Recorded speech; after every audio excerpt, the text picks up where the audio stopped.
The manhwa starts by showing us a palace inside of the heavenly demon cult. We hear an older man saying that he's sorry that the medicine won't work. He thought it would because it's very rare. The cult heir says that energy deviation isn't something that can be solved so easily. It's not the doctor's fault, but his own. Because of him being a half-assed pupil.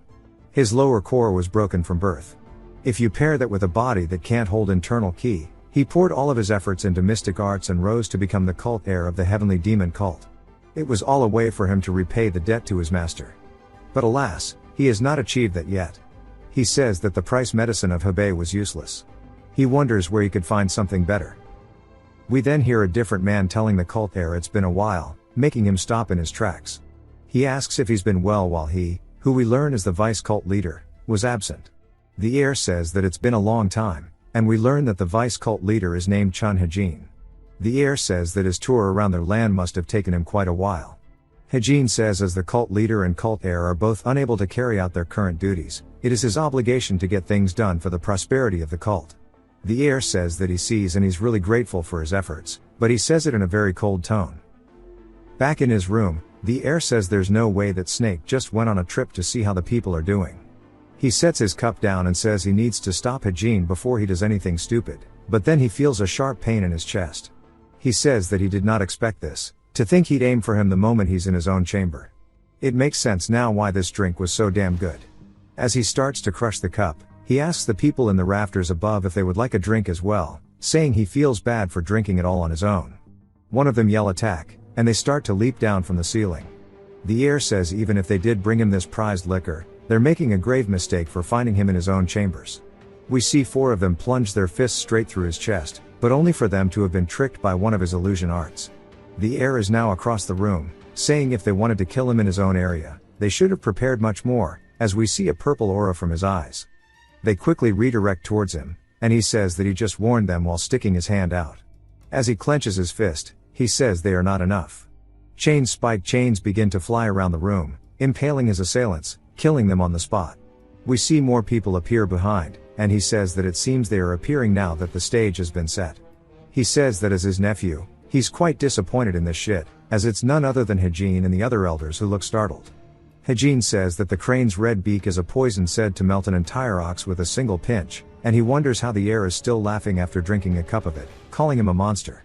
With all the corpses around, the heir says if his body was in better condition, he would have been sure to leave a hole in his head, and that this is quite unfortunate. Hejin says that he too shares disappointment that he couldn't accomplish his dreams. He says there's no way he'll just stand by and let this orphan who can't even learn martial arts be his next leader. The superiors have even given him permission to do this. As he nods to a man behind him, they all immediately start to circle the heir. He says that his elders are quite easy to scare, and asks if they really plan on ganging up on him after making him drink poison. Hejin tells him to keep trying to act tough, saying if he had just fulfilled his role as the cult heir, this wouldn't have happened. But the heir tells him to cut the bullshit, asking who's behind this. Hejin asks what he's talking about and looks shocked, saying that this was a decision that he and the elders made. The heir says that he knows they lack the balls to do this, and then starts naming out names about who it could be, only for him to gain a reaction. He says that it's probably an order from outside his divine cult, and that the other elders and Hejin have sold the cult off to kill him, asking if his master ended up the way he is now because of his actions as well. Hejin begins to imbue his hand with frost, asking him how dare he accuse him of doing something to his own master. He starts to dash directly towards the heir, who says that after seeing his response, it seems that he's right. As he gets hit by the attack, the heir says that this is the cost of his master trusting someone he always believed in, and that they finally got stabbed in the back. Hejin's attack sends Wunhui flying to the other side of the room as he grabs him by the throat. He says no matter how much he dislikes him, they still train under the same master, and he is still the acting leader of the cult, so he will end his life with his own hands. The heir laughs, asking if he's already planned all of this, saying that he should just drop the facade, and that his lack of wits is exactly why he's a puppet in the first place. We finally learn the main character's name, which is Yun Wunhui, and he says that the way he's acting must mean he doesn't want to die an easy death. Wunhui spits up a lot of blood, and Hejin tells not to worry, saying he will correct the mistakes and ensure the cult prospers. Wunhui lets out a little snicker, and immediately bursts into full-blown laughter, which sends chills down the spines of all of the elders. As his aura starts to be released even more, he says they've endured him for so long, yet they still don't know.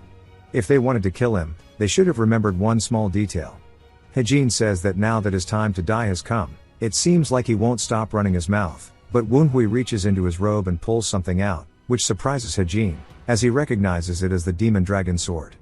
Hejin says that he'd dare cause trouble even in his final moments, and reaches for the sword asking if he really thought he'd let him pull off one of his tricks. The tip of the handle starts to glow purple as it releases aura that sends Hejin flying backwards. Hejin asks if he's really gathered this much mystic power already. Woonhui says that he has put all of the mystic power he has into the sword, which contains the will of the first heavenly demon, and while he was gathering all the energy he needed to defend against his laughable attacks, this is what he has been aiming for. The other elders start to panic, saying they need to quickly utilize their internal energy and block the attack. As the sword starts to flow into the air, Woonhui tells them that it's too late as they are destined to die here. The sword itself begins to use an ability called the Soul Combusting Hell Flame Art. It immediately starts to exude a pressure so heavy that it seems as if the light in the room itself has been sapped. Some of the elders are sent flying backwards, almost as if they disintegrated, and Hejin watches as it's his turn, and he screams out Woonhui's name. Outside of the palace, it's silent, only immediately for it to appear as if space-time itself was warping, and a giant explosion follows, destroying the entirety of the palace, leaving only the ground it stood on. We see Woonhui sitting where the palace once stood, saying no matter how pitiful his life might have been, he didn't expect he'd die like this. And that the snow flowing around him is making him remnants of when he was younger. We see some kids kicking the hell out of him, and they start to make fun of him because he can see ghosts. One of them says that if he tells him once more that he's carrying an evil spirit, he'll make sure he has a terrible time. They even start to make fun of how his lower core is broken, and they say that if they were him, they would have offed themselves a long time ago. Woonhui looks at a rock on the ground, and he reaches for it, picking it up, saying that he simply said what he saw, but all he got was hatred. He refused to just sit down and take all the shit that the world was trying to give him. He leaps off the ground, dashing at the man who just beat him up, and we see blood flying. Woonhui says they didn't really have the temper to stay put. We only hear them yelling, and Woonhui says that they don't know when to give up. Just like the spirits, we see them floating in front of him, and he asks for them to piss off. We then hear somebody tell Woonhui that he has special eyes, and he gets afraid, wondering how long this dude's been here since he couldn't even feel his presence. Judging based on his expensive looking clothes, and an even more expensive looking sword, this place is far from the forest path as well, so he must have come for him specifically.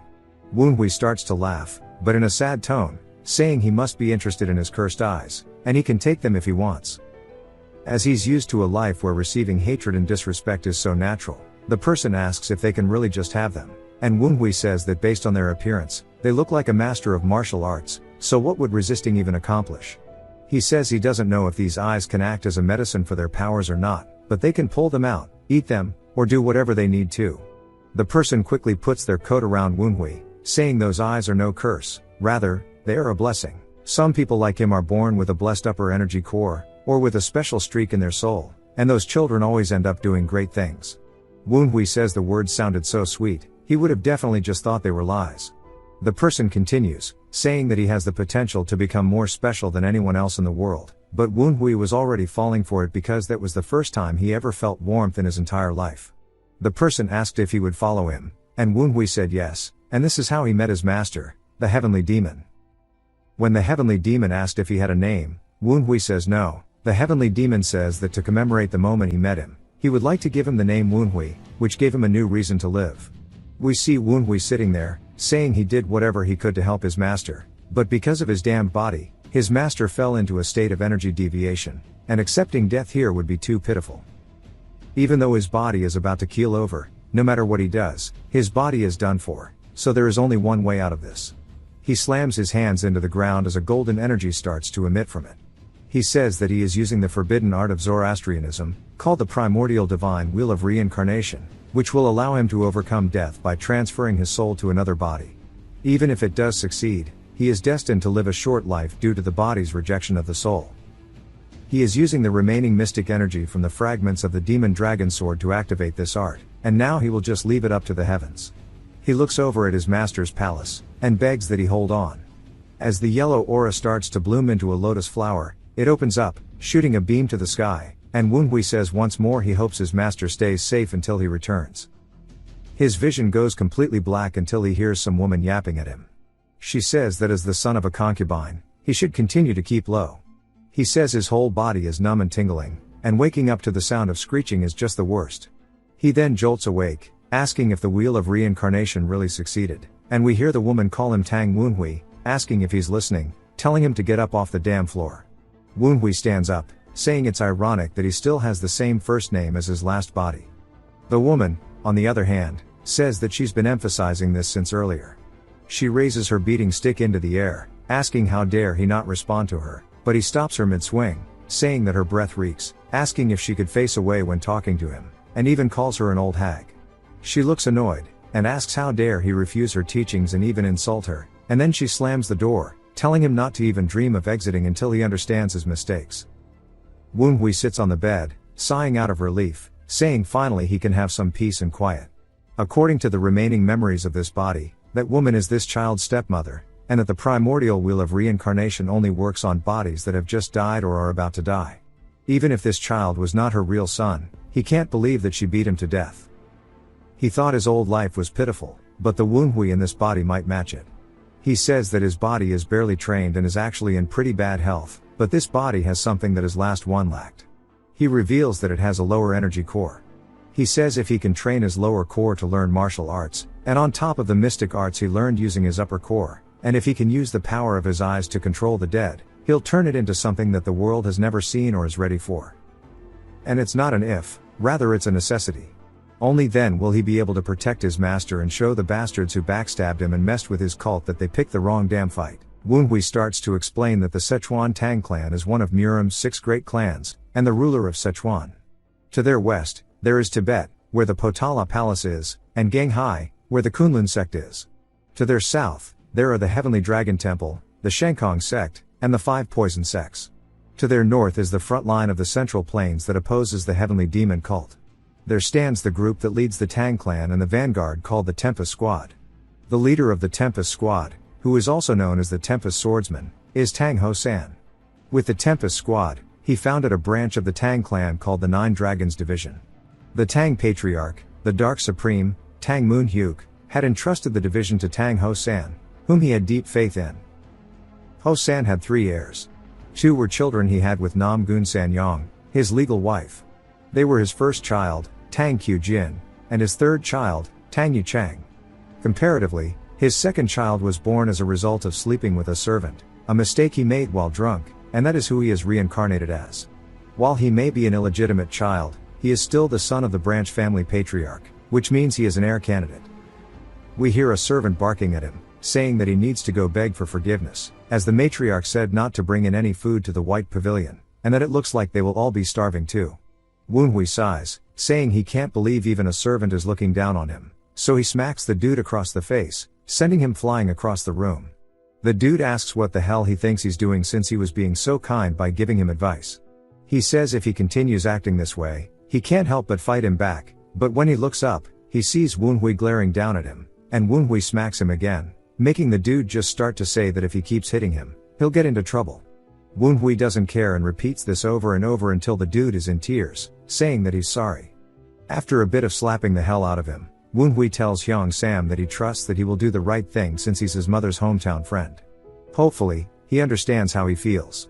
Hyung Sam says of course he does, and he will never forget the kindness he and the second madam have shown him, and he'll work even harder to serve them both. Woonhui then starts smiling, saying that surely he'll go get what he wants now, and Hyung Sam starts to cry, saying he'll go prepare it immediately, and he bows and heads out the door instantly.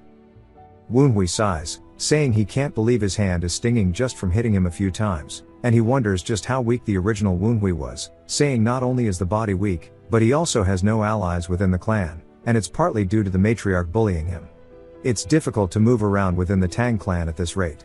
All he can do is accumulate inner energy, then show what he is capable of. Although the problem is the Tang clan energy that's in this body. Since his master's heavenly demon 9 slashes is a demonic art, he can't use it with the cultivation technique of an orthodox faction.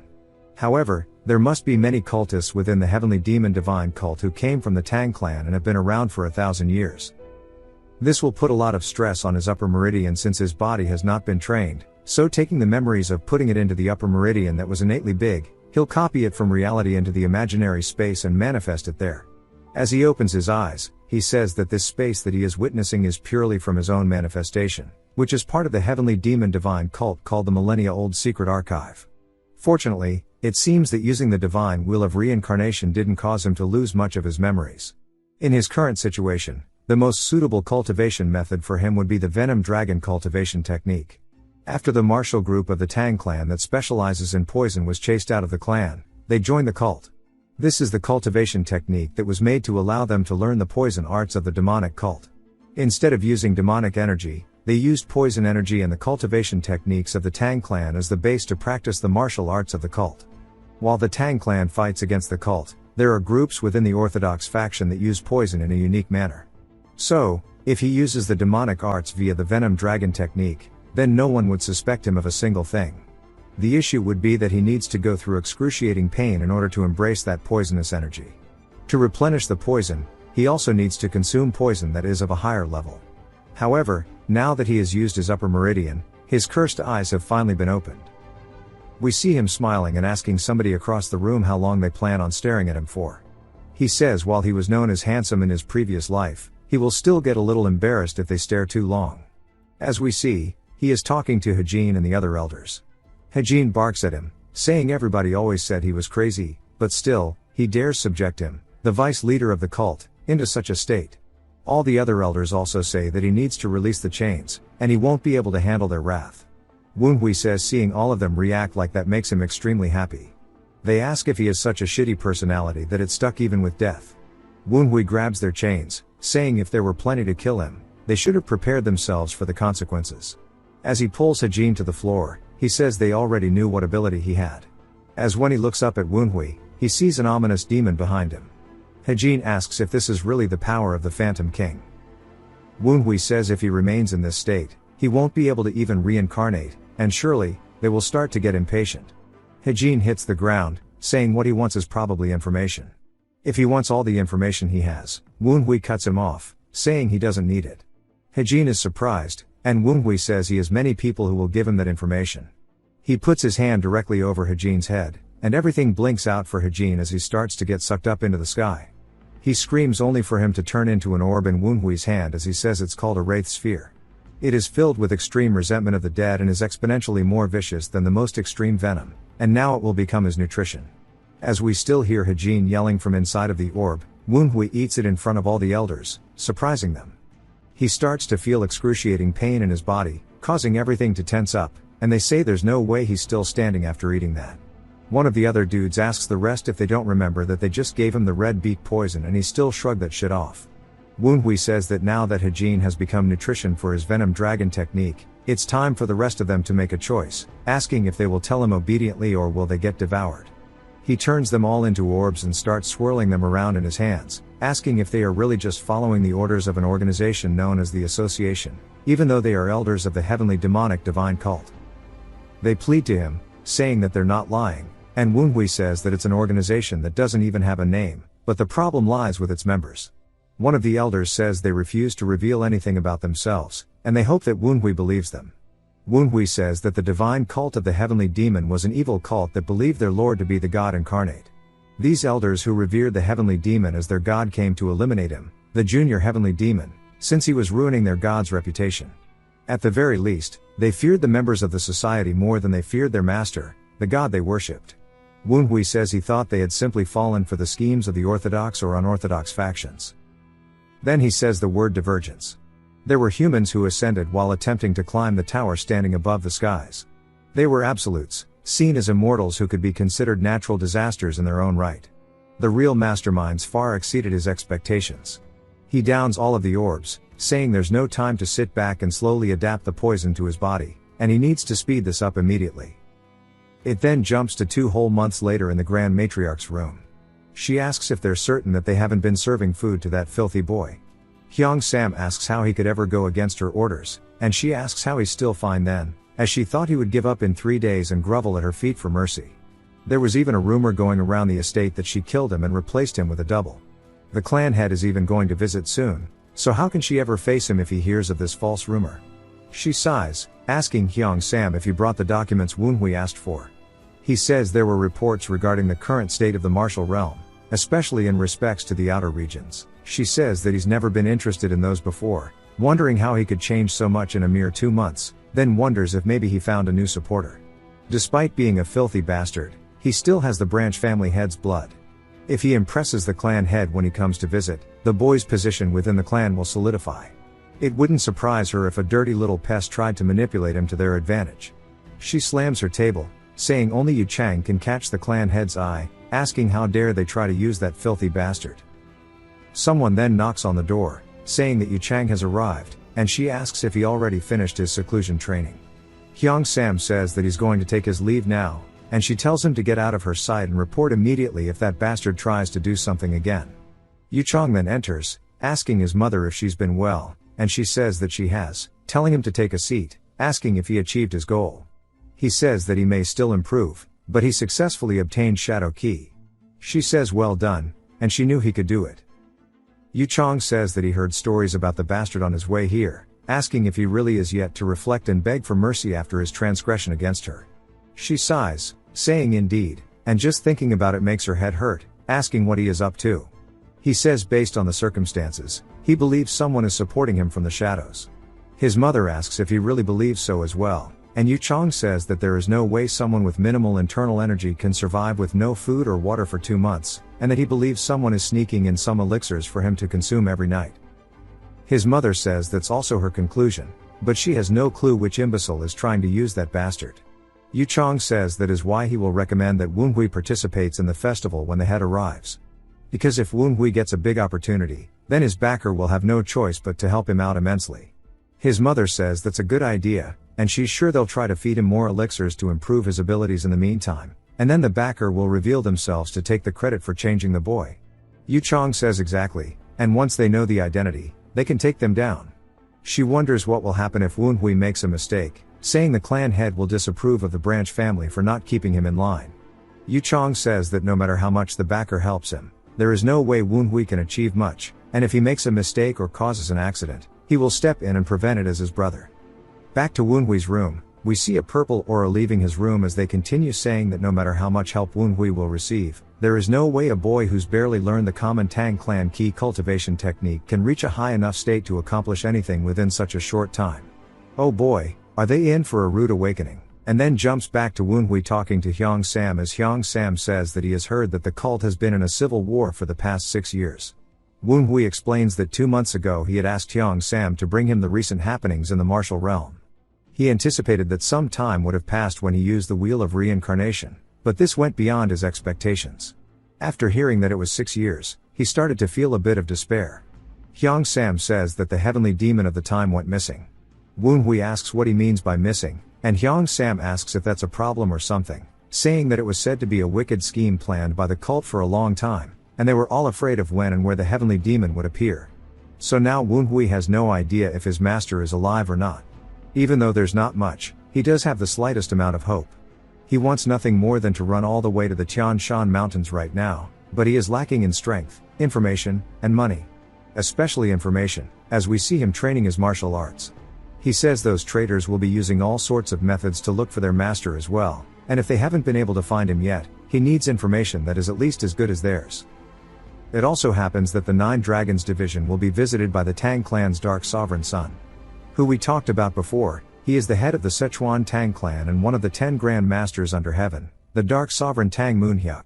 There's a rumor that the Dark Sovereign will form a new special martial unit, and if he can join that unit and utilize the information network of the Tang clan, his chances of finding his master will definitely increase. A little spider waddles up into frame and says that it seems he's about to achieve a breakthrough with the 12 Fierce Tiger Steps. The 12 Fierce Tiger Steps are one of the best basic techniques passed down among vagabonds. It allows the practitioner to use their entire body as a weapon.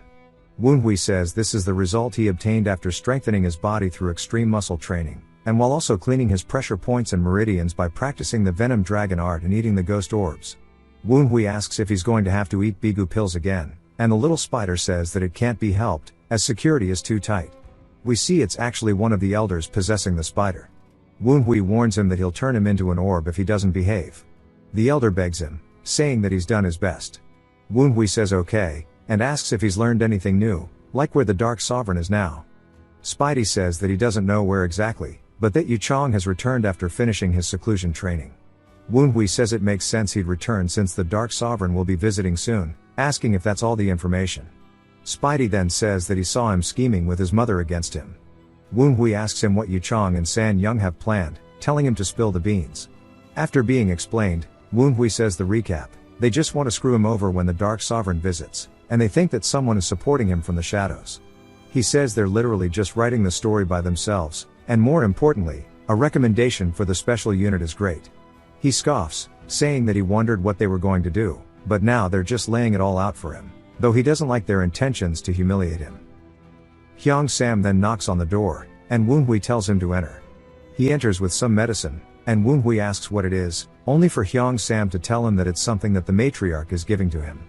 He says that he thought she told him not to give any food, and Hyung Sam says that she said he must have reflected enough and has given him this to recover his energy since he has suffered all this time.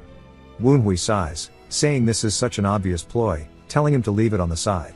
Hyung Sam insists that he needs to watch him drink it, and Woonhui sighs, but immediately chugs it, saying that if what he heard before is true, then this must be infused with madness poison, whilst not likely to work against him as he has learned the venom. While he's drinking it, he starts noting all the stuff in it, saying that it has white mountain herb, soul-burning resin, and only a small quantity of madness poison, and she's even put 5 essence powder into it, even though it's a precious thing. If you only drink it once or twice, its effect would be closer to energy recovery and improving inner energy, but if you drink it often, it becomes a poison for the mind gate. Woonhui says that was well within his expectations, but it also has toxic cinnabar. Spidey starts to get pissed, asking if she's gone mad that she's fed him that. Woonhui tells him to shut up as it's okay, and he needs to find out who her sorcerer is. Spidey says alright and immediately jumps out the window, and Woonhui sets the bowl back down for Hyung Sam, wondering if her plan was to drive him mad, and then put a spell on him to turn him into a puppet. He's curious about how competent the sorcerer she employed is. He tells Hyung Sam that he's drank it all, asking why he's still here. Hyung Sam says that the martial arts instructor that she sent for him is waiting outside as well. Woonhui asks what he means by martial arts instructor, and as soon as he heads out, he's introduced to his martial arts instructor named Tang Gon. Gon says that he'll only be here for a short bit, but he'll be in his care. Woonhui says this is the fierce Gale warrior, and while the Wild Wind squad was active, he was one of the top members of the elite squad, and a martial master who ranked within the top 5 of the 9 Dragons branch family. But now he's just an old man who's been living like a hobo because he doesn't want to take another job. Gon says that he's been told to look after him for just 4 days before the clan head arrives. Woonhui says he must have only accepted him because he didn't want to help out with the event. And that San Yong's intentions are obvious. By making a master like Gon as instructor, she can tell others that she has taken care of her son, then she'll use sorcery to make him humiliate himself in front of the clan head. Woonhui then asks Gon what he's going to teach him, and he says that there is a martial art that San Yong has selected for him specifically. Woonhui asks what it is, and Gon says he's not going to show it twice, so pay attention. Immediately, Gon starts dashing around the entire training area, leaving something akin to afterimages. Woonhui says it's a step technique that lets him move like a shadow, and he looks around following his movements, and Gon tells him that it's called Shadow Step. Woonhui asks if this is the same one that Yuchong uses a lot, and Gon says yes, as it's the foundation to his shadow key. Woonhui sighs, saying that she's planning on making him look bad compared to her son. Gon tells him that Shadow Step emphasizes stealthy movement and is effective when combined with assassination weapons and poison arts, and since he has made imprints on the ground, Woonhui only needs to follow them. Woonhui says he expects no less of the fierce Gale warrior, and Gon says that since he's taught him the Shadow Step, he should do his best to copy it, and if he doesn't get it, he should go ask the righteous Windhall chief instead of him. Woonhui tells him that he's mastered it, and Gon asks what he means, and Woonhui repeats himself saying he's already mastered the technique.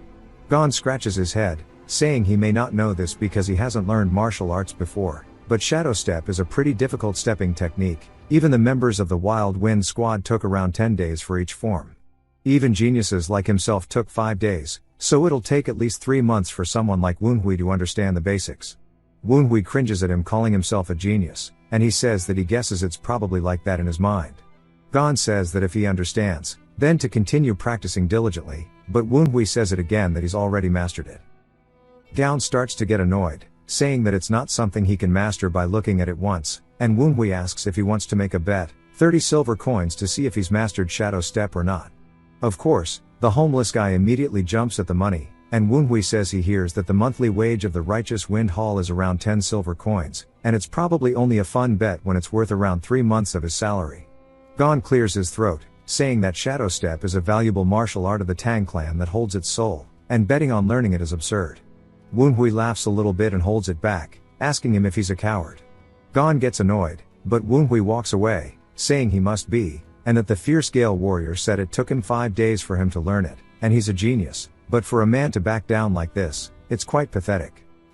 Gon tells him to wait, saying that he's remarkably good at provoking people, and he'll accept the money as payment for him disrespecting martial arts. Woonhui says that since he's accepted it, it means he can't go back on his words. Gon then tells him to prove it, and Woonhui immediately dashes behind him before he can even react, and Gon asks how, but Woonhui smiles, asking him what he was planning on drinking today as he's holding his pouch, saying that it's pretty heavy. Gon starts to sweat nervously, saying that this is impossible. Gon tells Woonhui this is cheating, asking how he learned the Shadow Step. Woonhui says he learned it just now, asking if Gon thinks he had a chance to learn martial arts ahead of time. Gon says that's true, but asks how Woonhui learned it just from seeing it once.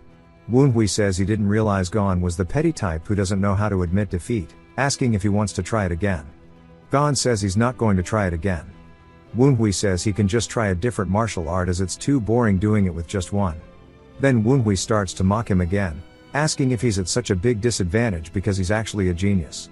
Woonhui says given how puny the stakes are, Gon's self-confidence must be equally as small. Gon tells him to wait as he's going to the bank right now to get money. Woonhui's laughing internally, saying this is too free. As Gon's walking away, he says he knows tons of more secret techniques far more difficult than the Shadow Step, and he would love to see Woonhui try to keep up. Woonhui says that this must be confusing for Gon. Not only did someone who never practiced martial arts manage to master it after seeing it once, but now his money bag is also gone as well. Woonhui says that he may not have mastered any martial arts before, but the people he fought against as the Junior Lord were the elite of the elite among the martial arts world, and their names were very well known. Remembering the forms of the basics is also very simple for him. Low-key don't know if it said this ghost's name, but just gonna call him Goatee. He asks him how he did just now, and if it was a good job. Woonhui says yes, no matter how great he is, the difference in their levels made it impossible for him to steal Gon's bag by himself, but luckily Goatee just needed to flick it a little bit, which gave Woonhui the chance to snatch it. Now it's time for him to completely absorb all of Gon's martial arts and all of his money. 4 hours later, we see Woonhui performing a whole myriad of techniques such as the soul-tracking soaring butterfly, the wild wind body technique, and even the wild wind 12 rotation. Gon's just watching as his life finances are going down the drain, and the ghosts say he may be a heretic, but they pity him as he had the misfortune of getting caught up with the Junior Lord. They say they're reminded of how they came to be ghosts. Gon drops to the ground, and Woonhui asks if he has any more. Gon says he can't borrow any money from the bank. Woonhui says that's too bad and suggests they make one more bet. Gon starts crying, saying he's already completely broke, and Woonhui tells him to hear him out. They should go for one more round, and he'll put all of the money on the line. Gon starts to shake, asking if Woonhui's trying to sell him off as a slave. Woonhui says no, but he still knows one important martial art that he won't be able to follow easily, the wild wind dance. It strikes a nerve in Gon, and Woonhui wonders what's wrong as Gon starts to release his aura. Gon says while this may not be true for other martial arts, the wild wind dance is the soul of the wild wind squad. That Woonhui is even considering trying to bet with the wild wind dance on the line dishonors the squad, which is the foundation of the 9 Dragons division, so Woonhui should refrain from doing so in the future. Woonhui says Gon normally comes off as a playboy, but he really is the fierce Gale warrior. Woonhui asks if Gon really believes he has no right to learn the wild wind dance. Gon says Woonhui does have the right since he is a disciple of the family. Since Gon has already shown it to the first young lady and the third young master, there should be no issue with him showing Woonhui as well. Woonhui says the rights he is referring to do not have to do with lineage, asking whether from Gon's point of view, Woonhui has that capability. Gon wonders what Woonhui's talking about, and Woonhui yells out his name, asking if he thinks he has the talent to become a wild wind. Specifically, Woonhui's asking whether or not he has the right to pick up the legacy of the Wild Wind Squad. Gon starts to shudder thinking about the legacy because after their last gruesome defeat, the Wild Wind Squad ceased to exist. But Gon would love to become a Wild Wind member just once more. That's how for 20 years he buried the legacy of the Wild Wind in his heart, and who would have imagined that he would be hearing those words from the weakest of the successors. However, Gon says while the words touch his heart, Woonhui is also the one who spoke about using the wild wind dance in a bed, which is too difficult for him to accept. Woonhui says this is frustrating, and if the moment he met Gon 4 hours ago he had asked him to teach the wild wind dance because he wished to inherit the wild wind, would Gon have quietly taught him? Even when he showed Woonhui the shadow step, it's not like he struggled with that decision. Gon looks away, saying he has no response to that. He says that Woonhui provoked him in order to prove his worth. He heard that Woonhui had changed, but he sees that Woonhui was just hiding his strength and cleverness. Woonhui says it's something like that. Gon says the martial arts he taught Woonhui, the shadow step included, were all ones that the young master Woonhui he knew would have found difficult. He should have needed an amount of inner energy that 2 months was not enough for, but he sees Woonhui's been collecting inner energy beneath the matriarch's gaze. Now that the Dark Sovereign is to visit, Woonhui is going to reveal the claws he had hidden. Woonhui says that's right while sweating nervously. Gon says that it is a truly devious backstabbing plot that tricks even family members. Woonhui says he realizes that's a compliment coming from the Tang clan, but it still feels awkward to hear. The elders say that it seems they have finally noticed his true potential, and there is no response other than to admire the demonstration. Woonhui says these fossils just sound like they want to become food already. Woonhui asks Gon if that means he's going to teach him. The elders continue mocking him, saying that there's no way Gon will not be swayed by the young lord's words. Woonhui says he's already decided they're definitely going to be turned into food. Gon says fine, he will teach him the wild wind dance. Woonhui turns, saying that he formally requests to be taught by the martial arts instructor Tang Gon. Gon is a little taken aback but smirks and introduces himself formally as well, saying that he accepts the request. Unlike the preceding techniques, this one is going to prove very difficult. Woonhui says he would like to change the stakes, and Gon asks why he's still betting. Woonhui says he wants to bet whether or not he'll master the wild wind dance in 1 day, and the loser will buy the winner a meal and drinks. Gon agrees and sighs, saying it sounds good, but he believes he's going to win this time. Telling Woonhui to watch carefully, Gon jumps off the floor. Gon says the previous members of the Wild Wind Squad had promised not to become involved with the family's succession. This is why even if Woonhui inherits the Wild Wind, they cannot support him as successor. However, he will be able to tell others that he has made a good drinking buddy, someone who can walk the path of the Wild Wind together with them, a new member of the Wild Wind. As we see Gon demonstrating the technique, it lives up to its name, sending out violent wind all about. Only immediately, it jumps to Gon looking defeated. He says it does not matter that he lost the bet, as it can only be a blessing for the family if Woonhui is this outstanding. However, good drinking buddy his ass. This is way more than one meal as Woonhui is eating everything under the sun. The innkeeper walks over to Gon, asking if he needs anything else, and Gon says to add some alcohol, as there's no way he can handle this sober.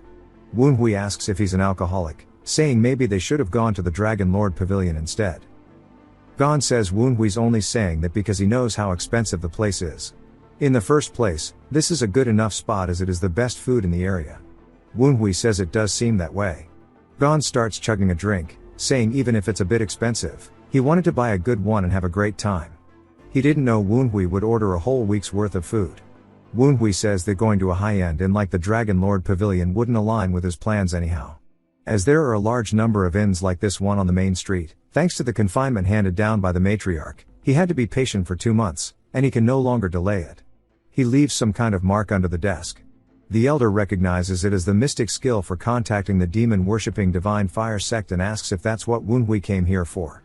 Woonhui says that he needs to tell those who are still in the pit of despair that he, the junior heavenly demon, still exists. Spidey is sitting up in a tree, saying it's been 10 days without any suspicious activity, and he wonders how much longer he needs to keep watch.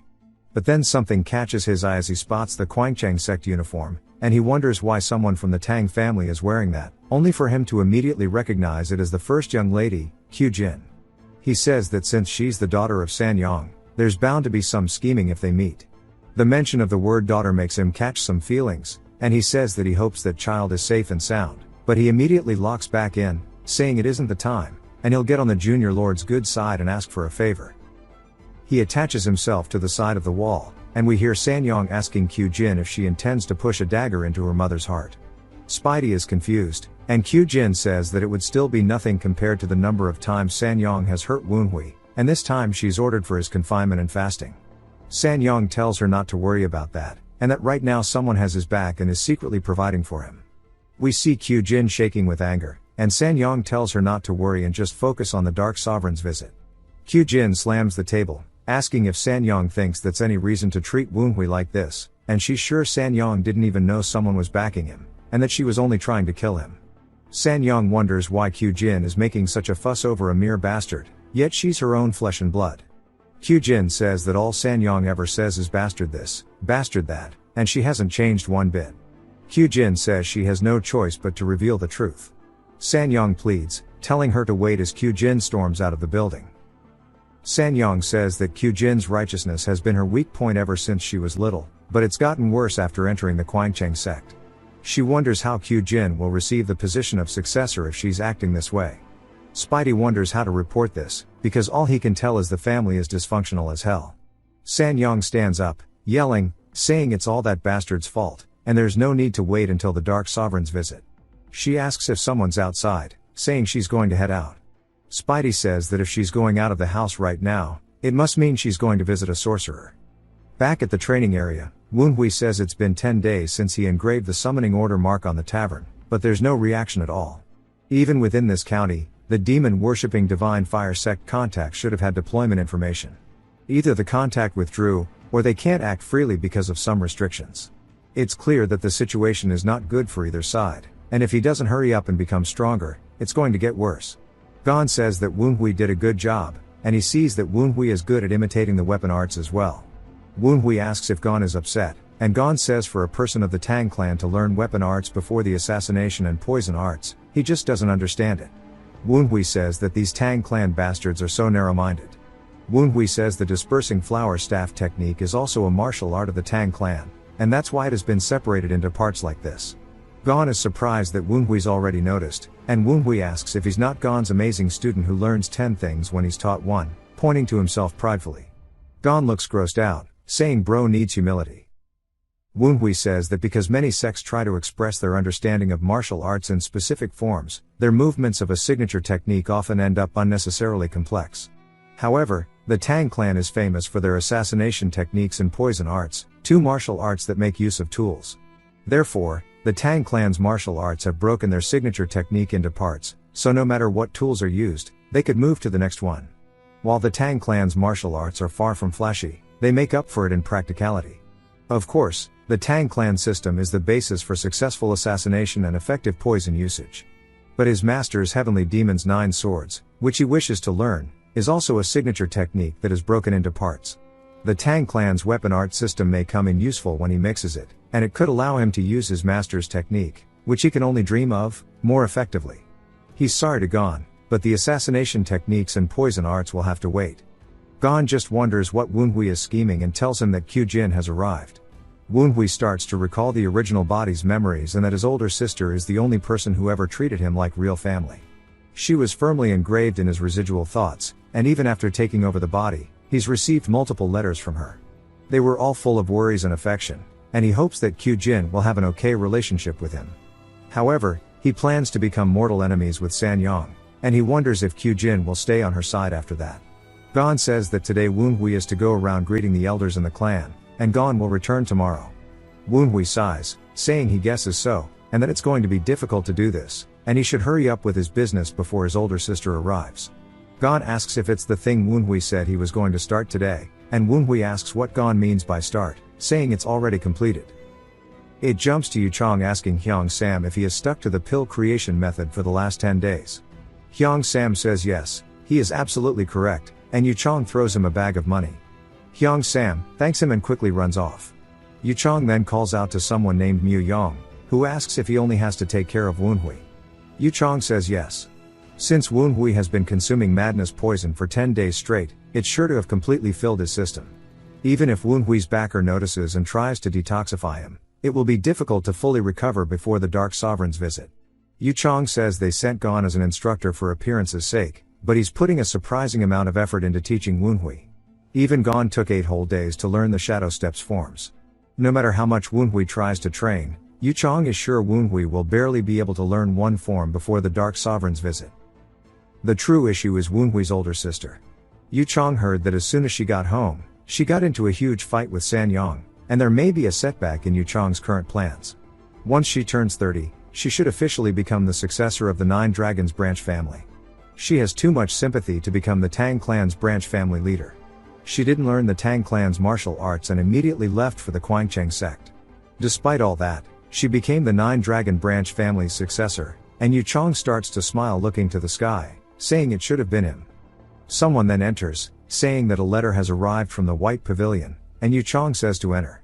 The dude says that it's actually a letter from Wenhui, but he seems a little nervous.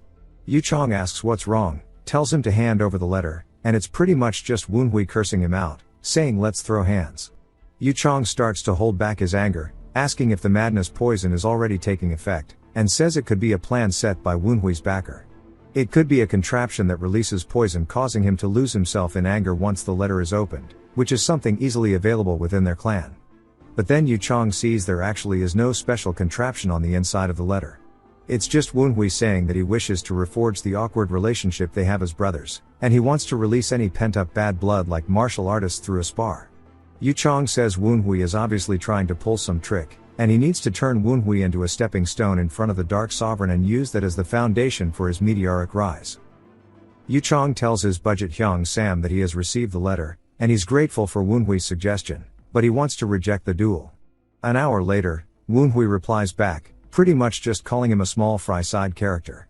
Yu Chong laughs angrily, saying Wenhui must be in a hurry, and he'll likely continue to send things, so Yu Chong orders them to start rejecting the letters from now on. The next morning, when Yu Chong wakes up, he sees the words chicken shit on the wall in front of him. He tells someone to go out to the White Pavilion and tell Wenhui to head to the second training ground tomorrow at noon, and Yu Chong will gladly shove Wenhui's head into the shit pit. The next day at noon, we see Hyung Sam telling Wenhui about it, and Wenhui wonders why Yu Chong played so hard to get in the first place. God asks how Wenhui provoked Yu Chong but tells him he doesn't have to answer if he doesn't want to. Wenhui says he has no idea how he did it. Wenhui snickers, saying there's no way his brother will become patriarch with such little patience, and he asks Gon if he's going to try stopping him. Gon asks why he would, saying that it's about to be a very entertaining fight. Wenhui says he's going to make sure he just beats Yu Chong half to death, because he doesn't want to kill him. We get a flashback to Q Jin asking Yu Chong if he's really planning to duel Wenhui, wondering why he would do such a thing. Yu Chong tells her that Wenhui provoked him first, so if she has a problem with that, she should go find Wenhui instead. She's surprised that her brother would provoke Yu Chong first. That is what led us here to see her standing outside the White Pavilion, but she wonders what's going on with all this ghost and death ki emanating from the pavilion.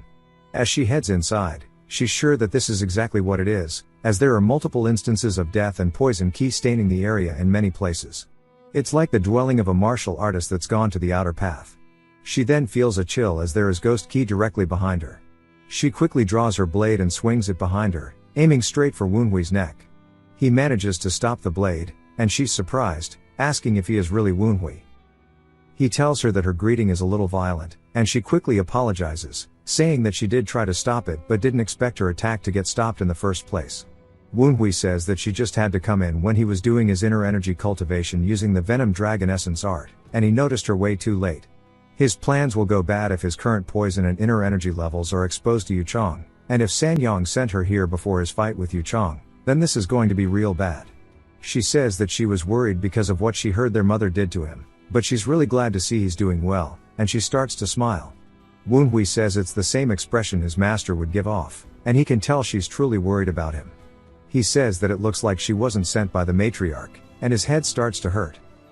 She then drops her blade and immediately comments on the energy coming from him, asking him if he has fallen to the outer path. He asks if she's talking about the poisonous energy that he's learned, and she quickly covers her nose because of the aura. He tells her that it's cursed poison. In truth, it's a compound energy made of mystic power and poison ki made to look like cursed poison. It will be difficult to hide the mystic power and ghost ki of his Reaper's sight in the future. He needed a similar source to divert their suspicions. She asks why he's using cursed poison, and he sighs, saying that this is the only poison he can use if he wants to use poison ki without the support of the clan. She looks suspicious, and he says that he can tell she's not convinced. As a member of the Tang clan, pursuing strength is so natural that he would use anything that is available to him. He then widens his stance, telling her that if she's still dissatisfied even with that, then she should try to stop him by overpowering him. He starts to exude his aura, and she's taken aback, saying that he really has changed a lot. She quickly says that he's definitely different from before, and there's a reason why Mother and Yu Chong are wary of him, and he even knows how to say such stimulating things as well. He's immediately surprised by this, saying that her energy and killing intent are very familiar, and she starts to laugh, saying that he really is beyond her expectations, and she starts to blush. He says it's exactly as he thought, it's that energy, the seed of the divergent spiritual root, and among them, it had to be the blue ghost face root. He says there were many rumors in the past, and he wonders how Q Jin, the first successor of the family, became a disciple of the Quangcheng sect. He says it is a spiritual root that practically has a requirement of becoming a divergent, one that imparts ultimate talent to its possessor. However, the spiritual root is a root of the spirit, as its name suggests. That is why the spiritual root grows within the cultivation of the soul. This is something that aligns a lot of principles with the training methods of the Quangcheng sect, which puts emphasis on cultivating the mind. Most importantly, the blue ghost face root is a spiritual root that thrives on conflict. Mixed with the martial principle of the Tang clan, which is might makes right, she'll become a death demon that doesn't care about methods or consequences. He says he doesn't think she's in a position to comment on his energy when hers is in such a state. She immediately sheathes her blade and apologizes, saying she forgot why she came here for a moment, and she's sorry for drawing her blade and interrupting his training. He says she retracted the killing intent of the blue ghost face root so easily. Training from the Quangcheng sect will have played a part in it, but it seems that Q Jin is someone with very high self-control. He asks if she likes tea, and we see her drinking it, saying it's gas. She says she's enjoyed tea often in Quangcheng, but this is new. He says he procured it especially from Thousand Eye. She seems really happy, saying she didn't know he was so knowledgeable about tea. She reaches into a bag she brought, saying she brought this for him as it's candy sold in Mishan. She says last time he said he liked it a lot, but Woonhui says he doesn't really like sweet things, but he'll show his gratitude in the original Woonhui's place. She seems really happy that he enjoys it, but in reality, Woonhui says he can't get used to it. He can't believe that this is the same person who exuded a killing intent just a few minutes ago. He asks her what she's here for and tries to tell her that if she's here to stop his duel, but she cuts him off, saying that was one of the reasons, but she came here to apologize to him first for all the things that Mother and Yu Chong have been doing to him all this time. He says that he hopes she knows that her apology won't make him forgive them. She says that she understands, but she still wanted to do it anyway and that she really is very sorry. Woonhui sighs, saying even if she does that, he won't take back the duel. She says that she thought he was being pressured into it, so she wanted to stop him. However, it looks like Yu Chong is actually the one being swept up by him. But she asks if it will be okay, saying although his energy just now is great, Yu Chong is very strong, and she's heard that he's been preparing something else against him as well. Woonhui says she must know that they are planning something but not specifically what, and he drinks his tea, saying that he's prepared as well. Since they have fed him the madness poison, they must think that he'll be destroyed the moment they activate the sorcery. Q Jin tells him that even if he defeats Yu Chong, he can't ignore the power that Yu Chong and Sanyong hold in the clan. She says that if Yu Chong loses, their mother will do whatever it takes to conceal that fact. Woonhui laughs, saying she worries too much, and the duel is happening because it's what he wants, and she should come and watch tomorrow at the second martial stage. She's a little surprised but says sure. It then jumps to the next day as it's time for the fight. We see people selling food all over to the people who came to spectate the fight, as there's a whole crowd, and they're even betting on who is going to win and within how many strikes. Q Jin is surprised and asks Woonhui if this is what he was aiming for. He says yes, saying if it is like this, even the matriarch will have a hard time denying the outcome. Also, Yu Chong, who he looks at sitting over on the side, seems to have quite the stage fright, and as the older brother, Woonhui plans to help him out. As it gets closer to the time of the fight, Gon leans over the rail, saying that a lot of people have gathered. We are introduced to a couple of members of the Righteous Wind Hall named Tae and Jen. Tae says it seems like the young master has already decided to cause a scene. Gon says he didn't expect to see both of them here too. Tae tells him that they work here, and with as many people gathered to watch the duel between the two successors, it's only right to try and keep things under control and prevent accidents. Gon says that aside, he wonders what they think about who's going to win. Tae says that even if he helped Woonhui, it's only been 10 days. Jen also adds that he has no doubt Yu Chong will win. Gon says that everybody's probably here thinking that, but they shouldn't forget that it was actually Woonhui who arranged the duel. Surely it makes them curious as to what he's planning. Back to Yu Chong, he asks his budget Hyung Sam if that's everything. Hyung Sam says yes, and he heard Woonhui spread the word about the duel and even had the fierce Gale warriors open the gates for everybody to watch. Yu Chong says that at best, This will only be a match where he puts that illegitimate dog in his place, yet it looks like all of the merchants of the county are here to watch too. Woonhui starts to talk to him through some sound transmission, asking what's got him so worked up, calling him little brother, and asking if he's nervous because the matriarch isn't with him, calling him a mama's boy. Then he tells him that he should go and bring his mother as his big brother will wait for him. Yu Chong starts to get pissed, saying Woonhui should quit before his crudeness rubs off on him. In a mocking tone, Woonhui says to stop it, adding that mama's boy will only listen to kind and polite words. Yu Chong shakes with anger, yelling for Woonhui to shut the hell up. Woonhui continues mocking him in a baby's voice, saying, "I told you to stop." This snaps something in Yu Chong, and he yells, calling Woonhui an illegitimate mutt. He immediately leaps to the platform, telling Woonhui to come out. The spectators are surprised that Yu Chong came up first when Woonhui was the one who challenged him. Woonhui slowly heads up the stairs, saying Yu Chong is too easy to provoke and rile up, and he's only making things easier for him. They have their WWE standoff. Woonhui formally introduces himself, saying he's from the White Pavilion. He admits he might not have a title, and he's just a nobody, but he hopes they have a good match.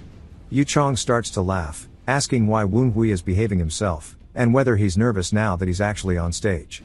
Kyujin sighs after watching, thinking that while she taught Woonhui how to use sound telepathy, Yu Chong should have kept his cool. She overhears some of the merchants saying Woonhui's showing respect, but Yu Chong isn't. Kyujin notes that with this act, Woonhui has flipped public opinion, making it seem like he's the one accepting the challenge. However, in the end, the result of the duel is what matters, and while Woonhui seems confident, Yu Chong is also known as the Dark Shadow Genius and is a prominent rising talent in the clan. Yu Chong gets in Woonhui's face, saying those taunts are probably all he has, and Woonhui asks if he's only here to talk. This makes Yu Chong even angrier. As he reaches into his uniform, he says he doesn't know what tricks Woonhui is hiding, but things won't go his way. Yu Chong throws a smoke bomb to the ground. All of the spectators wonder why he would use that, saying now they can't see anything. Even Woonhui says he didn't think Yu Chong would use a smokescreen bomb, but it makes sense as using shadow ki in an open space like this without any cover wasn't the best idea to begin with. Yu Chong tries to attack from behind, but he strikes an afterimage as Woonhui uses shadow step. Woonhui asks if Yu Chong forgot Gon taught him this technique. Yu Chong immediately turns, trying to attack Woonhui again, but Woonhui dashes past him, saying it seems like Yu Chong sure did forget. Yu Chong says he didn't expect Woonhui to have already mastered it, but even if his mother thinks otherwise, he still has his father's blood. He claims shadow step is just a technique that complements shadow ki. As Yu Chong gets into his stance, he says he's going to show Woonhui the true meaning of shadow ki. He leans to his side at an insane speed and starts dashing around the entire arena like Bellamy from One Piece. Woonhui says this is a technique that melts one's presence into the shadows, making it impossible to detect them by sound or sight. He can see why Yu Chong is called the Shadow Genius, but he won't let that stop him. Yu Chong strikes at another afterimage, annoyed as he goes back for more, but every strike only hits a shadowy wisp which repeats for 3 attacks. Woonhui says Yu Chong can't deceive his Reaper's sight, and his murderous intent is way too obvious. He could still sense him even without relying on it. Tae is surprised to see Woonhui using shadow step at that level and notes Yu Chong's improved control over shadow ki, likely thanks to his secluded training. Jen wonders if Woonhui plans to dodge until the smoke clears, but Tae sighs, saying if Woonhui doesn't have a finishing move, it's just wasting time. Gon laughs, saying he taught Woonhui something for that finishing blow. Tae and Jen are surprised, asking if Gon went beyond what the Grand Matriarch asked of him. Gon wonders why they have so little faith in him, and they say surely he's aware they know him better than anyone else. As the fog settles and sunlight pours into the fight, Yu Chong hits another shadow clone, and insults Woonhui calling him an illegitimate rat. He says it's getting harder to use shadow ki as the smokescreen dissipates. Yu Chong dashes around again, starting to generate his own afterimages, saying that as long as Woonhui is in this ring, he won't be able to dodge this. Now there are multiple images of him float in the air. He uses the downpour of pear blossom needles, specifically the Heavenly Lady scattering flowers. Kyujin sees this and realizes Yu Chong is trying to kill Woonhui. As the needles get closer, Woonhui doesn't even move, smiling instead. He says he was going to play with Yu Chong a bit more, but it's time to end the charade. All the needles fly off in different directions as if the wind itself protects Woonhui, creating a barrier. The audience is surprised, asking what's with the wind, but Kyujin recognizes it as the wild wind. She recalls the stance Woonhui took yesterday. While she wasn't able to get a better look due to the poison ghost ki, She now knows the technique he has learned is none other than the wild wind dance. Yu Chong is surprised as he recognizes it too, and says that he refuses to believe this, saying neither he nor Q Jin could master it, asking how Woonhui did. Woonhui laughs, saying it's thanks to a certain someone for assigning him a really good martial instructor. He crouches down, saying he guesses he's going to have to show him some gratitude, as he dashes off the ground, immediately closing the gap in front of Yu Chong. Before Yu Chong can even react, Woonhui is already opening his palm, coming in with an attack from the wild wind dance. He hits him straight in the gut, and we learn the name of the attack is called the Wild Wind Explosion, and it launches Yu Chong all the way out of the arena into a nearby wall, as we hear a loud crash.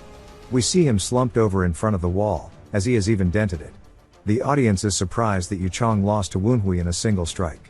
For him to do that is such a crazy upset, nobody expected anything of this caliber. Tae asks Gon how Woonhui knew the wild wind dance, and Woonhui says he told them he had a finishing move. Tae says not to brush it off like that, and Gon says he's right, and he won't, asking what they think and if that looks different from the wind they used to follow. Tae asks if he's really trying to say that Woonhui has the same wind talent as the branch head. Gon laughs, saying though it could still use some work, he managed to create a wild wind in just 10 days, and that's the kind of talent he wields.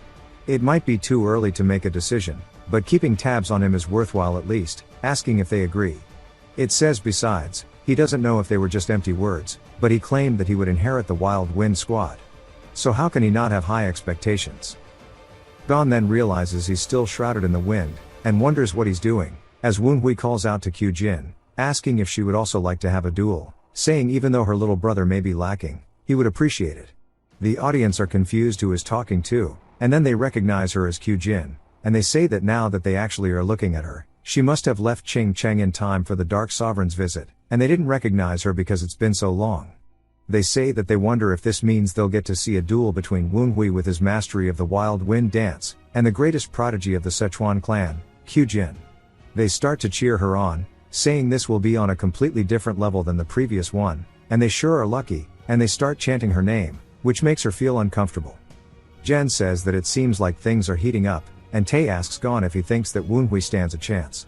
Gon says that he shouldn't be skilled enough to face her, and he wonders what he's thinking. Defeating Yu Chong will be enough to increase his standing in the branch family, but if he can beat Q Jin, he could even aim to be the successor. But if he loses, he'll just make his sister the star of today's event, and even Q Jin should know that this is a bad move on his part, so she sits there wondering what he's thinking, saying if nobody else was around, she wouldn't care about saving face, but with eyes on them, it would be a stain on the clan's reputation for her to shy away. We hear the blue ghost face Root asking why she's being so considerate, saying he's the one who picked the fight first, and says that they know she's itching for a fight, she should just follow her instincts.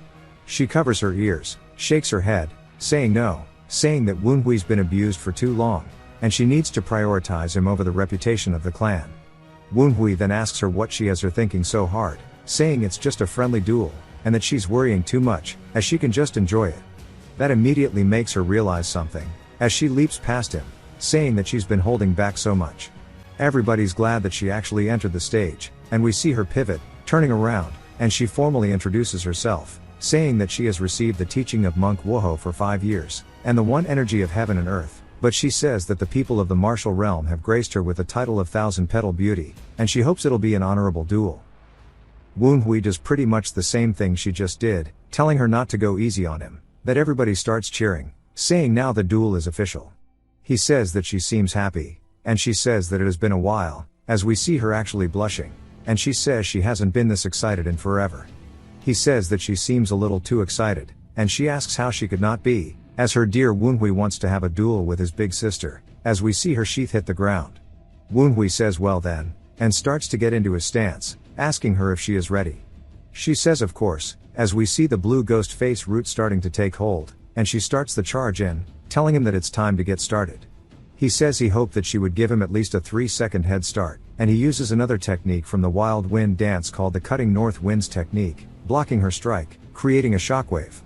As we see him doing it with his bare hand, she says this is the same thing he used yesterday to block her sword. She then distances herself, saying that this makes her think that now she can swing as hard as she wants. She firmly plants her foot into the ground, dashing forward, and starts laughing, asking why she should give him a head start in the first place, saying he told her not to go easy on him.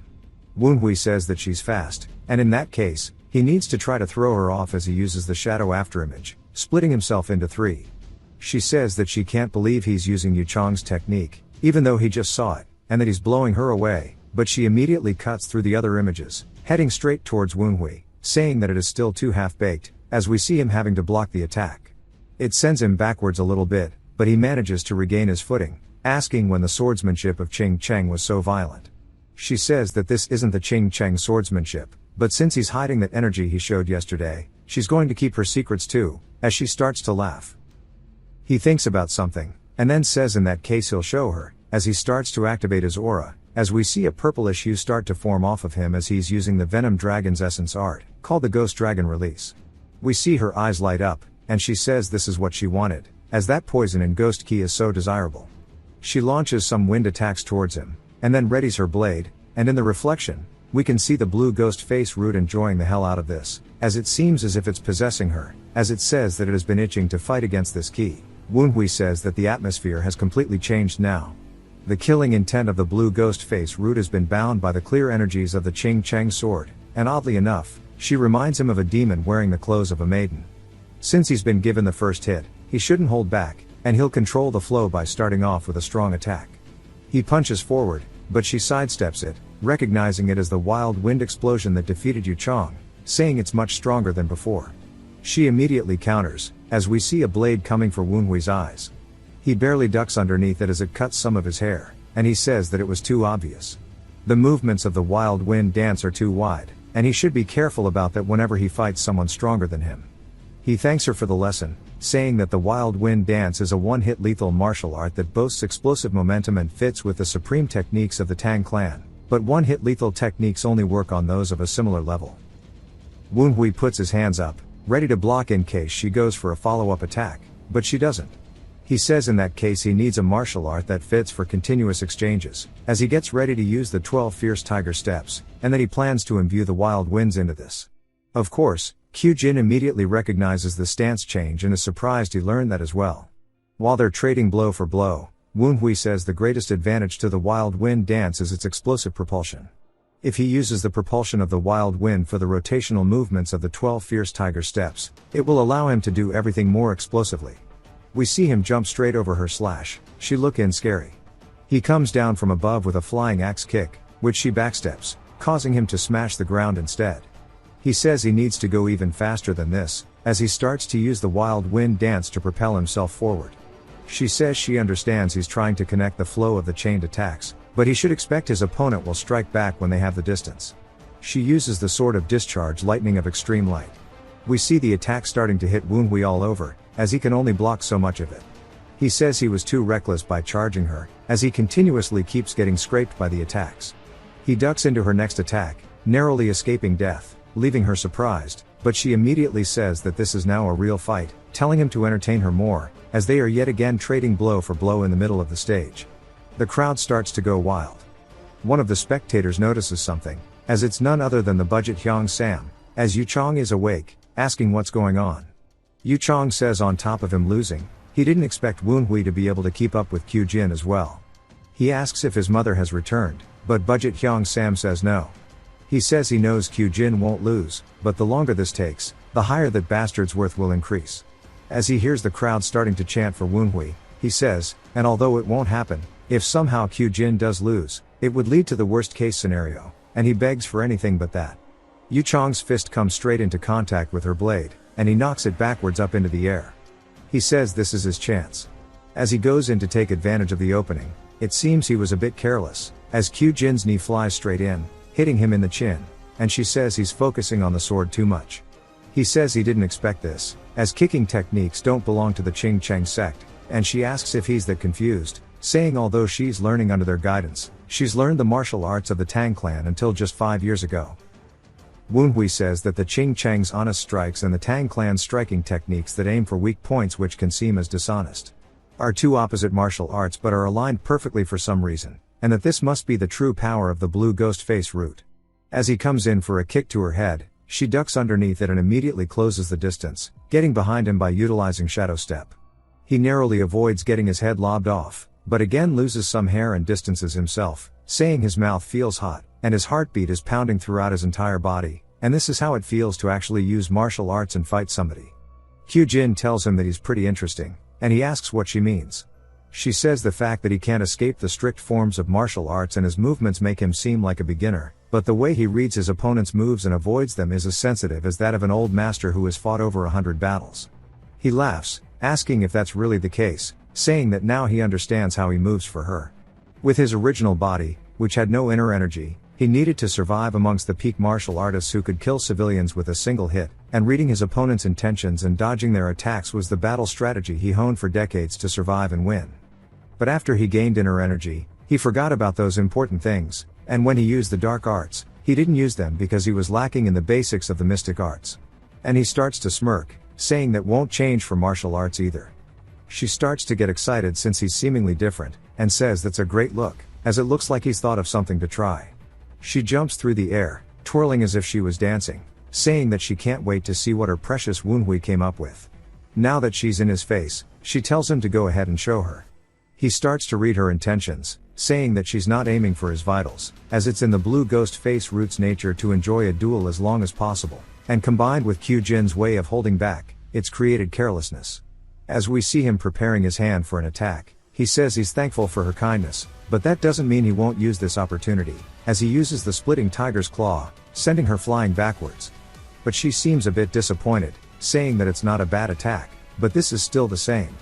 But then she realizes something, as she's not really flying back as far as she should, as the wind itself is stopping her, because the wind that she deflected with her attack just now is being gathered in front of Woonhui and restricting her movements. She starts to laugh, asking if he's already become this proficient controlling the wind.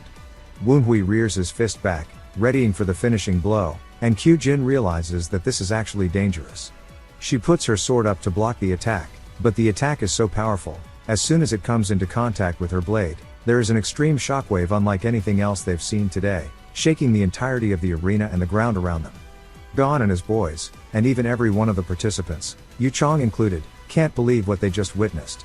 And Woonhui even strikes a cool-ass pose afterwards, then he raises up and looks over towards Kyujin. It goes back to Gon and his boys watching the match, and they immediately turn at him, confused, and he asks what they want. Then they wonder if Kyujin is okay. He asks if he didn't see that. Gon says even though Woonhui has far exceeded their expectations, what they were actually all surprised by was the light they just witnessed. As we see something forming around where Kyujin was standing, Woonhui asks her if she doesn't think that was a bit too cheap. She's surprised that he saw, saying that she wanted to keep it hidden until he brought it out. We see her smiling once again, saying that she guesses it can't be helped. Now she's been found out. She starts to exude a different energy than we've seen before, which we learn is actually sword energy, as she has finally reached the threshold of the peak stage. Yu Chong is super excited, saying that he knew he could believe in his sister, and now with this, Woonhui has no way of winning. Kyujin says that as he already knows, she can't drag things out any longer now that this has been brought out. He says he knows that dragging things out with someone of a lower level is seen as rude. She says it's too bad though, as she wanted to have some more fun, and she asks if she can see what he's hiding as well. Woonhui says that as she said, this duel will end with the next exchange. Although his cutting north wind technique blocked her attack just now, it's not going to be able to block a Ching Cheng sword strike with sword energy, and he can't afford to show his dark arts, so he only has one card left to play. She starts to laugh again, saying it looks like he's thought of something to try, and he asks if it really looks that way. She says yes, because right now it looks like his heart is racing, as even he has a smile on his face, which confuses him. He says he might have gotten a bit excited, and being cornered like this made him realize he's crazy about martial arts. She says that's a strange thing to say, and he asks what she means. She says that people like that who are so crazy about martial arts are what they call martial artists, asking if she's wrong. He realizes that it was actually so simple, and he starts to laugh, saying he understands. He was so absorbed in rushing to master martial arts after being reborn, but that was not the type of martial artist that he envied in the past. The emotion he felt while competing with her, whether it was to see how the martial arts he mastered played out, or how those martial arts fared against an opponent, it was the desire to rise up and win. This is the feeling he wanted from becoming a martial artist. She said it looks like he's had enough time to catch his breath, asking if she can attack, and he tells her to go for it. She dashes off the ground extremely fast. As we see him preparing something, she tightens her grip on her blade, raising into the air, imbuing sword energy into it, about to strike down. We see Woonhui preparing a Kamehameha, saying as expected of her energy. Then he'll use his own final strike that has the most destructive power among all of the movements in the Wild Wind dance. From there he'll mix in Ghost Ki and concentrate it.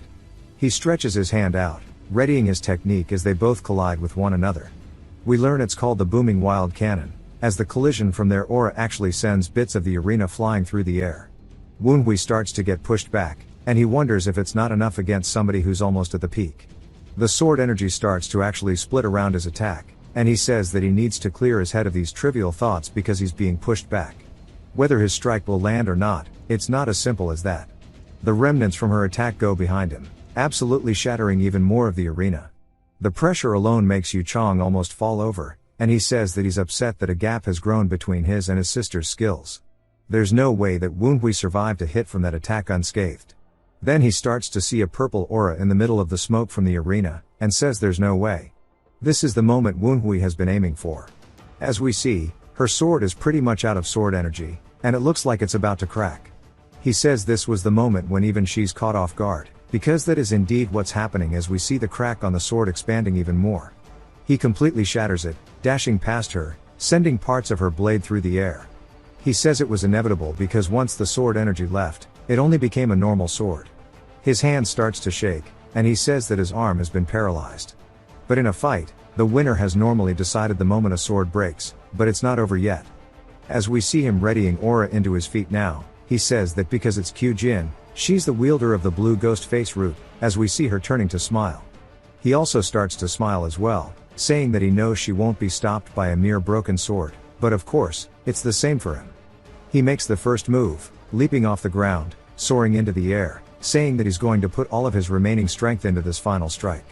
He starts to rotate his body for a kick while using the Wild Wind dance to propel himself, and it's called the Demonic Wind Hammer. Kyujin is absolutely loving every minute of this, saying that he's the best. She then starts to imbue her feet as well with aura, lowering herself to the ground. She leaps off using her own kicking technique called the Rising Dragon Kick Ascent to the heavens. Gon and his boys realize that they need to get down there and stop this before they collide with one another, but then they immediately tense up because, as we see, a shadowy figure leap into the middle of both of their kicks, stopping them. He says that he believes this is enough for playing around, leaving them both surprised. The man took that effortlessly and asks if they were thinking of greeting the family head from sick beds.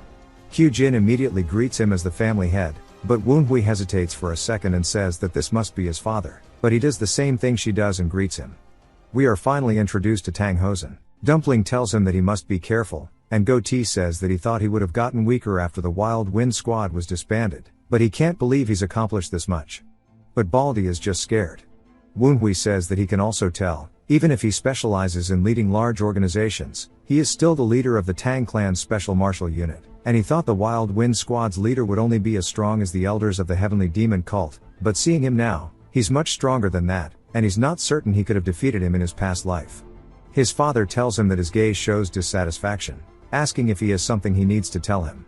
Woonhui immediately turns his head away, wondering if he was maybe staring too blatantly, but decides that he might as well go for it, and he locks his eyes back with his father's, saying that he was curious why the branch family head is here. Hosen asks if there is anywhere in the Nine Dragons branch family that he cannot go. Woonhui says he was concerned they might have dirtied his eyes with their inadequate duel.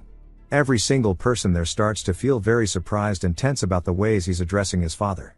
Even Kyujin tries to get him to stop it, and she looks really scared. Woonhui says it's no wonder they're acting like this, because he's just an abandoned bastard who is talking back to the head of the Nine Dragons branch family. But from his residual memories and from seeing him with his own eyes, he can tell that his father is a true man of the Tang clan, as we see him grinning. He says indeed he did not find the duel interesting whatsoever, and Woonhui wonders if that's really how a father should speak to his son. But Hosen then says still, he heard he had a change in personality and is better than he expected. As he's heading down the steps, he looks at Yu Chong, saying that it appears as if another one of his children is nothing but a disappointment. Yu Chong immediately looks down to the floor, feeling nothing but shame. He then calls for Gon and the boys, telling them that their reactions were slow, and they need to train themselves with more devotion. They all say yes sir, and he tells them to dismiss the audience and lead the house members and deal with the aftermath. Woonhui asks Kyujin why she looks so sad, and she says because they were still too weak to catch father's eye and gain his interest. She asks if he's okay, and he says that the branch family had always been like that. After ignoring his second child for so long, he suddenly gained interest after he showed potential. As for the third born, whom he had helped for so long, his interest immediately vanished. Kyujin says she's sorry, and she shouldn't have asked, and she should have known he isn't fond of father. He changes the conversation, asking if she's hungry, and then suggests they go grab a drink together. That night at an inn, we see her drinking, saying that this is what life is about. He says that she drinks and eats like she has been starving for days, asking if they're not serving her meals in the Ching Cheng sect. She says they give her lots, but it's always grass and other yucky shit, and he says it must be one of those Taoist temple things. She beats the table, saying at her age she should be eating meat and drinking alcohol, and this is why he shouldn't become a stupid monk. He says sure, and pours her another cup, and she tells him to keep it coming. He says speaking of the Ching Cheng sect, he wonders what kind of person her eldest senior brother is.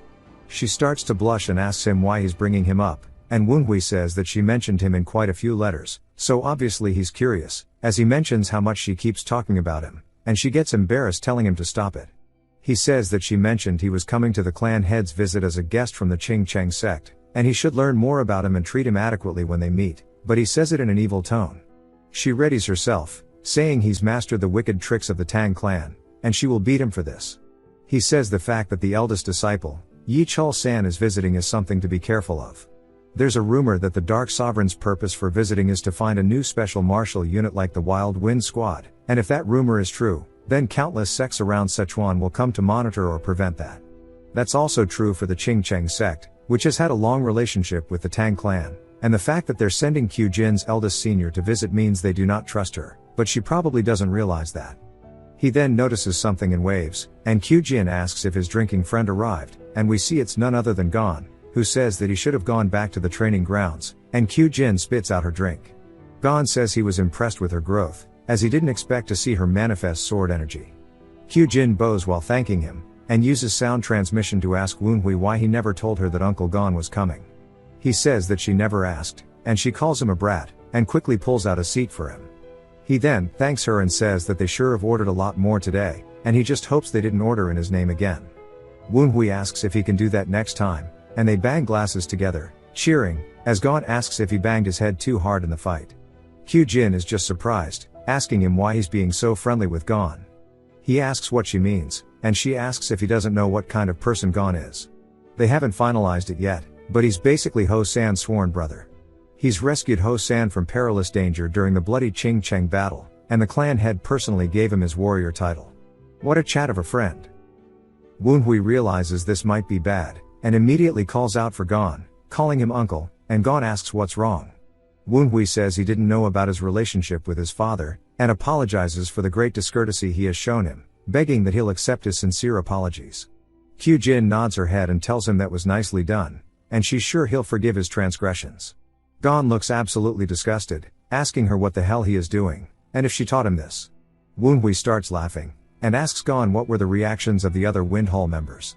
Gon tells him to guess how many points they gave him, and Woonhui holds out his glass, saying it must have been full points. Gon pours him his drink, saying he's too damn arrogant, and Woonhui asks if he's wrong, but Gon says that nah, he's just pissed he's right. Woonhui says he knew it. Because of the spar, he's earned the interest of the former squad members. The only issue left is Sanyong might be scheming something before the Dark Sovereign's visit. On cue, it jumps to Spidey, who wonders how much longer until they get to where they're going. He says he didn't expect them to get this far, because if he goes too far away, Woonhui might think he ran away and tried to kill him. The carriage finally comes to a stop, and Spidey wonders if they arrived finally. Somebody escorts Sanyong out of the carriage, and she says they came without informing the temple, so she wonders if the Templars are present. Spidey says if they're at a temple, this might be where the person who put the toxic cinnabar in Woonhui's medicine is.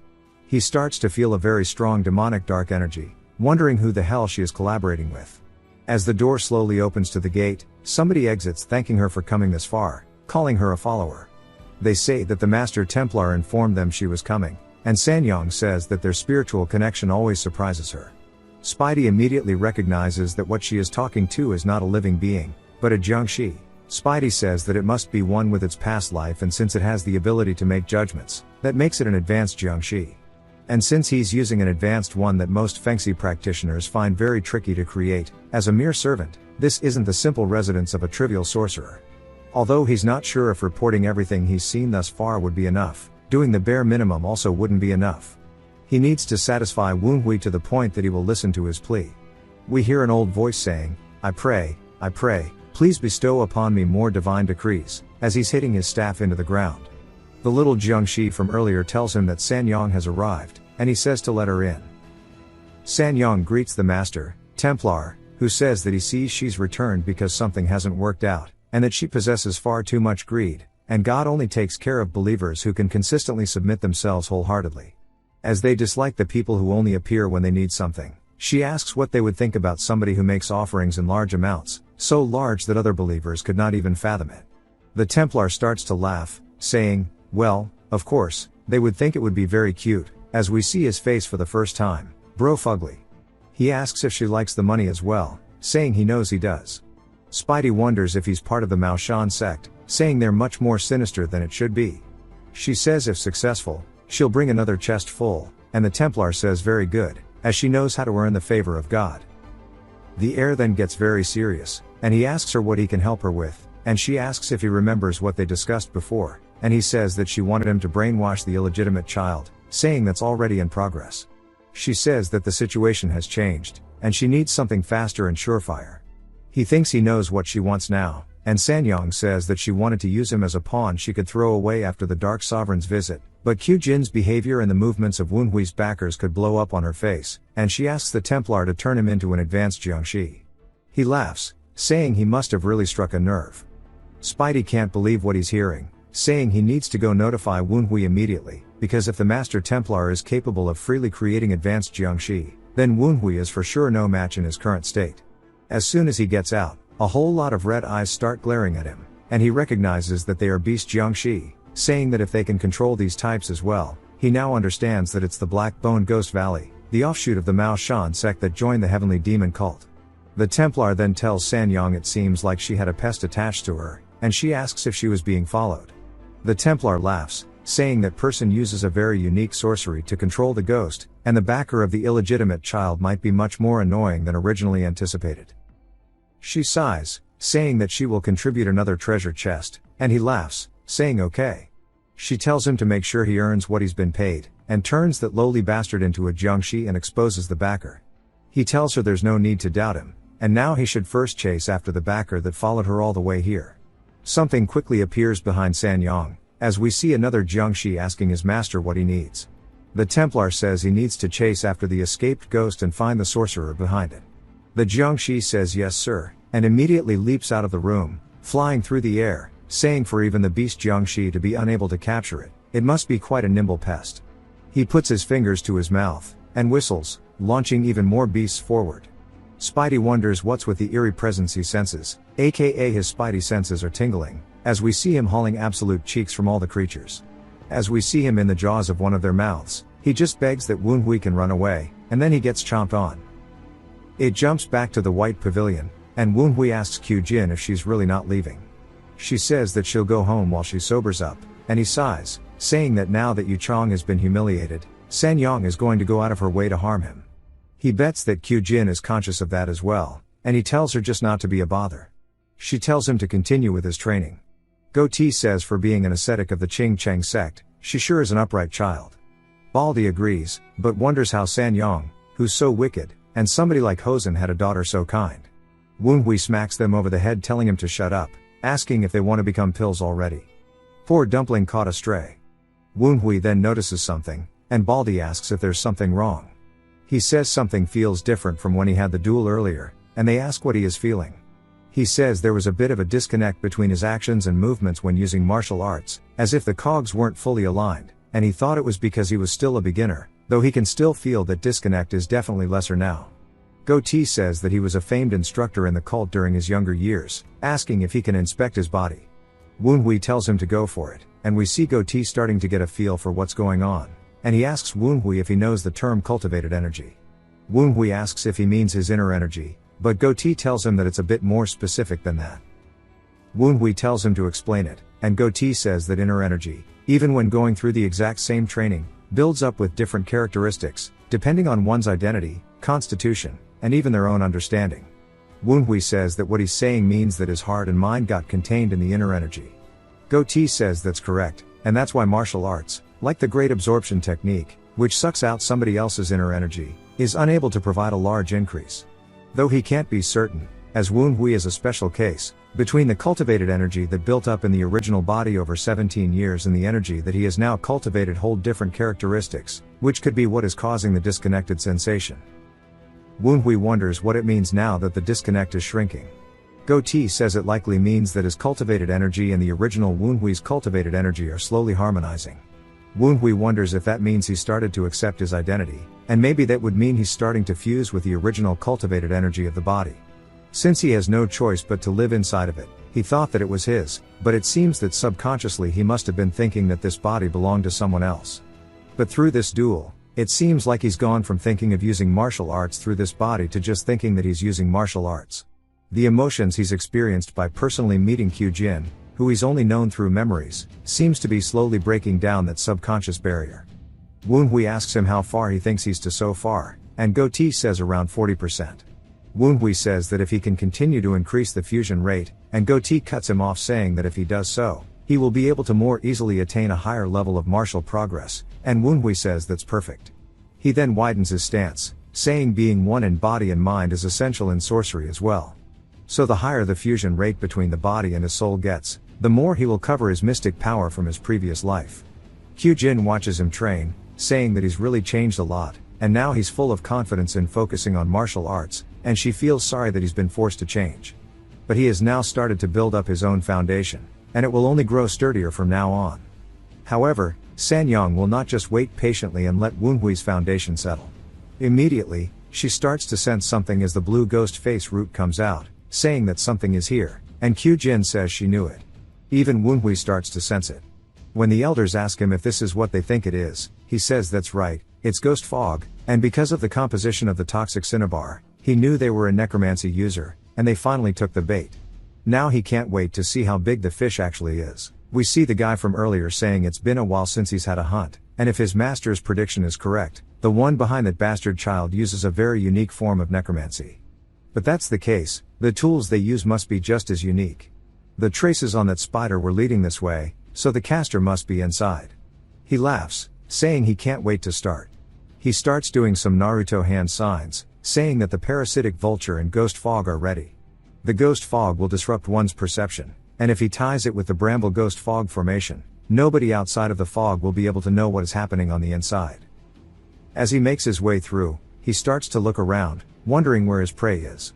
He sees a purple thread going to Woonhui and wonders why it's connected to his second target.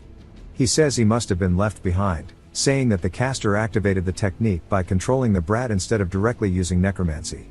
We see Woonhui completely pretending that he's confused about what the fog is, saying he can't see anything. The Jiangshi says the mastermind is even more cunning than he thought, but this brat is still his target. If he captures him, the mastermind is bound to reveal themselves. It's not like he can see what's in front of him or do anything, thanks to the ghost fog, and if he stays still, he'll make him into an advanced Jiangshi with all of his limbs intact. But then he realizes somebody else has entered, as we see Kyujin slowly walking to him, and then her eyes glow for a split second, as she's immediately in his face, smiling. She grabs him by the throat and chases him away from Woonhui. Woonhui says this was as expected, not only did they send an unorthodox warrior, but a parasitic vulture as well. We then see Spidey in his ghost form, saying there's no doubt they are from the Blackbone Ghost Valley. Go-T then says he looks like a class 3, asking if things will go as planned. Woonhui says it's unlikely that a Qing Cheng Taoist would lose to a Jiangshi on equal footing, but the question is, will Kyujin hold back, or will she vanquish him as a Taoist? Right now, all they can do is trust her judgment as she slams him straight into the floor. He immediately recognizes it as the Qing Cheng sword key, saying that the only Qing Cheng Taoist in the family would be Kyujin, wondering why she is here. He quickly distances himself, calling out to her, telling her to wait a second and listen, but she asks why she would listen to a member of the unorthodox faction, telling him to die, calling him filthy. He puts his hands up to block her attacks, and he tries to create even more distance, and says that this matchup is terrible as we see his hands shaking.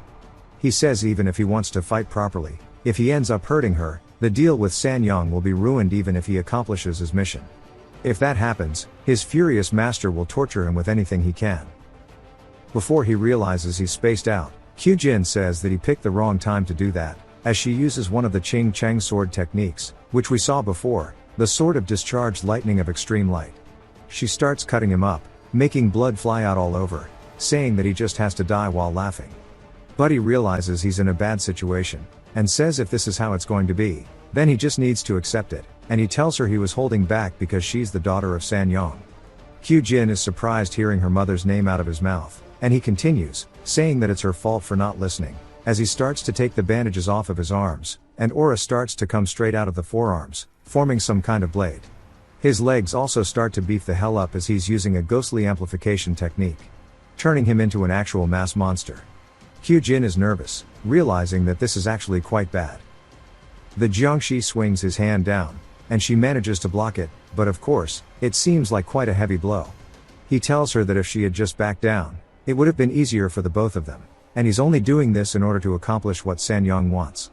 Kyujin tells herself to lock back in, saying she already knew what her mother was doing, and she will capture him, find the one behind this, and stop her mother from continuing down the wrong path. The Jiangshi starts to feel disgusted at her Taoist aura, and says that she definitely is a stupid person for not taking the chance to back down, as he rears his fist back, punching forward, hitting the ground as she dodges away. He says it would have been better if she wasn't a Taoist, and if the fight drags on like this, he'll be at risk of being discovered by the righteous Wind Hall, even with the Bramble Ghost Fog formation. Plus, that cursed caster could show up at any moment, and the longer it goes, obviously the worse it'll be. Even if the ghost fog clears up, he needs to use the parasitic vulture, as his target is still the bastard son. The vulture immediately gets some kind of telepathy from the guy, and it immediately starts to fly away, and Dumpling says it seems as if the parasitic vulture has stopped emitting ghost fog. Woonhui says it looks like he was finally using the vulture, and he almost fell asleep waiting for this moment. Dumpling then says it might have been even better to let the girl take on the vulture while he fights the unorthodox warrior. As the vulture starts to descend, screeching directly towards Woonhui, Woonhui stares at it, asking why the hell it's screaming in the middle of the night, telling it to get on the ground now, as his eyes start to glow purple, as he's using his mystic arts called the Evil Ghost Advent, aka his magic eyes. The vulture feels a primordial fear, and immediately dives past Woonhui, directly into the floor, and Woonhui says that's not what he meant. The other ghost says it's a miracle it didn't break its neck, and it seems that its body is as sturdy as you'd expect from a parasitic vulture. Dumpling says they surely used rare materials and spent a long time making just one of these, and it just had to go up against Woonhui. Woonhui says they all seem pretty pleased with themselves, even though he's the one who did all the work, and he tells the bird to get up, and it immediately does so. He says he's going to give it two choices, asking if it'll fight the other Jiangshi, or if it plans to fight Woonhui. The vulture looks terrified and immediately leaps away, attacking the Jiangshi from behind. It wonders why it's attacking him and how he lost control of it. Then he realizes that must mean the caster is skilled enough to take control from him, and he didn't even sense them. Kyujin immediately jumps up behind him, laughing, saying if he lets his guard down like that, she won't hesitate to strike him down. As we see her cleave through him, we see that it was actually his arm that she managed to cut off, and the dude says he needs to retreat immediately once his arm hits the floor. He wonders why she's not doing anything else, so he asks her what she's doing, saying she could have killed him with an attack just now, or if she's showing mercy because of Sanyong. She starts to laugh, saying, as if, and it's so that he can thoroughly repent for salvation, and she's going to shred him to bits very slowly. He tells her that she's insane, asking how this is the face of a Taoist. The parasitic vulture does a drive-by, scratching the dude's eyes. He screams, looking at it, and Kyujin says that she doesn't know why the beast turned against him, but now is her chance to get rid of the remaining ghost fog, as she starts to use another ability called One Energy of Heaven and Earth. It's just her Taoist energy and uses a technique called the Evil Expelling Torrent. The guy then realizes that the ghost fog and his ghostly amplification technique have both been dispelled, so he needs to quickly find a way to escape. He says there's still a shred of the ghost fog remaining, which is his last chance, as he starts to channel aura into his hand.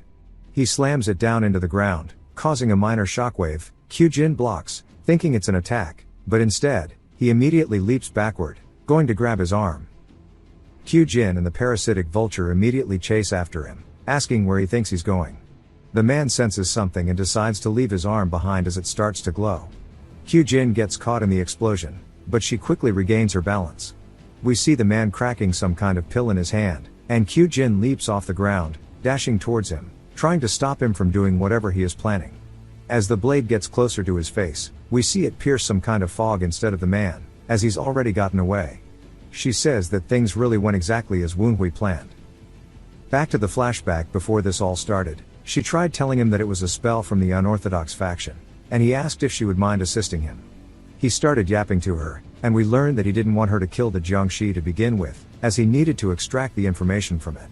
They may be a branch family, but there's still a manor of the Tang clan, and if it was capable of sneaking in here and setting up a ghost fog, it can likely use some formation sorcery. So it will likely use a return crystal to escape through the Hell Gate when in critical danger, and with his current skills, he has no way of beating the Jiangshi here now that it's set up a formation spell. But if she can make the Jiangshi escape outside of the formation spell, he can figure out who the puppeteer is that dared intrude upon the 9-dragon branch family. She says that if this really is about to happen, then it's probably an assassin hired by their mother, and he wonders what she'll do if she plans to side with her. Woonhui sits up, saying if that were to happen, that just means that he's a loser that lost in the battle of wits, and that is just the natural order of things. She says that for Woonhui, who would continually face his hardships, the Tang clan is nothing but a den of trickery and deception. However, she'll make him see that what he knows is not the only identity of the Tang clan. For that, she needs to work harder. The flashback ends with the derpy-ass vulture cawing at her, and she starts to go crazy saying that she can get rid of it. Leave the bird alone, lady. We then see where the other man has jumped to, as he's now regaining his footing, saying that he can't believe he failed his mission and had to flee. He can always reattach a new arm, but he's lost the parasitic vulture, and now the family is going to be on high alert, and his master will never tolerate this. He starts screaming, saying if only it wasn't for that damn Taoist. We then hear Woonhui saying that he should have gone further away, and he can't believe he stopped so close to the manor. The dude immediately freaks out because he didn't even sense his presence, but he recognizes Woonhui, wondering what he's doing here and how he followed him. He thinks he might have been instructed by the sorcerer backing him. Since they are capable enough to seize control of the parasitic vulture, they were likely able to figure out the location of the escape gate. Whatever the case is, this is a great opportunity, because if he can capture Woonhui, he can figure out the identity of the sorcerer and even retrieve the parasitic vulture. But we see in the reflection of his eyes, it's not about to go as planned, as Woonhui starts to release his ghost key. The man says that it must just be something that the sorcerer has lent him. He says the appearance is a bit hazy, but he wonders why the energy is so familiar. Woonhui says that he knows Sanyang was desperate, but how could she join forces with the Black Bone Ghost Valley when she's from the Namgung clan? The guy is surprised, asking how he knew that, and Woonhui asks him what he thinks. As his ghost key starts to form around him, the dude immediately realizes what's going on, and he says no way, as we see Woonhui slowly getting covered more and more by the aura, until it forms a robe, which we learn is called the Evil Ghost Battle Robe. Woonhui says he must be something of a veteran if he recognizes this, and everyone who was at the Black Bone Ghost Valley 10 years ago remembers it. It was the mystic armor the junior demon lord Woonhui wore when he intended to level an area. The man asks him how someone like him is in possession of this, and Woonhui asks him if the person in his memory was someone to answer such questions. And he has many things he wants to ask him. The dude says he'll never talk, and Woonhui says he may be saying that now, which is why they'll talk after he has been thoroughly pummeled. The Jiangshi says that if he really is the junior lord, then he risks dying in one shot. Woonhui clenches his fist, and starts to release an even more powerful aura. The Jiangshi wonders if it's going to be dark arts or the Ghost King's power. Woonhui immediately closes the gap, rearing his fist back. The Jiangshi is just confused at its martial arts, and is too confused to react, so he gets hit straight in the face, and it low-key dents his head. He gets sent flying as blood starts to pour out of his nose, and he lands and hits a tree, sliding down against it. He manages to catch his footing, saying that was the wild wind dance. He wonders why he's using martial arts instead of dark arts, and starts to smile, which turns to laughter. He says that he's not the junior lord, as the junior lord can't use martial arts. He's a monster who could blow up an unorthodox warrior like him with a finger. As he keeps yapping, he says he doesn't know how he could have seen the junior lord's skills to imitate them. We see little portals open up as purple beams shoot out of them. They are called magic imprisonment chains. The dude says that the monster made this equipment himself, and Woonhui says he can't believe he missed. He wonders why he called him a monster instead of a genius. The man then starts to wonder if maybe it really is the junior lord, asking how he could still be alive and using martial arts. Woonhui says he can tell he's confused, wondering whether he's the man he knows or not, and asks him if he thinks he has the time to even debate this right now. The Jiangshi says he's right. If he drags this out too long, either the Taoist girl will come back or someone else will. And that being said, he can't just run away, as this bastard knows who they are, so he needs to shut him up. However, if he really is the Junior Lord, he doesn't know how that'll go. Woonhui sighs, saying he can't believe he's still not moving, asking if they really promote soft guys like him to unorthodox warriors, saying, given how he goes around with a parasitic vulture on hand, it looks like he can't even do a single thing right. The Jiangshi starts to get angry. Woonhui laughs, saying maybe he should just go back, and he wanted to get some kind of information, but there's no way a guy like this would know anything. The Jiangshi starts to get pissed, saying even if he has to burn through his lifespan, he'll make him regret that, as he dashes forward, screaming while attacking at Woonhui. Woonhui asks if he's finally in the mood to fight, as he lets him grab him by the face, and they get sent flying. He says he was trying to buy time and distance himself from the village, as it would just cause him problems if the Jiangshi got scared and ran. And he guesses it's time for him to try out the thing he didn't have a chance to do when dueling his sister. They start to fly directly into a cliff, actually smashing into it, caving a section of it out. The Jiangshi says that he was supposed to take the corpse with him, but he got too excited, and at least his mouth can rival the Junior Lord's, calling him a tier 1000 yapper. Woonhui then grabs onto his hand, saying now he can relax. When using the return crystal, he should be at least this far away to rest.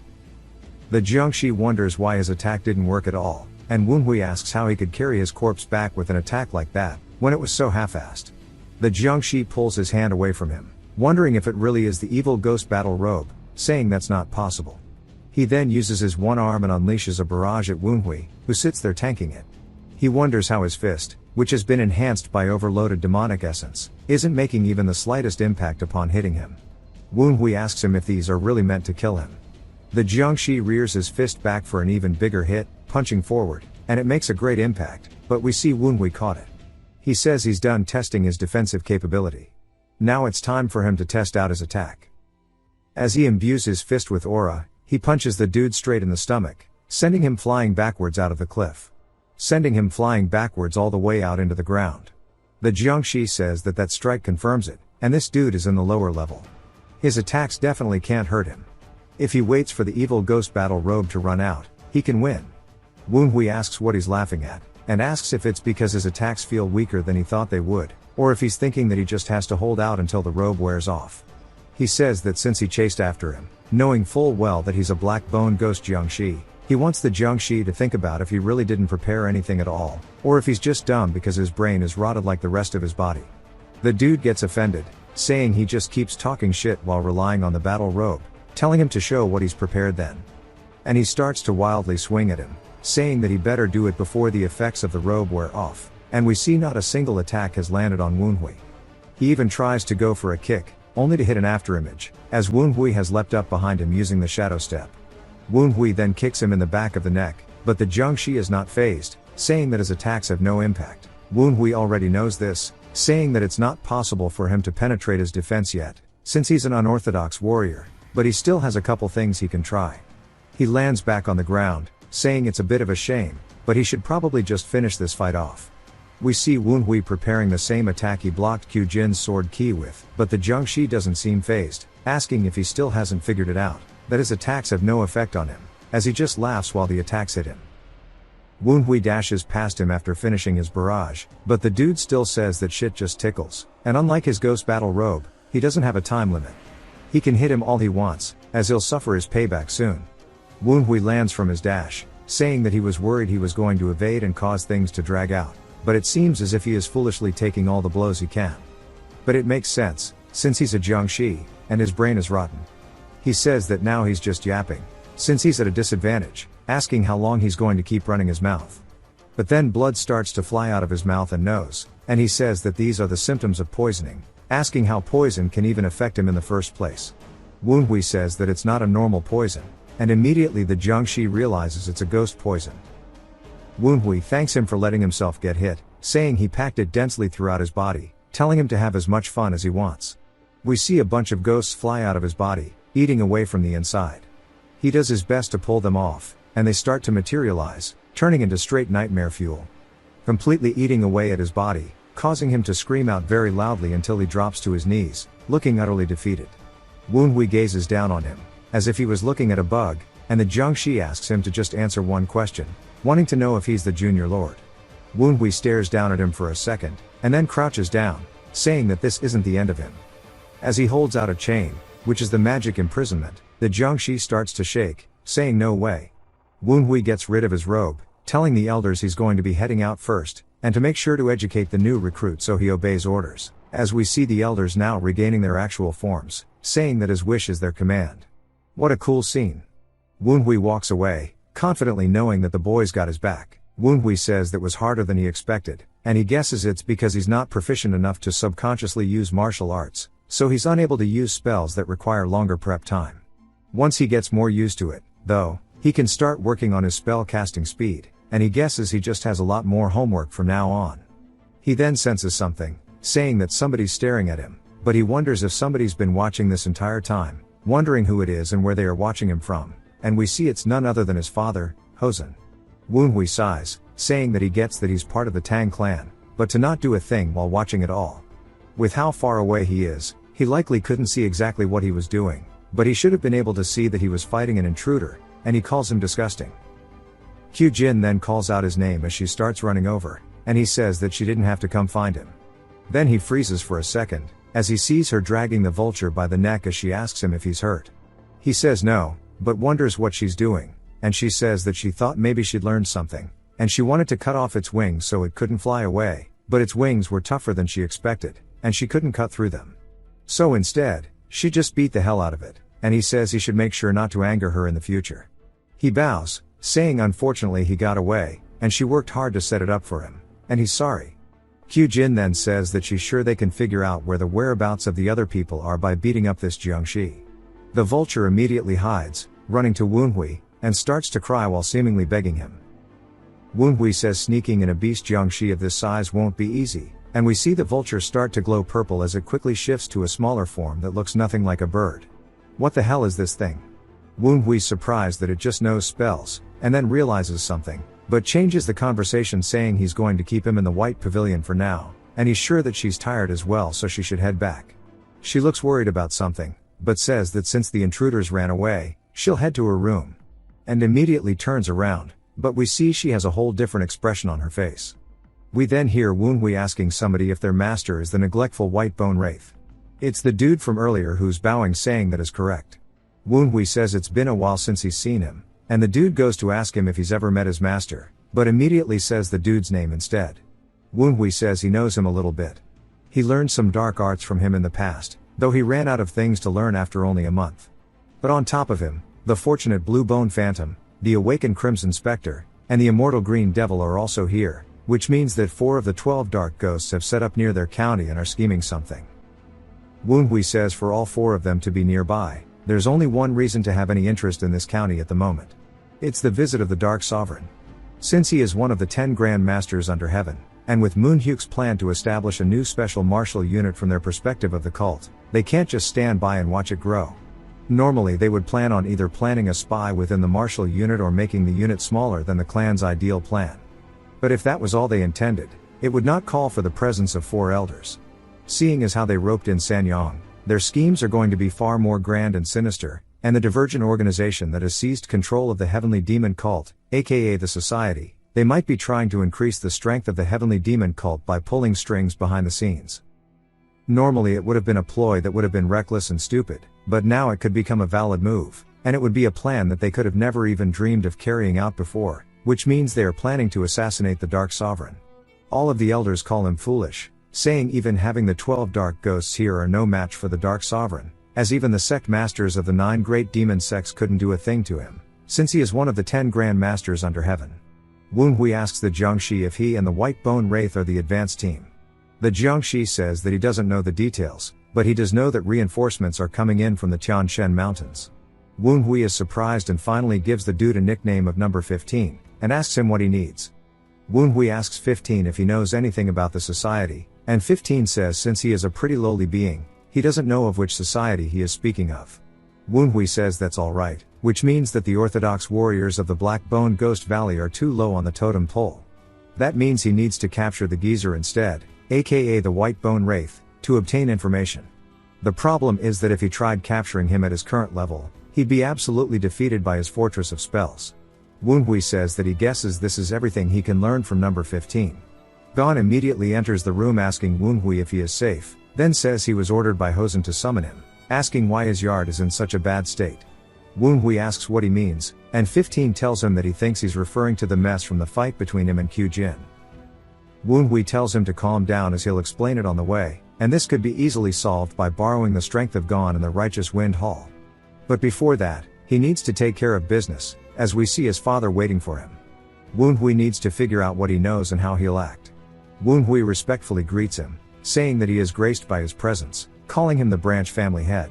His father wonders why he's still calling him the branch family head in private, saying he understood he did it at the duel, but he still wants to remain distant, even in private. Woonhui immediately drops formality, saying he apologizes as it's been too long since they've seen each other in private. Gon asks him if he's insane, saying he went through the trouble of boasting to Hosen, and yet he's dragging himself back down. Woonhui starts to smirk, saying it seems like he's been complimenting him, and it's going to make him blush, but Gon tells him that now is not the time to joke. Woonhui tells him to watch. He asks his father if he's intending to reward him for defeating the intruder. But he knows if he intended to reward him for defeating the intruder, he would have done it in a public setting, as what Hosen wants to check isn't something like a father-son bond. Rather, he wants to know how much Woonhui knows. Hosen says he seems to know exactly why he called him, and Woonhui says it seems he's already confirmed the identity of the intruder, along with their connections to the Grand Matriarch. Woonhui says it's only natural, as it is related to the clan head's visit, which means he must know about their plans to assassinate the Dark Sovereign. Hosen says the fact that he isn't surprised must mean that he also has figured it out, and he heard that he has recently turned a new leaf, but this goes far beyond that. His inner energy, foresight, strategy, and everything else is not something he could obtain in a year or even two, and he must have been hiding within the deepest burrow he possibly could have, training in absolute secret, and he can't believe he's fooled even him for so long, and his wickedness is truly worthy of the Tang clan name. Woonhui bows, saying it may sound like an insult, but it is actually high praise within the Tang clan. Hosen tells him not to take it any further than this. Woonhui asks what he means, and Hosen says no matter what sort of war he and Sanyong wage against each other in the manor, he will not interfere, but he needs to not mess with the people backing Sanyong.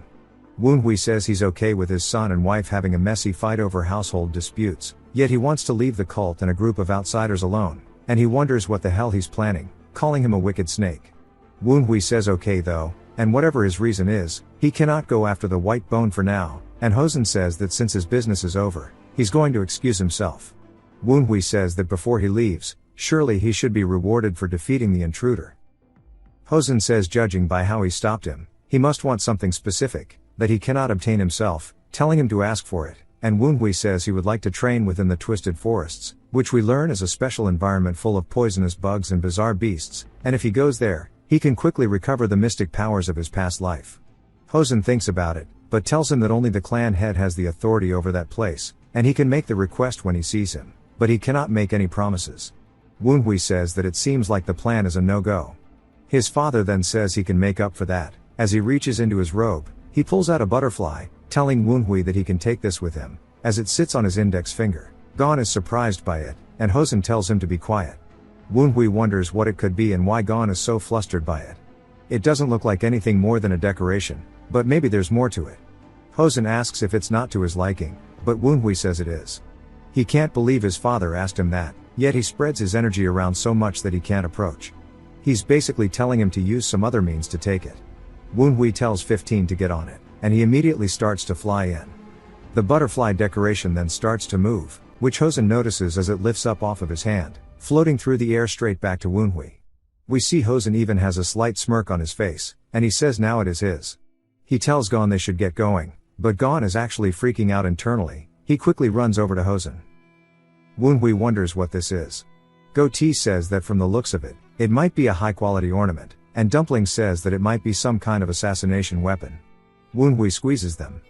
Poor Baldy caught a stray and asks if he ever wanted their opinion, saying that they need to follow them. They immediately fly off, saying, "My bad." We hear Gon asking Hosen if that was really okay, saying that the blood butterfly is extremely precious to him. Hosen says that it is, but the Wild Wind Squad has disbanded, and it has been 20 years since the Nine Dragons branch family was established. Above all, Woonhui said he wanted to continue the Wild Wind. Gon says that now he understands why he handed it over to him, as he too must have had regrets for not being able to fulfill the hopes of the Wild Wind Squad.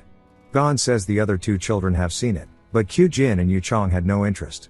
However, Woon-hui took the blood butterfly from him, even though he's not sure how he did it. He laughs, saying he supposes that he could say he took it with a wild wind. This is why he thinks that Woon-hui could be the one to discover the secret of the blood butterfly. Back to Woon-hui, saying he didn't even think about using the wild wind in the first place, and he asks if they ever mentioned what it actually was. They say no, but they do understand it's a precious item. We hear 15 from inside the butterfly saying every time it moves, it consumes an incredible amount of spiritual power. Considering the large amount it consumes, it looks to be some kind of magic tool.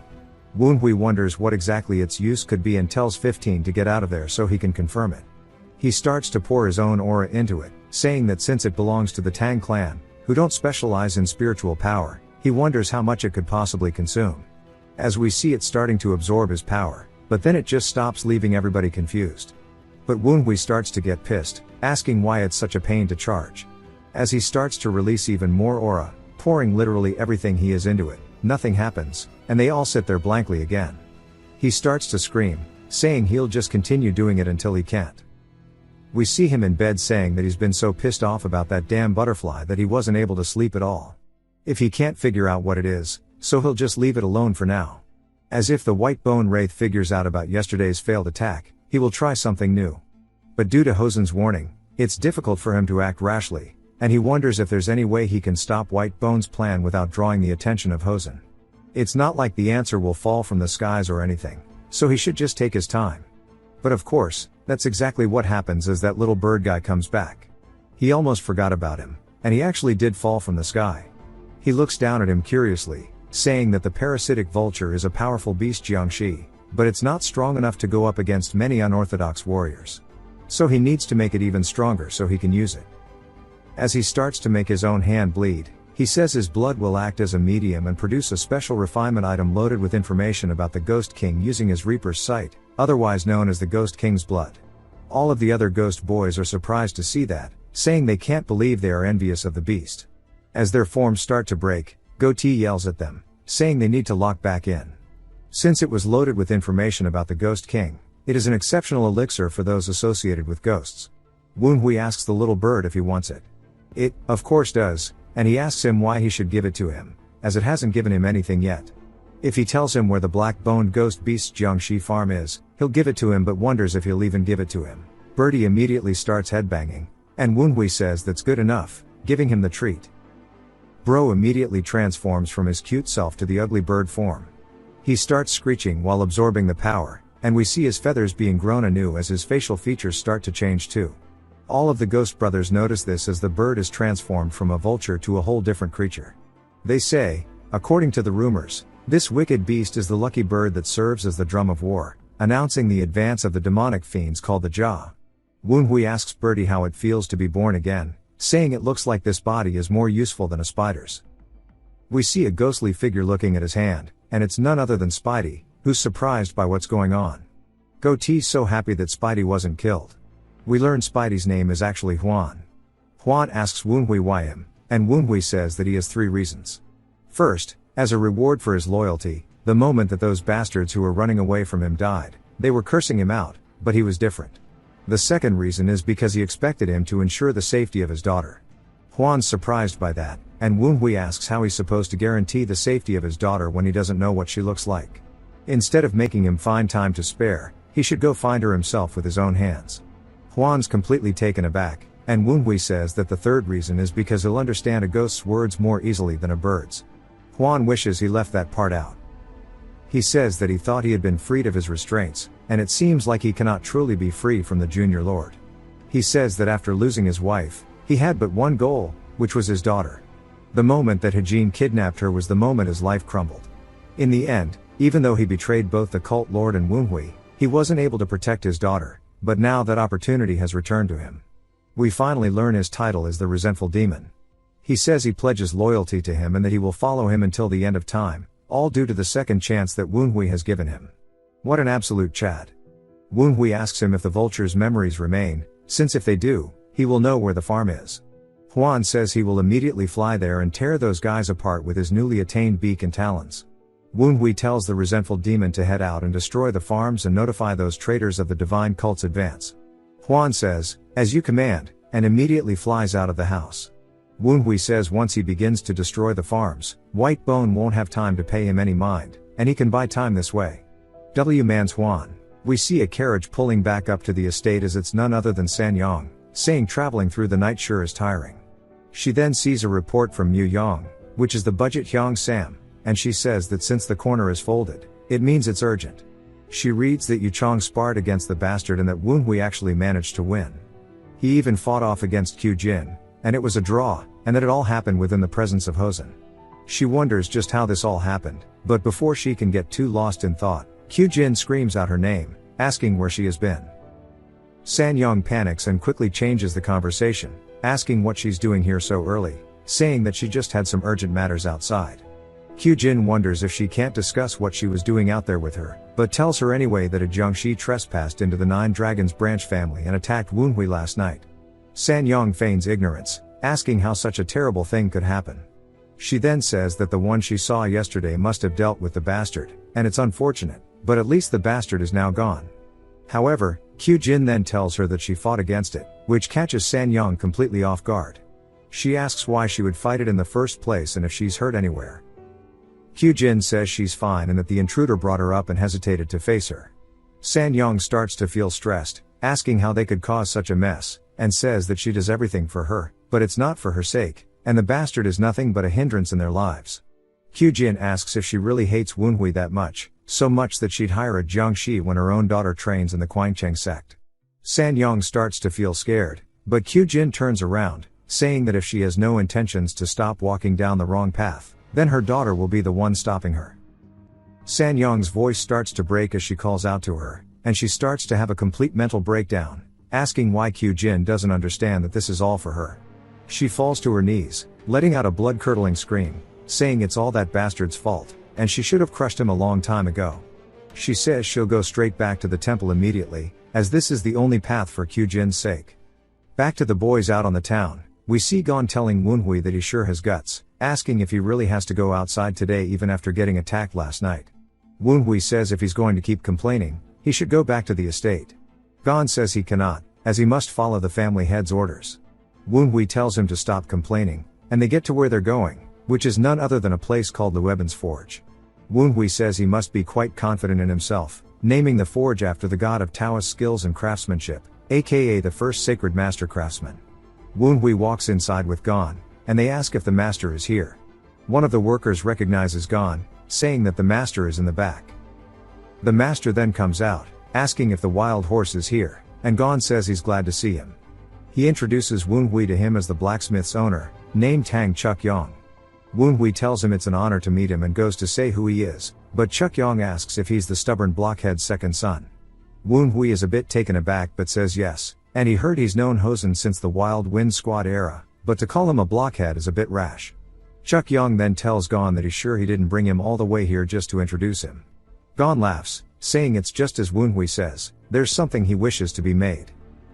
We see Chuk Yang has an arm made of metal, and he says Wen must have not been satisfied with what the Nine Dragons branch family had and came here instead.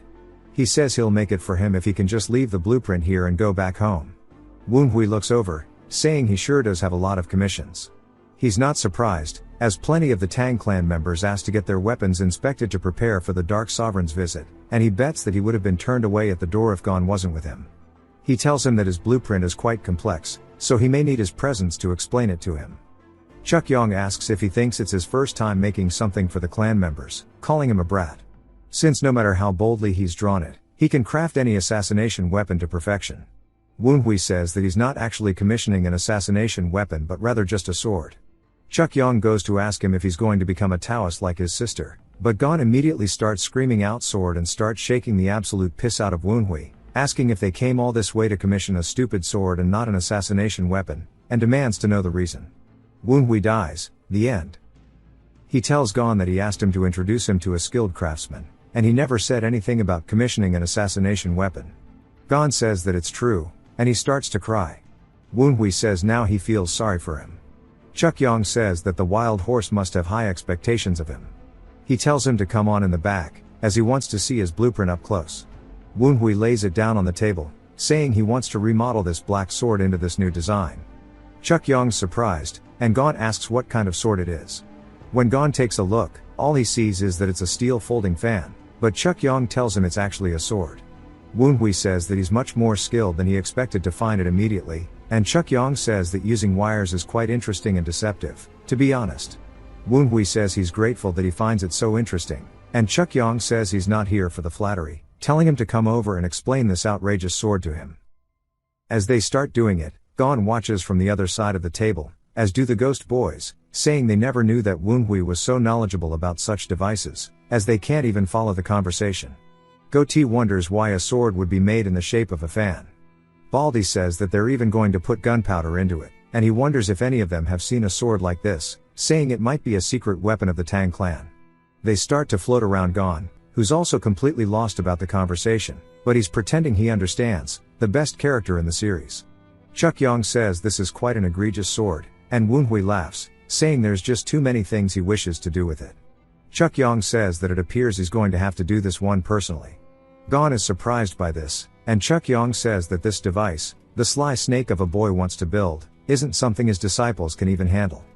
Woonhui says now's the time, and he immediately goes into the most formal bow you've ever seen, saying that it's a true honor to be able to showcase a sword made by a master craftsman like him during the clan head's visit. Chukyong says there's still 20 days until he comes, and Woonhui asks if he's not going to be able to meet the deadline. Chukyong tries to tell him that his schedule is busy, and Woonhui says that he sees that it must just be impossible for him to complete, and he's sorry, starting to bait him. Chukyong completely falls for it, saying that he is Luoban incarnate, and 15 days is more than enough for him to make this sword. Woonhui laughs, saying that's why they call him Sir Luoban. Gon and the ghosts all understand that another one has fallen to his petty tricks. Outside, Woonhui says that he's glad that Chukyong is more talented than he expected and that Huan must be destroying the beast farm right now. And there's only one thing left. He then hears Kyujin calling out to him, and he asks her what's wrong as she looks a little down. She says there's something she must ask him. He says that he can sense the bloodthirst of the blue ghost face root and that she is extremely distressed, enough that she can't control the teachings of the one energy of heaven and earth, and he can already tell what this is. Kyujin says this may be a weird question but wants to know his opinion on the past. Specifically, she wants to know whether he bears any grudges or emotions similar to that. Woonhui asks if she's trying to grasp the wind, which confuses her, and he says they can temporarily contain it but cannot grab a permanent hold of it because once it stops moving, it is no longer the wind. He asks her what's so important about the past as there are so many things he has to do and wants to do right now. He says the future matters so much more than the past to him. Turns out the metaphor was well received, and she starts to smile, saying she understands, and thanks to him, she's made up her mind entirely. She says that now there's something she has to do, so she won't be around for a while. She walks past him and leaps off, leaving him there. The ghosts say they can't believe that she would get so enraged, and Woonhui lets out a sigh, telling them to stop yapping and go keep an eye on her, but he only needs 2 of them to do it. He's sure that Kyujin had a big argument with Sanyang, and that's the only reason she could be like this. Sanyang won't remain still if they're having such a heated argument with their daughter. In that case, it's time for him to prepare for some unwelcome guests. Back at Hosen's quarter, the assistant is telling him that Woonhui is requesting an audience. We see Gon there, surprised, and Hosen tells them to let him come in. Once inside, Gon starts asking him what he's doing here using sound telepathy, and Woonhui says he wants to pay respects to his father as a son. Gon tells him if he's only here to yap, he should just leave. Woonhui says he's still a young master, so that's quite a bit harsh of an attitude, and Gon laughs, asking how about he does something to truly deserve his honor. Hosen then gets to the point, asking what he's here for. Woonhui says he's here to discuss the matter he spoke of the other night, and he wants to make a trade. Hosen thinks about it and calls out to Gon. Gon says as he commands, then immediately vanishes, as do other people in the rafters, and Woonhui wonders how many people there are to begin with. Hosen says that by involving himself in this matter again, a problem may arise in the progress of the Tang clan's plans, so he will need a good reason to persuade him. Woonhui says he felt it on the practice grounds, but this is not the energy a mere branch head should have. He also just mentioned the Tang clan's plans, so they must be planning something. Average Sherlock Holmes moment. Hosen says if he wants to make a trade, they must give and receive something of equal value, asking what he can give him. Woonhui says he doesn't have anything he can give right now, but he promises that he will. Hosen wonders what he means, and Woonhui says he will protect his big sister Kyujin. Surely his father knows what kind of people Sanyong has formed ties with. Hosen's silent for a second, and then uses sound telepathy telling him to speak freely. Woonhui says this must mean there are still people hiding, and he says that if their relationship between Sanyong and the demonic cult is exposed, Kyujin and Yuchong won't be able to escape the aftermath, as they will be labeled lackeys of the demonic cult, and surely Hosen himself knows that that's how it will go, and how those people have been treated so far, as they won't ever be able to step foot anywhere around here again. Hosen says that he's the one who has led the Wild Wind Squad at the vanguard to stop the demonic leader, so who would be able to label his children as demonic cult lackeys? Woonhui says of course they would behave normally in front of him, however the world doesn't overlook fault so easily as that, therefore he will ensure that such a label does not get put on Kyujin. Hosen says setting aside how he would even carry out such a promise, what is it that he wants in the first place? Woonhui says that since his involvement in this matter would be by no means small, he wants to take an active role in his plan. Hosen asks if he believes himself capable enough to be added to the plans. Woonhui says he will prove it. Woonhui says the words White Bone Wraith, and that he will bring the head of one of the demonic leaders here himself. Back to the geezer, we see him praying, as Sanyong's back again, asking how he handled her matter so carelessly. Even though she's given him so much money, he calls out to her in a calm tone, and she asks if he understands that her daughter said she would take care of her. He then yells out her name, which startles her a little bit, and he says he also feels that his judgment was poor seeing how it turned out like this, and he also lost a disciple, so he will not stand idly by anymore. She can be at ease as he will head out himself. Then the small Jiangxi from before comes in screaming his name, and he asks what she wants, and she tells him it's an emergency. The White Bone Wraith sighs, telling Sanyong to please take a seat and wait, as it can't be helped. She says she's not happy about being bullied, but his skills are the real deal, and since he said he would head out himself, then the bastard should be finished off this time. She then hears him screaming as he was just informed about his beast farm being attacked, and even though his farm was operating completely within secret for decades, a single bird with the same spiritual base as the parasitic vulture he made came back to his own farm and single-handedly wiped out every single beast he had raised thus far. Sanyong asks what in the world happened that he's so worked up, and he calls her a bitch while reaching for her throat. As he starts choking her, he slams her straight to the ground, saying that she dare trick him, and there is a high-ranking sorcerer with enough authority to take a vulture he made and evolve it. She really expects him to believe that they sided with a lowly bastard within the Tang family, saying that is completely absurd. She must have conspired with the sorcerer to stab him in the back. She says that she has no idea what he's talking about, and he starts to release a deathly aura, asking if she's genuine or just pretending, asking if she thinks so little of him, even though he's a member of the Black Bone Ghost. That's the first time she's hearing of this, since she can't believe that he's a part of the demonic cult, as she thought he was just some quack. The White Bone Wraith can tell just by how surprised her face is that she doesn't actually know anything, and that the Namgung family must have intended to use her and throw her away. He lets go of her and says that he had a brief misunderstanding, and he can't believe she really didn't know. She then starts to understand that this means she formed ties with a demonic leader, and she was introduced to this by the orders from her own family, which means that the Namgung clan has formed ties with the demonic leaders. He then asks her if her second child is home, saying now that he thinks about it, even his name is similar to a piece of shit that he knows, and even without her request, he has now a reason to tear apart both her son and the sorcerer supporting him, asking if she will help him. It then jumps to her saying that she has made a mistake, as we see she's talking to Woonhui, asking if he would like anything as an apology, as she'll give him whatever he wants. He seems really smug, saying that this is so sudden, and he can't believe that she's apologizing. She says she doesn't want to do this either, but it's part of the demonic leader's order, as he told her that they need to make sure that they drop their guard, so she should go get some kind of favor with her bastard child.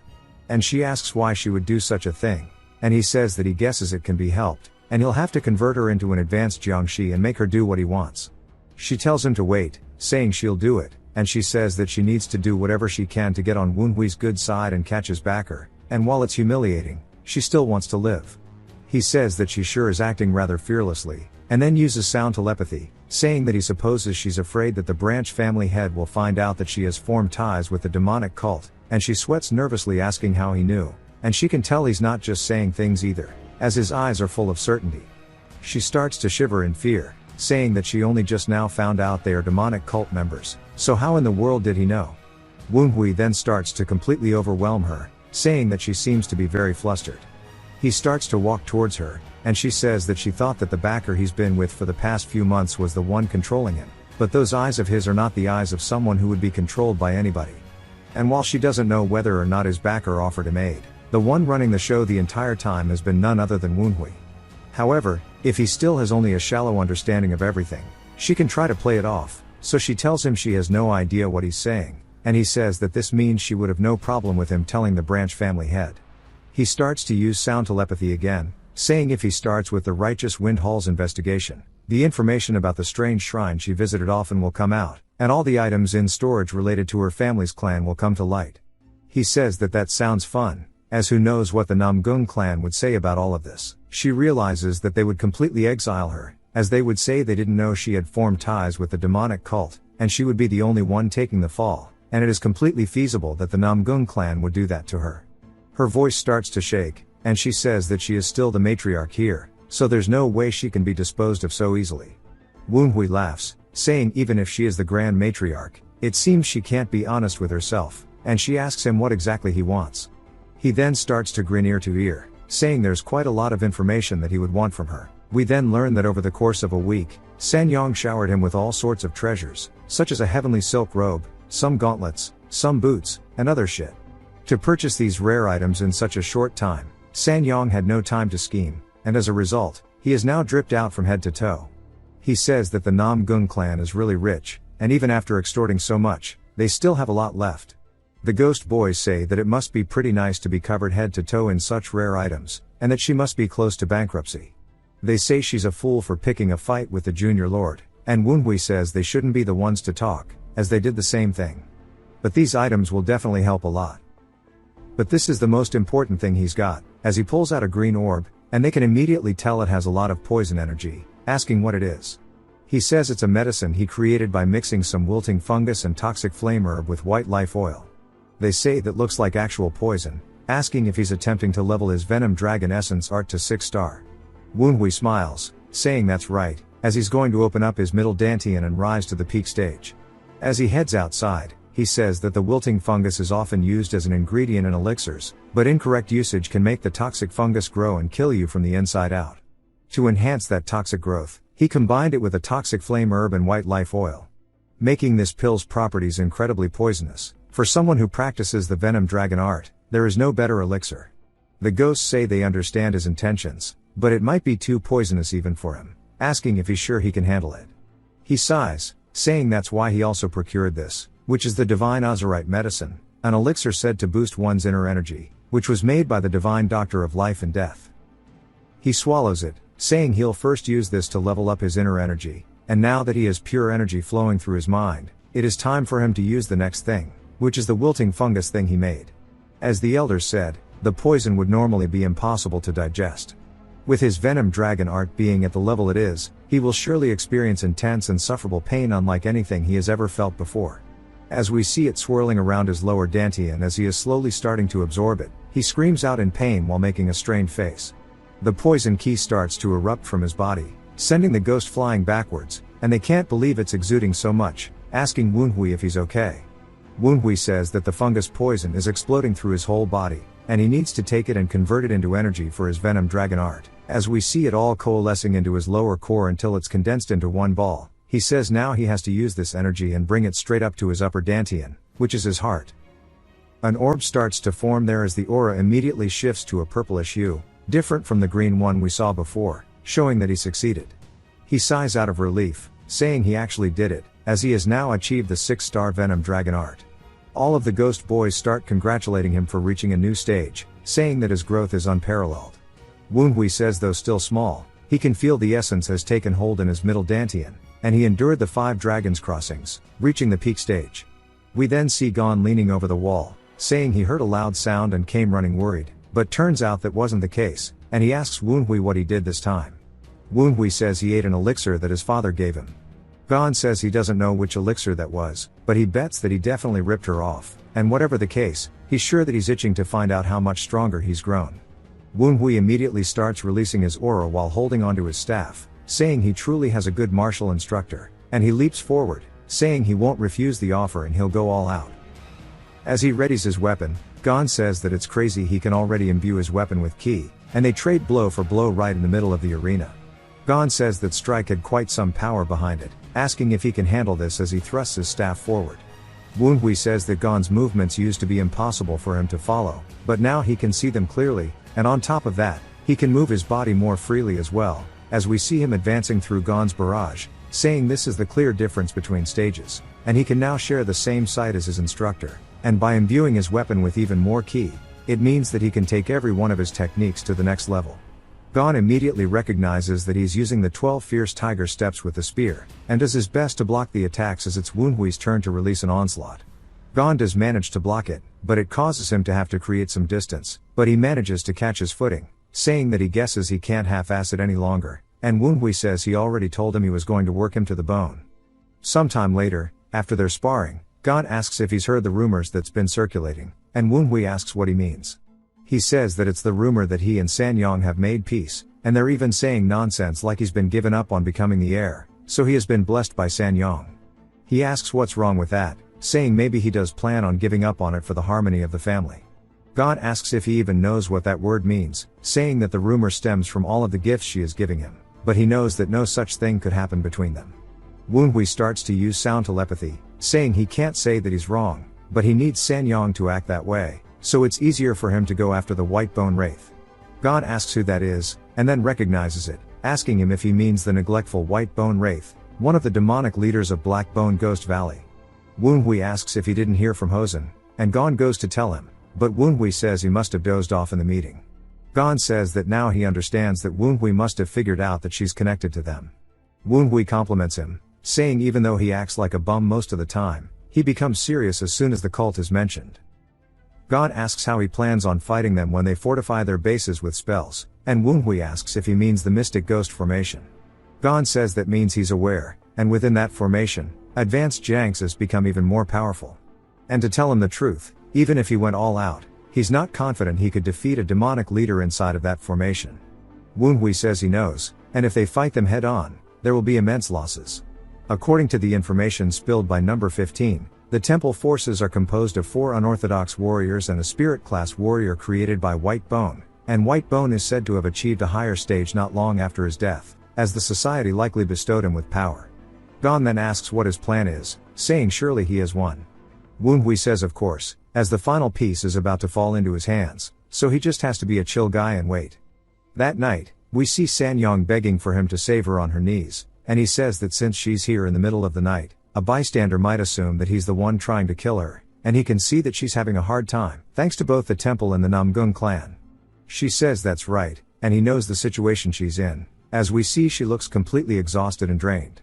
She tells him that the demonic leader is threatening to turn her into an advanced Jiangxi if she doesn't bring him clues about the sorcerer backing him. At this rate it is going to be bad for her, and Woonhui says that it's definitely not going to be a pleasant death.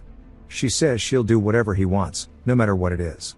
Woonhui then asks her if she will give up the heir seat that she has been putting so much preparation into, and we see her obviously taking a bit of a blow from this, but she tightens the grip on her clothing, saying of course, and that she will convince both of her children to give up on succession, and she'll even seclude herself and never appear in front of him again, begging that he save her. He says fine, but she needs to make sure she listens to him. She says she'll do anything so long as she can be rid of the demonic leader. Woonhui then smiles, saying this is what he wanted, and that there is something else he needs her to prepare for. The final piece is up to Woonhui, as he needs to pull a Luigi Mangione on White Bone. It then jumps back to Chuck Yong's workshop, and he says that he's in quite a bit of trouble now. He got distracted by the schematics, but it'll take half a month to take care of this black sword that the kid has brought. Since it is a magic tool containing ghost key made from black steel, it's a kind of rare find, and he can't believe he's going to use it as material. While he may be a child, he's definitely a total snake, as he pulled a fast one on him. The difficulty of the schematics requires one to work day and night for a fortnight, not the game.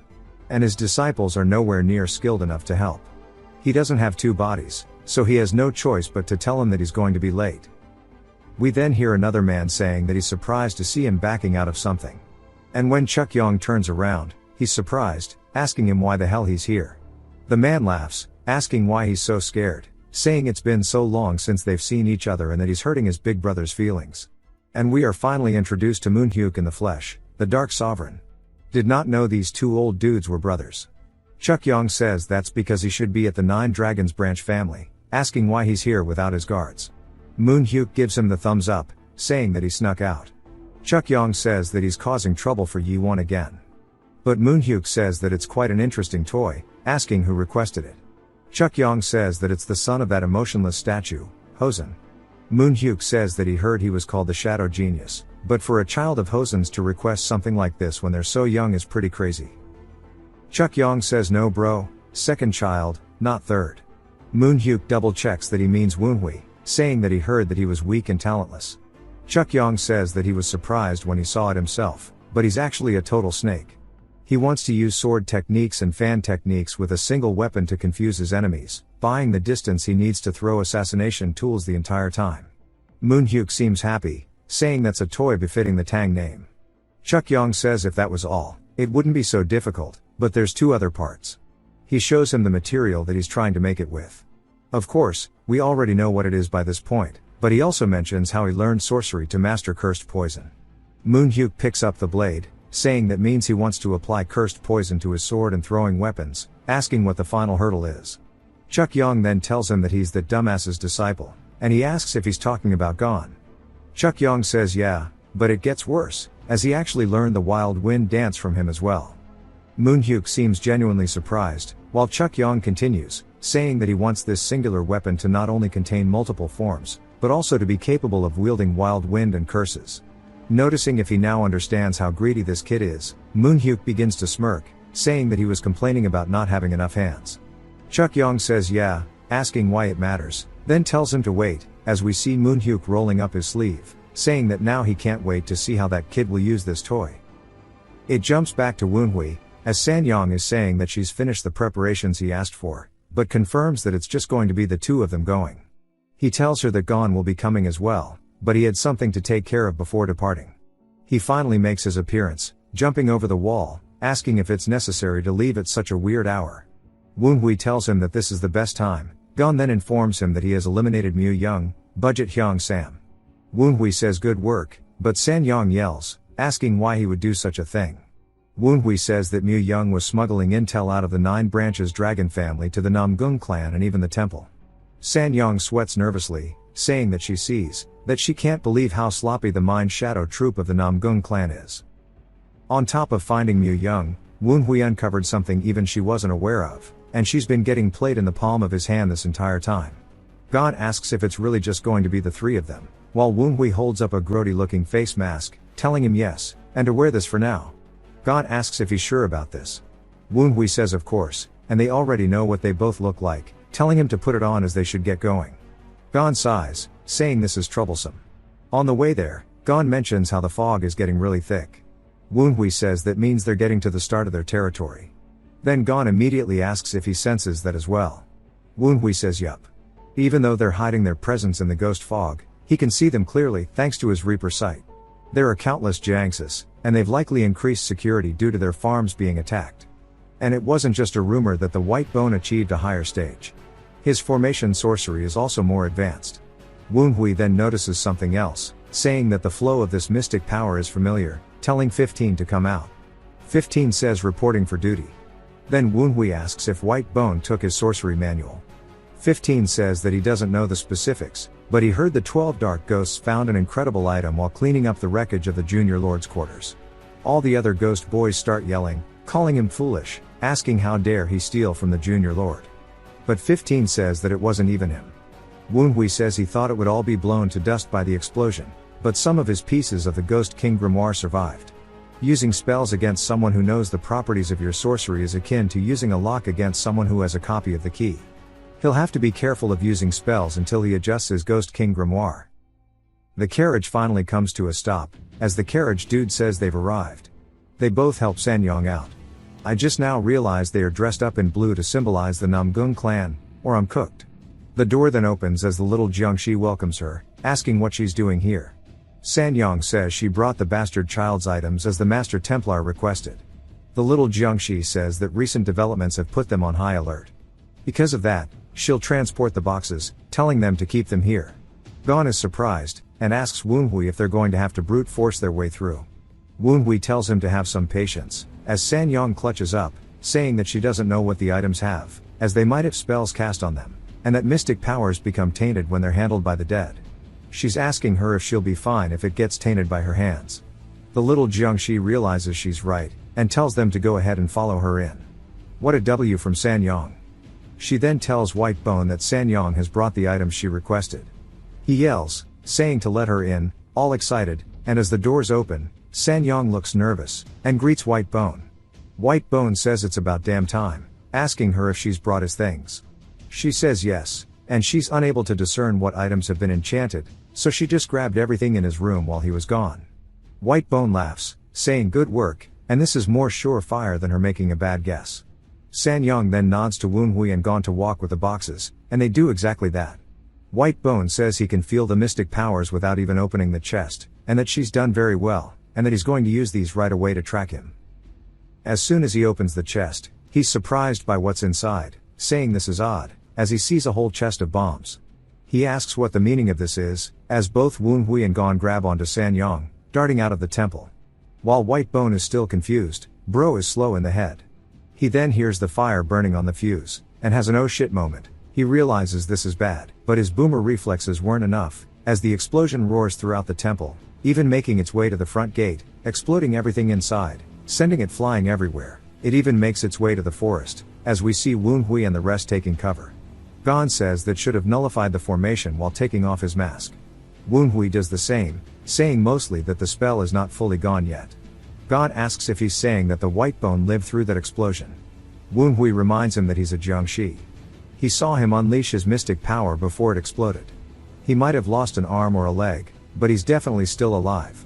Not to mention, there's also his squad, as we see them flying in under the moon. They land in front, and the little one takes the lead of the advanced Jiangshi squad. Getting angry, asking how dare they do this in their holy grounds. Woonhui says she sure is angry, even though all they did was blow up a house. Gon reminds him that he would also be pissed if this happened to him. One of the advanced Jiangshi tells the little one that he recognizes Gon, as he's considered the second strongest martial artist in the Nine Dragons branch family. And the one next to him is the bastard son of the family. They realize that since they are both here, it means that their plans were uncovered by the Tang clan. Gon asks if Woonhui's sure he's going to be okay by himself. Woonhui says he should worry about his own fight instead. The Jiangshi says they don't know how much of the plan has gone astray, but they have to capture them alive. But before they even get to start, the one who gave them the order turns into mist, surprising the little one by how fast it was. She turns nervous, as we see it laying on the floor, and Gon asks how dare a monster pretend to be human. The little one says that he might not have been fully on guard, but to take down one of their warriors in one blow means he is a martial master at the supreme peak stage. Woonhui says that he sure is reliable, telling him that he'll be back later. While the other advanced Jiangshi wonder where he's going, the little one reminds them that he's no threat and to ignore him, as right now, they need to focus on putting their entire effort into defeating Gon. Gon laughs, asking if they really think they stand a chance. As Woonhui makes his way to White Bone crawling out of the wreckage, he asks how dare that stupid bitch betray him and that he's having a hard time healing due to the explosion messing with his formation. He needs to quickly decide if he should reconstruct it before the Tang clan arrives or if he should dispose of the evidence and run. Woonhui says he came all the way here personally, yet he's thinking of running, asking him if he thinks he's being a bad host while laughing. Whitebone says that he must be the bastard of the branch family and that this was all the plan of his backer. Woonhui tells him it's been a while, saying they haven't met in private since he learned sorcery from him. Whitebone asks what kind of nonsense he's yapping about. Woonhui continues, asking if he forgot, saying though they were from different sects, they were a master and disciple for a month. Whitebone starts to really think about it, then recognizes his manner of speech, saying that's impossible. Woonhui says he can't believe he hasn't recognized him even after stealing his sorcery and that he's hurt his feelings while releasing his Ghost King aura. Whitebone immediately recognizes him as the junior heavenly demon and starts to freak out. Now that he understands that if he doesn't fight, he will die, he starts to unleash all of his aura, creating a beam straight up into the sky. Woonhui laughs, saying he really has reached a higher stage and things would have been bad had he not blown up his formation. Whitebone then slams his hand onto the ground as a massive explosion follows. Time to scrap. As Woonhui wonders what's going on, since it doesn't feel like he's activating a spell, he has to be up to something. He then uses his Reaper sight, saying that he'll still be able to see through all of it. But then he's confused, as Whitebone is nowhere to be found. He asks where he went, saying that stealth is not a specialty of his, and he doesn't sense any mystic power, so it's not an illusion. The ghost boys tell him that he's up in the air, and Woonhui is still seriously confused. He wonders if he's planning some kind of aerial attack, while the rest say that they think he's just running away, never mind the fight. Woonhui says he doesn't know if he should make fun of him for being a coward, or compliment him for being fast and decisive. But of all the directions he could have chosen, he picked the wrong way, so he sure is unlucky. While Whitebone is flying away, he says he can't believe it's the junior heavenly demon, asking how he is still alive. But that's not what's most important. He's revealed himself, indicating he has a surefire way of defeating him. Because that's the kind of person he is, he needs to make sure to retreat.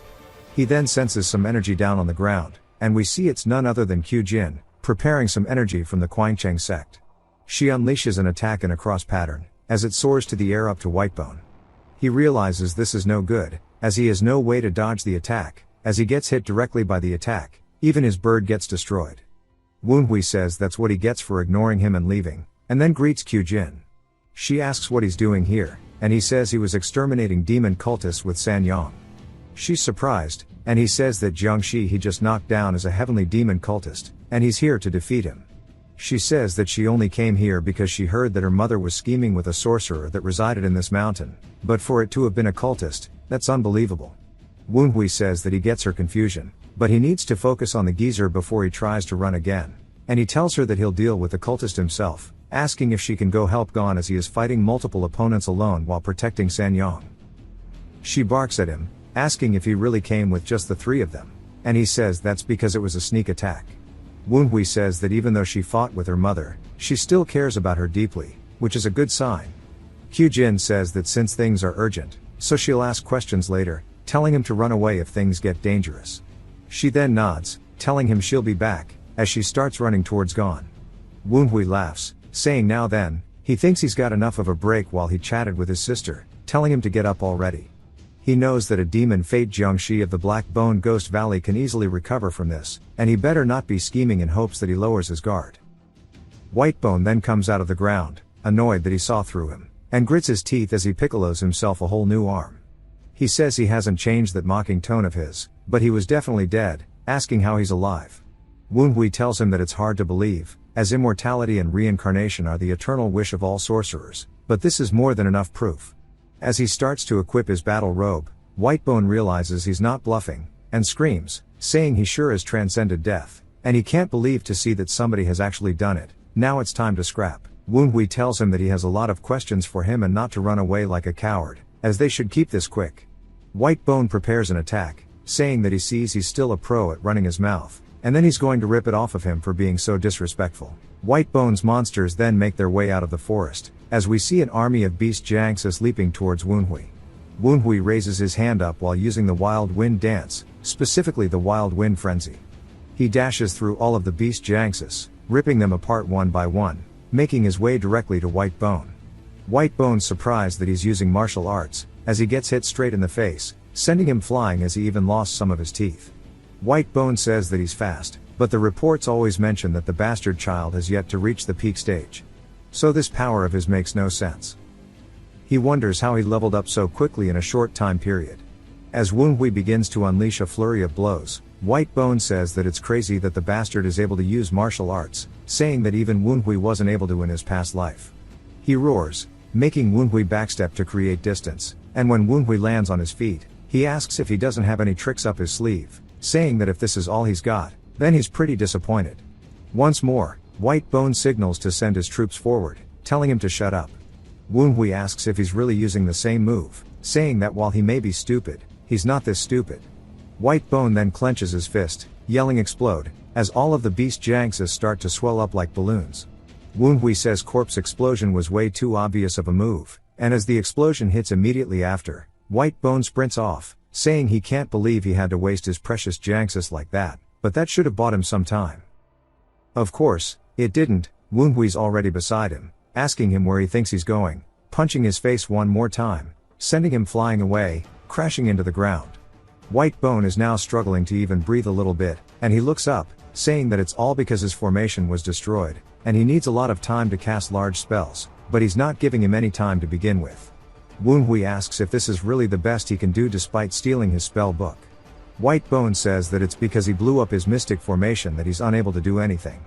Woonhui says he did do that, but he's still absolutely useless and is only capable of running away, it seems. He was expecting more after hearing he had reached a higher stage, calling him pathetic. White Bone starts to get hella pissed, as he starts to concentrate the aura on his hand to go in for an attack. He dashes off the ground, leaping forward towards Woonhui, saying he won't let him have his way. Woonhui says even after all the taunting this might be the best he can do, and that he's seen enough now, as he grabs onto White Bone's hands. White Bone still tries to fight through it to stop Woonhui, but is no match, as he gets kicked straight in the stomach, getting launched flying. White Bone then looks up, wondering if this is how it's going to end, and Woonhui says he's indeed a demon fate Jiangshi, as he's so damn sturdy. White Bone screams, saying he gives up and that he'll tell him everything, so just to spare him. Woonhui runs over, kicking him in the head, asking if he has dementia, saying he has the magic imprisonment chains, so he shouldn't even bother keeping him alive, while holding his foot on his head. He rears his fist back, saying that they'll meet again when he's a ghost. While White Bone now realizes that he's truly going to die, he begins to sweat nervously and screams, saying he refuses to go out like this. As an aura emanates from his mouth, Woonhui is surprised, asking what this is. Woonhui accepts it, wondering what kind of attack it'll be, only to now be on a beach, saying that he can't believe he was hiding a trick like this, and he can't believe he used soul enchantment. He even broke through the robe's mental protection to cast it. The little ghosts say that this is high-level sorcery that's on another level from the original ones of the Black Bone Ghost Valley. Woonhui says they're right, it's far too high class for the geezer, which proves that he has connections to the society. White Bone then calls out to Woonhui, saying that he is now locked inside of his soul prison. Woonhui looks up into the sky, as White Bone is a giant tsunami coming straight toward him, telling him that this spell is something he cast by offering his life, and it should be impossible for him to nullify, and he can't believe he forced him to go to such extremes. Woonhui asks why he's mad at him, saying it's his fault for not having a backup for his formation, and sighs. White Bone tells him to shut up, as Woonhui immediately taunts him, saying that he has some serious anger issues. The ghost boys tell him to stop taunting him. Tsunami crashes into Woonhui. White Bone tells him that he shall take away everything that is his. Woonhui begins to descend deep into the ocean. 15 says that he didn't know White Bone possessed such a spell. Woonhui says that the water is everywhere now, and a spell of creating such a lifelike artificial space won't have an easy escape gate, and he guesses it's come down to whether he can analyze the spell before he drowns. Everything looks the same all around him, but he can see the mystic power flowing through the currents, which gives him a read on the spell structure. If he considers the giant wave from earlier as the restricting gate, then this current is the danger gate. By following the danger gate, he can arrive at the central gate where the entire spell can be observed. He can't see the death gate or the life gate, which is the escape gate. You need a PhD for this shit. White Bone used his life to cast this spell, and his words earlier show how strongly he is attached to life, which means that rather than killing him, this spell is meant to rob his body. He continues to Sherlock Holmes it, saying it means the escape gate is none other than death, as Woonhui covers his hand in aura and stabs himself directly through the chest. The ghosts wonder why he's committing suicide. Woonhui tells them not to make a fuss, as a death other than drowning is the true secret to the gate. Asking White Bone if he's right, Woonhui grabs onto his heart, which White Bone is now taking out of. As the ghosts still ask him if he's gone crazy, Woonhui rips his own beating heart directly out of his chest. Even White Bone asks him if he is mentally ill. What a raw scene. Back to Gon's side, as a giant attack is seen on the mountain, he's swirling his whip around, showing off that he is truly a master of the wild wind. Every strike of his whip is hitting one of the advanced Jiangxis, not allowing them to get close. One of them retreats, telling the little one that they won't last much longer by themselves. She says she knows that, but she needs an opening to take advantage of, asking how he's so strong when he's just a human. Gon taunts them, saying they acted like they were strong, yet they're all just side characters. As this is the time the attack flies directly towards the little one, she puts her arms up, blocking it, which she deflects away, saying that she's different from those other guys. He asks if that's the case, then how she feels about this one, as he uses one of his techniques called the graceful blossoming, knocking all of the advanced Jiangxis away, except for her. As they land behind her in the woods, she says that even she, a spirit warrior, barely managed to block it, and the normal warriors won't last much longer. At this rate, they're going to be wiped out. She has to sacrifice the three of them to take his life. She calls out to the other Jiangxi, telling them to offer their lives now. They are completely down for it, as they start all seizing up at the mouth. God asks what's going on, saying their vibes are weird. As they leap off the ground directly at him, he asks if they think that jumping at him is all it will take, and he this time cuts one of them in half. As the other two use that chance to get close, he asks what's going on, saying that he'd cut off their arms and legs. As they get close, he now realizes this is bad. As they are holding on to him, he looks up, unable to move while the little one gets right into his face. He says that she must have used the other Janxes to obscure his line of sight. No matter how he dodges, he'll have to give up an arm at the very least. As the attack flies in, we see something absolutely delete the little one's arm, as it's none other than Kyujin's sword. Gon recognizes it, and so does the little one as anti-demon energy. She wonders if it's Kyujin, who of course we see it is, and she asks Uncle Gon if he's okay. While the little one is still taking in the situation, Gon frees himself, saying that she just saved his life. He then swings his whip forward, cutting the little one in half, and her final words are calling out to White Bone as she hits the floor. Kyujin asks if this is all of them, and he says yes, as he finished off the rest of them earlier. He asks what she's doing here, and she nervously changes the conversation, saying that she should go help Wunhui. Gon sighs, saying that he told him to wait at the temple when he's done, as he wants to defeat the boss alone. This surprises Kyujin as they both look off into the forest. Gon says he looked confident, so he should be fine. Back to Wunhui. White Bone is asking how many lives he has, if he's so nonchalant about ripping out his own heart. Wunhui says that was the escape gate, and he bet he could only have taken over his body if he lost consciousness by drowning. White Bone says even if that conclusion was logical, to take his own life is absurd, and calls him a suicidal freak as Wunhui crushes his own heart in his hands. A white light appears, which begins to blind him. As he opens his eyes, he says the space changed in a short time, and it turns out that was just the first stage, as he is now in the jungle. White Bone says that this place is crawling with all sorts of poisonous creatures, and he can't wait to see him squirm in agony after being consumed by their poison. Wunhui says first water, and now this, asking if this is the best he can do. He then grabs onto something from the tree, which is none other than a little lizard frog thing, who makes a very awkward hiss sound. Wunhui says that he can't believe dude is role-playing. White Bone yells, saying that he can't believe this shit, changing the scenery once more, as Wunhui is now floating high up in the sky. He begins to fall, POV you're playing Skyblock. He then looks around, saying that he knows exactly what White Bone is up to now, as he unleashes an attack towards the sky itself. As a giant eyeball appears, looking at the attack, wondering how he already knew. And this continues on and on and on until they're finally back to the beach scenery. Wunhui asks if he really went through all that struggle just to get here, and he's out of ideas. White Bone asks what kind of trickery he's using to find the escape gates. Wunhui says it's simple, only because he's a genius. The technique of capturing a soul within a fake world he is using is specifically called the Mirage Maze. White Bone asks how he figured out the name so fast, and he says that he was too confident in his spell and he talked too much. Thanks to that, he was able to fully analyze it. The name of a spell is more than a moniker. Unlike martial artists who try to garner fame for their techniques by shouting them out, sorcerers try their best to hide the names of the spells, because spells are more effective the less is known about them. The spell's name is condensed as a description of the spell's nature and structure. As Wunhui punches the ground, the entire area starts to break and fragment as if it was made of glass, he says. A spell that's had its nature and structure read can no longer act as a prison, as he's starting to free himself. White Bone says there's no way this is a spell he traded his life for. As we see his eyes appearing on all these broken fragments, he screams out Wunhui's name. Wunhui appears back in reality, saying that took long enough, and thanks to White Bone, he's learned an interesting spell. White Bone's spirit starts to leave his body, and he asks how he could just die like this without even putting up a real fight. Wunhui says that surely it feels great to meet like this after death. White Bone starts to break down, asking him how he reincarnated, and if he tells him the method, he'll share all the information he has with him. Wunhui grabs onto his face, saying that he misunderstands something, and it must be because he showed him kindness, yet he's trying to bargain now, as he slams his head into the ground. He says that he's the one asking questions, and he only needs answers, asking if he understands. White Bone says, yes sir.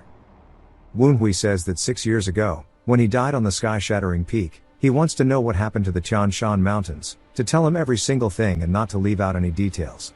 He explains that 6 years ago, The bloody battle of the sky-shattering peak after Wunhui took himself and many elders and executives to the netherworld. The rebellion occurred in the cults, and it occurred when 5 of the 9 great demon sects formed an alliance. They destroyed the Sun Moon Black Demon sect, which protected the Lord's Hall. After that, they even invaded the grounds of the demon-worshipping Divine Fire sect to obtain his master's body. This could secure his master's body after eliminating him. Only the demon-worshipping Divine Fire sect would fight back. The other sects would have no choice but to follow, and the alliance would be able to maintain their rule, but a civil war occurred. As the rumor said, they failed to secure the body. Wunhui then says he wants to know immediately what happened to his master. As he starts to use his Reaper's sight, White Bone starts to freak out, asking if those are the eyes a human can possess, but remembers that he has that unbelievable ability to rule over the dead while being alive. That is why he has the moniker of Ghost King. After becoming a ghost, he can feel such an irresistible fear from Wunhui. If he can't oppose him, he needs to avoid being destroyed. He then goes to tell him about the cult leader, but they both sense something ominous instantly. Wunhui asks what that is, as something is approaching them. A red mist begins to envelop Ghost Bone, as he is confused. He then recognizes it, as the little ghost tells Wunhui this is bad. Wunhui leaps away from it, while White Bone sticks his hand out begging him, saying that he told him everything he knows, asking to be saved. As the red mist eats him as if it was a fly trap, White Bone screams, then falls silent. Wunhui asks if his soul was just consumed, sweating nervously, so do all the ghost boys, as they wonder what the hell this is. Dumpling says that he needs to move away from that, and even the rest agree that the thing is dangerous. He says it's moving, so he has to respond, but it disappears straight into the ground as if it was a shadow, leaving behind only a tiny puddle behind. They're slightly confused, asking if it really just left, and wondering if maybe its sole objective was to consume White Bone's soul. 15 says that he heard of this from White Bone before, and that may be Raga. Wunhui asks what Raga is. 15 says it's not a magical monster or a creature, but it's closer to a phenomenon. It's an incomprehensible oddity. It grants great strength to the contracted sorcerer, but if they cannot wield the power properly, their soul will be swallowed whole. Wunhui says that must mean that Raga's contract took precedence over the power of his Ghost King, and they say that must be the case. Wunhui says taking a ghosty bounds with his authority as the Ghost King is absurd. There was still a large amount of information he needed to hear from him, but the informant he finally obtained was taken without him being able to do anything. Wunhui says that actually might not be the case. As fragments of White Bone's thoughts are still here, as he sticks his hand out, he says he needs to obtain all the information he has, even if it's just a little bit. Wunhui starts combing through the fragment's memories, saying that it must be something related to the society, and what he just found is the moment he contracted with Raga. We see him bowing his head at the Lord Hall of the cults. As all of the elders of the Black Bone Ghost Valley are kneeling, Wunhui starts to feel an incredible pressure, saying that he can't believe he's able to feel it through a memory, and that this must be one of the divergence from the society. The face is too obscured for him to clearly make out, and he says in the end it's still just the memories, and he cannot confirm things that White Bone himself never checked. But there is one thing he remembers, and that's that his eyes have a reversed yin-yang inside of them. This is all he can gather from the remaining thoughts as the fragment starts to break apart. He says that he obtained a useful characteristic to identify his enemy, at least. Even more so when these enemies hold special powers that can exceed that of his Ghost King. He says that since there's nothing else to look at, he should start cleaning up the mess. But as he looks down at his hand, it has a red aura stopping him from lifting it up. It then starts to crawl up him, and he says that these are the cracks that Raga appeared from, and that this is dangerous since these are the memories consumed by Raga. He was detected in turn by Raga's master. At this rate, he will be able to figure out his identity. No, even worse, he could die, and he needs to get out of here no matter what. We see blood come out of his mouth as he rips his hand away, distancing himself from the hole. All the ghost boys immediately surround him, asking if he's okay. Saying it hasn't even been that long, yet he's covered in a cold sweat. He says he's fine and ought not to make a fuss, but he almost just got dealt a serious blow. But it was not fruitless, as he got great information. They say as expected of the Junior Lord. And Wunhui says even if he tries to hide the information from him, he'll uncover everything that the society has to offer in regards to his master. It jumps back to Hosen reading a report, and we hear a voice saying that he must be worried about Wunhui. Hosen asks why they think so, and we are introduced to the 9-dragon family manager named Gui Jagaltang Gun. They say that Hosen hasn't been able to concentrate on his task at all ever since he was informed about young Master Wunhui bringing both Gon and his wife outside. Hosen sighs, saying that they seem quite excited. Gui Jaggle says that if Woonhui were to bring back Whitebone's head, there's nothing more interesting than that. Hosen asks if they really think that's possible. Gui Jaggle says that they think he'll be able to do it. Hosen wonders why they have faith, but Gui Jaggle says that his recent feats indicate it to be possible. After 2 months of rumors about him saying he changed, he defeated Yu Chong. He then kept up with Q Jin even if it was just for a moment, but he also defeated the intruders together with her, and then brought his fox-like wife to her knees. He's the one who's created so many variables for their plan already. Thanks to that, Whitebone and his wife's actions made it easier for them to track down the secret actions of the Demi cult and the Namgung family, but that's all they were able to calculate, until Woonhui said he would attack Whitebone. Their heart hurt a lot when they heard that. Hosen asks why they didn't stop them, and Gui Jaggle laughs, asking how they could. With so many entertaining events happening in succession, they just heard something very interesting, asking if he knows where the clan leader is. Hosen asks how the clan leader ties into all this, so Gui Jaggle tells him that he is at the foundry right now, and that it's not just him, but he is hammering away together with Chuk Yong, and they're crafting a special weapon requested by a certain someone. Hosen asks who. Gui Jaggle says that they don't know the details, but the certain something that Woonhui showed them piqued the interest of the two of them. So now that's why they're telling Hosen that young master might just be able to actually bring back Whitebone's head. Hosen says that this means there is more than enough evidence. Gui Jaggle says what they should really be wondering about is if they should tell Woonhui the true extent of their plan, and if so, what task to assign him, or they can choose to leave him be like they've been doing. Hosen says that he thinks that Gui Jaggle is leaning towards leaving him in the dark. Hosen continues, saying that Gon recently mentioned that if things were left be, then they'd work out. Then it'd just be himself trying to grab a hold of things. Then it decides to assume that Woonhui has defeated Whitebone and will adjust the plan accordingly. Hosen tells them to do so while looking up at the moon. It jumps back to the building in ruins. As Woonhui begins to approach Gon and the rest, Gon says that he was taking so long that he thought he was gone. Woonhui laughs, saying that he should trust his disciple more. Q Jin quickly runs over asking if he's hurt, but he tells her he's fine. Gon then wonders what he's holding onto, so Woonhui raises it up, saying that it's Whitebone's head. Gon starts tweaking, saying to get that shit away from him, asking why he brought that, and if he really plans to put that on a pike like the demon cult does. He says of course not, it's just his achievement to let people know. Gon says there's no way, and there's still one of the orthodox sects, asking where he'd learned such a thing. Q Jin is just surprised that he beat an elder of the demon cult, saying that he wasn't that strong when she fought him a few days ago, but the aura coming from him right now has strengthened overnight. His martial achievements are impressive, but more importantly, he managed to rope their mother into the plan, and she never expected to see them together, wondering what he did to make such a situation possible. We see her blue ghost say that he is the same breed as her. Q Jin asks if that means he has a soul streak, but the blue ghost says no, and his talent is not that impressive. She then asks what she means exactly, and how his talent isn't impressive when he's so skilled. She says that's what makes him better. He is a demon, rather, the Demon King. He will devour anything that gets in his way. But he's a human, so how is he so similar to her? She starts laughing, saying that it's strange. Q Jin just finds her noisy as hell. But the blue ghost tells her not to get in his way, and she wants to be the one eating him, rather than the one being devoured. Q Jin says that for her to react that way he must be pretty scary. Now, with the demon cult moving again, and with Woonhui going to be known in Sichuan for having destroyed their outpost, his feats are incomparable to hers, something she only achieved through her own limited talent. It's quite likely he will become the one to succeed the family. She wonders what her mother will do, and she tightens the grip on her blade, saying that she'll take care of her. Gon asks what he's looking for after blowing the house up, and Woonhui says that he has some leads from Whitebone.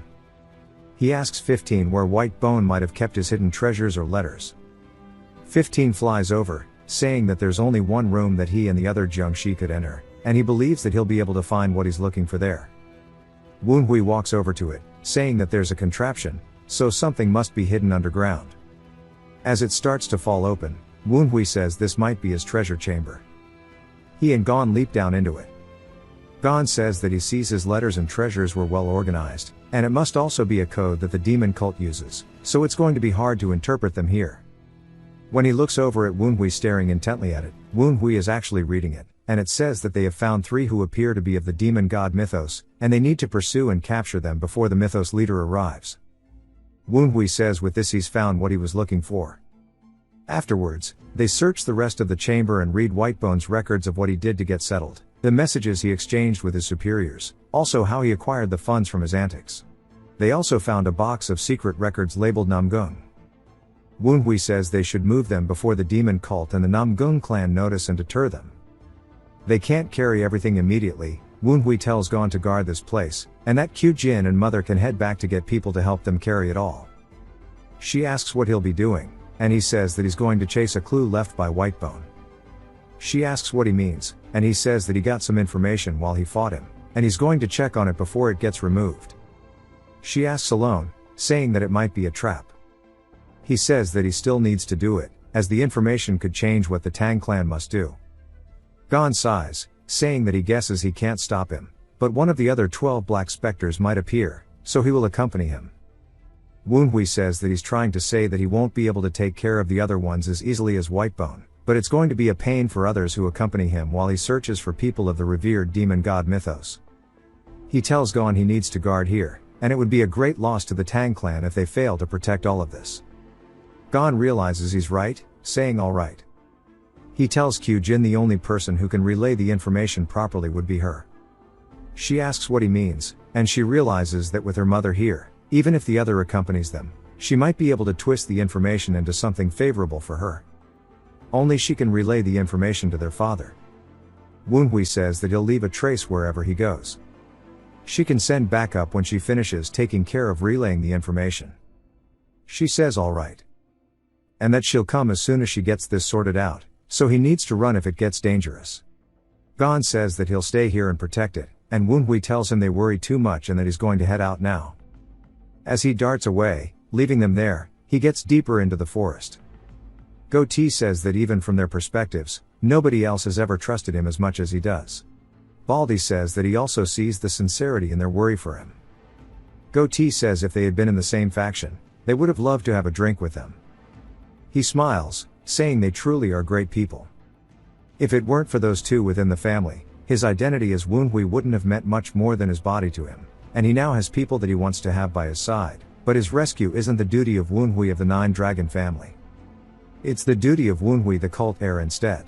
Woonhui arrives in Daochang County, and he asks if it's meant to be this busy. Goatee says that it appears the lodgings of the 9 Dragons County are overflowing due to the visit of the Dark Supreme, so people have come to the nearby county of Daochang. Woonhui says that it'll take them some time to find them. He tells the boys to split up and look for clues, some Scooby-Doo shit, for the survivors of the mythos, pursuers from the Black Valley, or any trace they might have left. They say yes sir, and he says that if there are this many people, he guesses his only choice is to view from a high point. He spots the perfect place and walks over. One of the inn workers quickly runs over, welcoming him. Woonhui asks if there's a room on the top floor, and the dude says there's just one left. Woonhui says he'll take it, flicks him the money, as the guy tells him to follow. He says there's a spot perfect for viewing the city from it. Woonhui says that demonic humans roaming around would easily be able to hide their aura. Thankfully, there are traces of demonic energy remaining around here, and they must have not left Daochang County yet. Goatee says he's found a hidden observer, and there's an assassin nearby. Woonhui tells him to find the direction they are headed towards, as the followers of the mythos should be there. He also tells him that he's overheard a conversation, and Woonhui asks what it was. Goatee says that they seem to know they have pursuers on them, due to the followers erasing their tracks. The pursuers can't seem to catch them easily. Woonhui asks how many are being pursued. Goatee says 3. Woonhui then asks how many pursuers there are. Goatee says there are a total of 9 that he's identified. He is not sure yet, but one of them appears to be a demonic human of the 9 Dragons mythos. Woonhui says that it's a mythos that would accompany the Blackbone Ghost Valley, and it must be the Blade Demon North Sea mythos. He explains that the Blade Demon North Sea mythos is located in the north. Who would have thunk it? It is a wasteland of glaciers and snow, the North Sea Ice Palace. But with their demise, the remnants join the divine cult.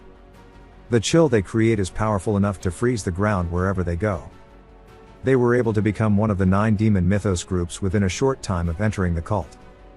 The prized treasure of the North Sea mythos, the ice essence, holds an immense amount of yin energy, which is an essential material for the Blackbone Ghost Valley to craft their superior jiangshi.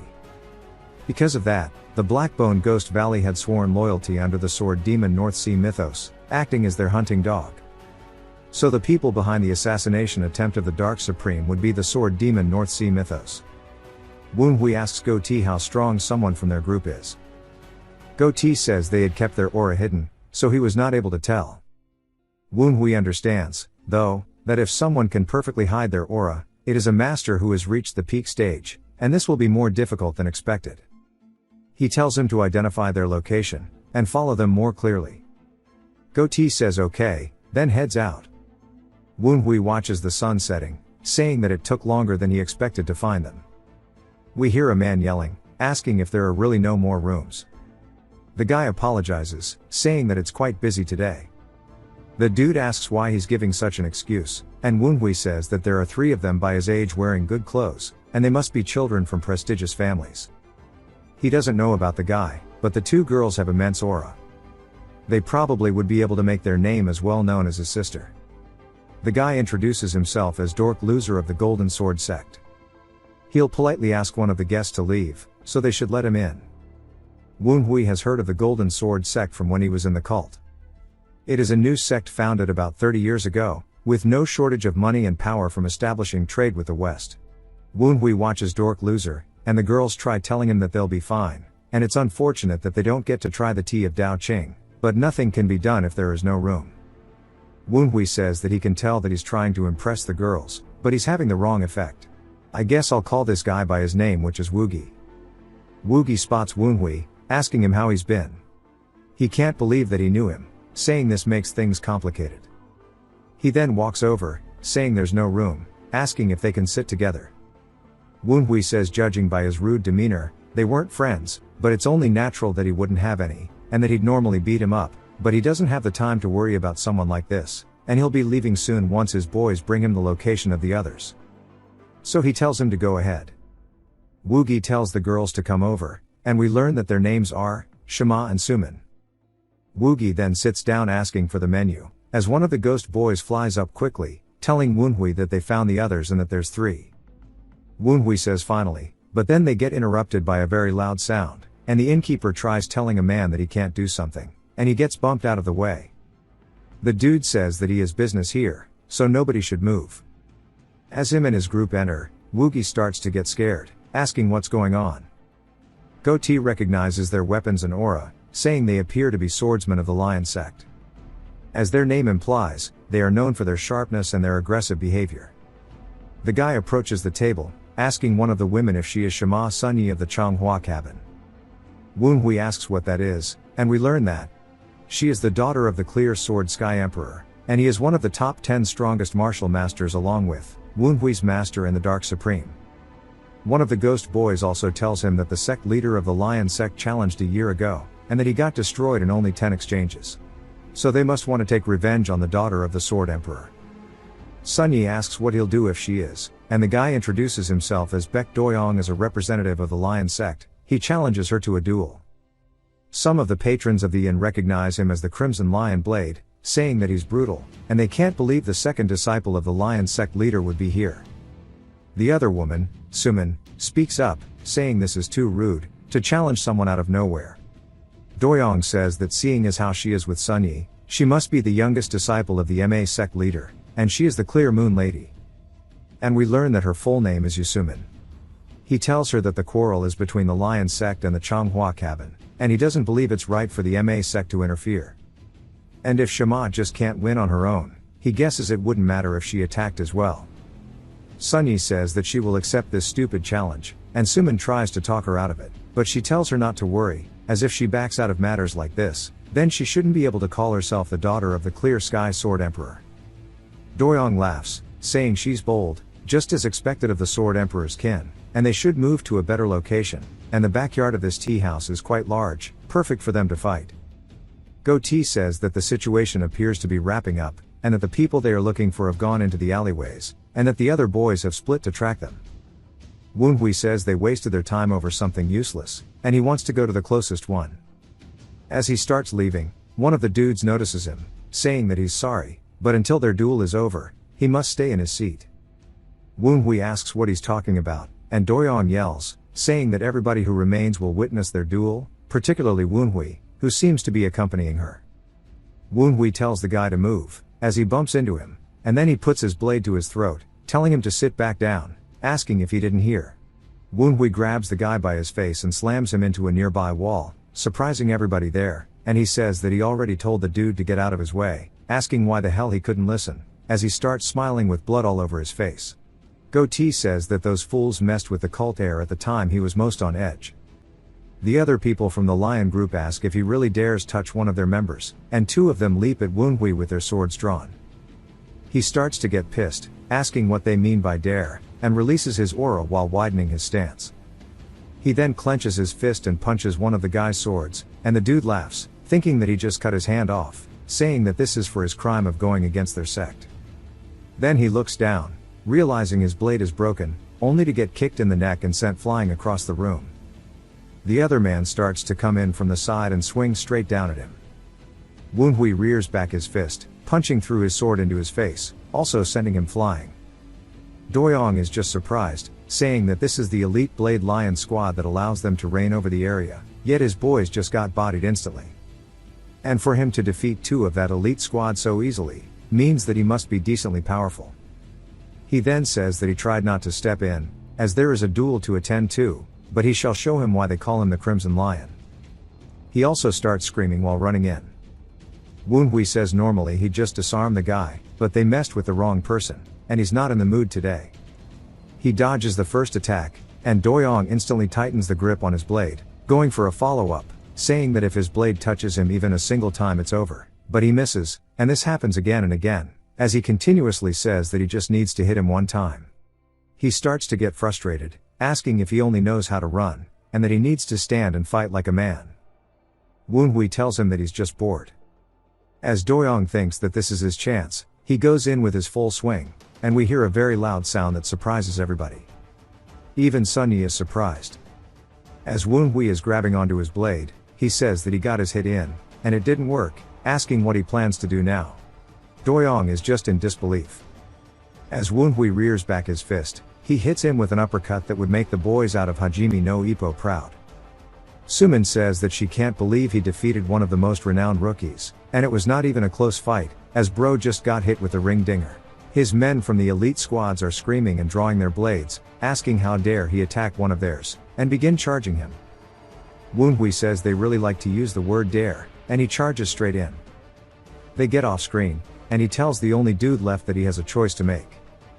The guy starts crying, calling him a monster, and Woonhui says they messed with him first, and now he's acting like they're the victims. The guy says he apologizes, just wanting to be forgiven once. Woonhui says he will, but in return, he needs to make sure to deliver this message to everybody else that he knocked out. And that'll end things here for now, but if they ever get in his way again, then he shall show them what hell truly looks like. The dude starts foaming out of the mouth due to his killing intent, and falls unconscious as Woonhui leaves. Sun Yi and Sumin are just surprised that he really dipped out after making this mess. Sumin says they don't have time for tea anymore, and Sun Yi agrees. She says that this means there's a new martial master around their age, and that she remembers Woogie saying his name. Meanwhile, in the woods, later that night, we see a guy running away with an assailant behind him. The assailant flicks his wrist, hitting the man in the back, causing him to fall to the floor. He says that he's finally caught up to him, and that he will ensure that he does the same to the rest of them, calling them filth. He looks like one of those ugly TikTok drawings from Scribblig. And the guy who got stabbed tells him to shut up, calling him an infidel. The guy laughs, saying that he can't wait to hear his screams as he begs for his life. He starts radioing in, saying that this is Owl speaking, and he's restrained the target, and they can come take him away. Nobody answers, and he wonders what's going on. He repeats it, saying that somebody needs to respond, asking why they're not saying anything. There's still nothing but silence, and he says this is weird. Even if they're slacking off, it doesn't make sense for there to be no response at all like this. He wonders if it could be that somebody has taken them out as he draws his weapon. We then hear Woonhui asking if he's scared that his teammates aren't responding. Al starts panicking, saying that they infiltrated their means of contact, asking who he is. Woonhui says he can't believe that he's still using the spirit contact bond. Al sweats nervously that he knows about the contact bond, but then wonders why his manner of speech is so familiar. Woonhui says he's too slow in making decisions, and his other friends notice much faster. Al turns, asking when he got there, as Woonhui reveals himself wearing his evil ghost robe. The guy recognizes his robe, along with his eyes, saying that there's no way. Woonhui says that he seemed quite excited chasing a member of the demon god mythos. He then grabs the man by the throat, saying that his people shouldn't be the ones hunted, and rather should be them, because they are the traitors. It jumps to a man overlooking the city, and he turns after hearing somebody behind him. He then puts his hands together, bowing respectfully, greeting the young master, who asks if it's done yet. The man tells the young master that he believes it will take a while because of all the potential witnesses. He sighs, calling them all useless, and the man says that he's sorry for making him wait. The young master says it's fine, the longer he waits, the longer he can enjoy the screams of Woonhui's servants. The guy calls out to him once more, and the young master says that he realizes he's being a coward, but he can still clearly recall that son of a bitch's face. Back in the day when he was one of the 10 pillars of the demonic path fighting for the succession. We get a flashback to an explosion, as we see the young master laying in the dirt. Woonhui asks what the hell this weakling is doing here, and the young master says that he can't even use martial arts, but he wonders how the hell he was able to do so much with just his chain. Woonhui says that he shouldn't speak, because being weak might be infectious. The young master can't believe he's getting roasted so hard, and Woonhui leaves, saying there's no need for him to even fight him, since he's just this weak and he should get out of here. We learn that he is the second son of the Northern Sea's demonic path, and one of the successor candidates to the heavenly demon, and he lost everything from that one loss.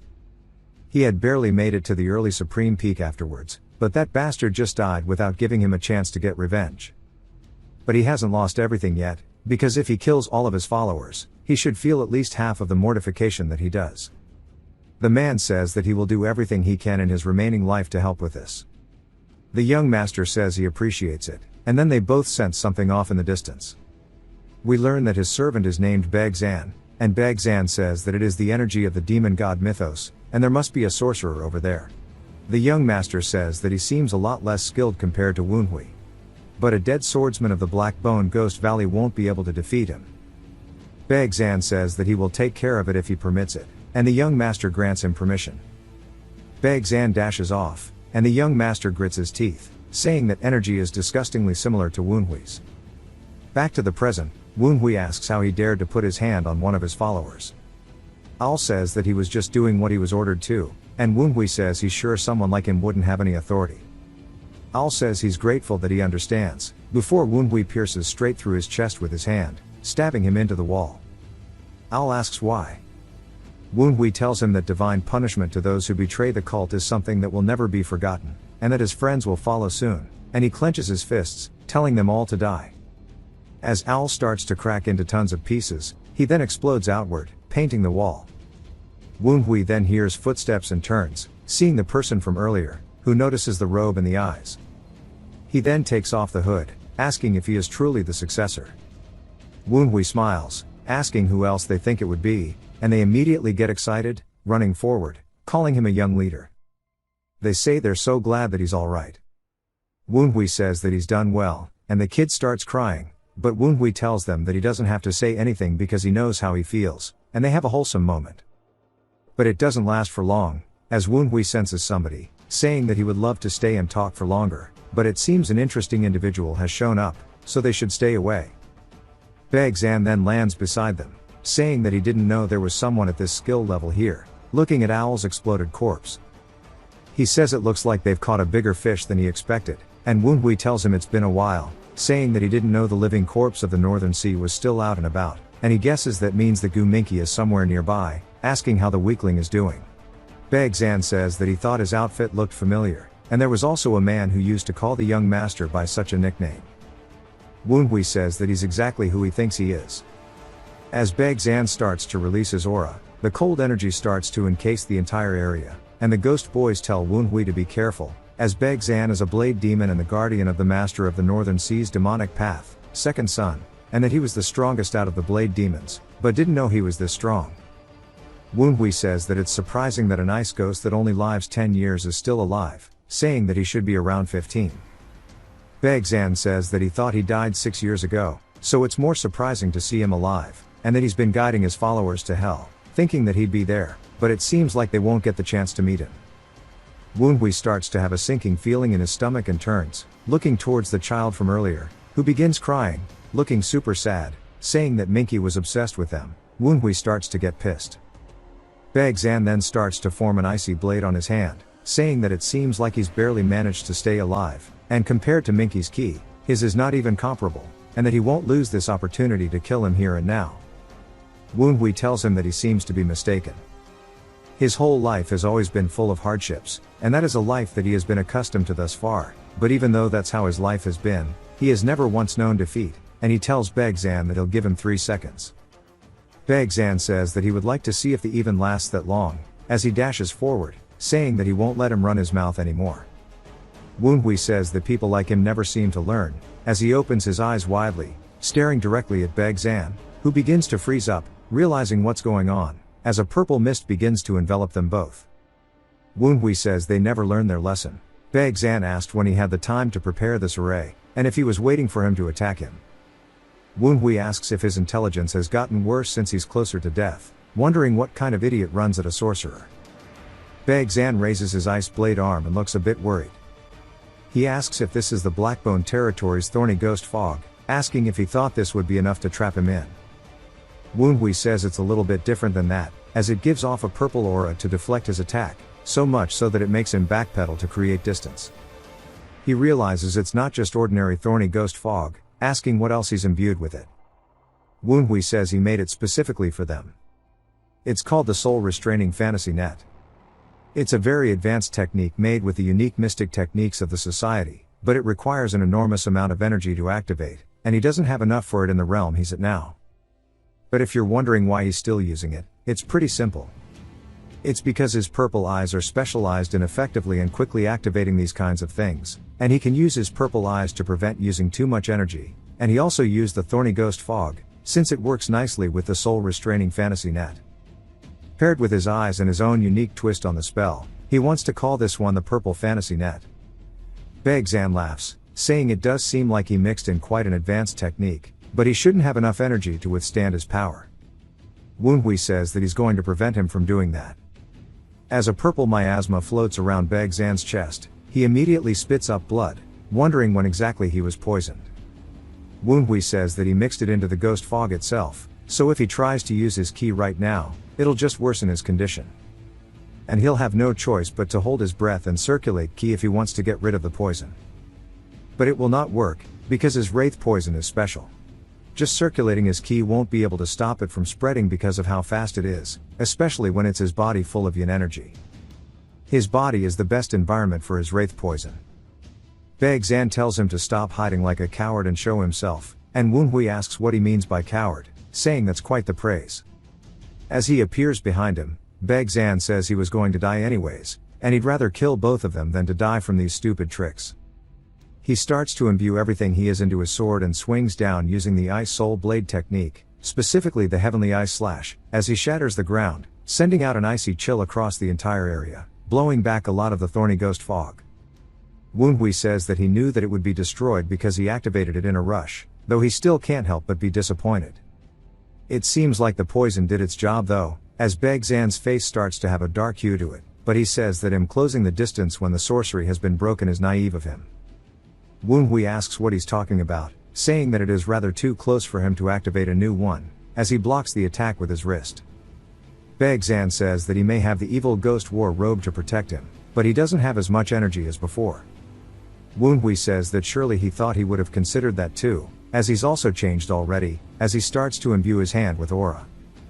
Beg Zan is completely caught off guard by this, as Woonhui launches the Tempest Dance Northernwood Blizzard towards him, hitting him, knocking his arm backwards. Beg Zan is surprised that he's using martial arts, saying that he thought his Dan Tian was destroyed. He then realizes this is bad, as it's not just some basic martial arts for self-defense, and that this is something that someone's only capable of after they've reached close to the true peak. We see a giant purple explosion ensue, and Manhwa explains that he reinforced his internal energy with the evil ghost war robe and ghost fog. He used the purple fantasy net to make him use up his internal energy and weakened him with the wraith poison. Even then, it seems like it still wasn't enough, as he gets sent flying backwards, so much so that it destroyed the ground with him. The ghost boys immediately surround him, asking if he's okay, saying that he should be in a terrible state from the poison, but despite that, he's still attacking, and that he must really hate him. Manhwa charges back in with a smile on his face, saying that this is really fun. It's fun that he gets to test his skills and see what he can improve in, as Baekzan leaps away from the attack. Manhwa says that the world of martial arts is new ground for him, and fighting in real life like this makes the flaws of his martial arts even more clear. As Baekzan sidestepping each and every attack, Manhwa continues, saying that enlightenment reached through to a section of a technique, and to endless pieces and segments to try and find its flaws. That martial arts is just the tool for him to express and expand himself. The important part is the vessel carrying out the actions. Him. As he starts smiling, he says instead of copying others' techniques, he needs to make them his own. He has too little information on how to do that effectively. He wanted to figure out how to change martial arts to fit his own needs, and that this is an example right in front of him. Baekzan's Ice Soul Blaze technique is a good choice because the movements are slightly different from the original. His expression of the Ice Soul Blaze technique is like a blizzard, which is very sharp and fast, and those who do not pierce through will be buried in the snow and end up freezing to death. He says that his technique is based on the Ice Soul Blaze technique, so he's going to copy his sword trajectory, breathing, pretty much everything that he has to offer, which catches him off guard because he mimics it perfectly. Baekzan asks how he's able to use the Ice Soul Blaze technique, and if he's copying it after only seeing it once. Manhwa starts demonstrating it by using it against him, and he says that he needs to choose the trajectory that would fit him best, and then use his own martial arts intent in unison to create something brand new, which he calls the Snow Tiger's 12 Blades, as he has the aura of a tiger behind him leaping forward.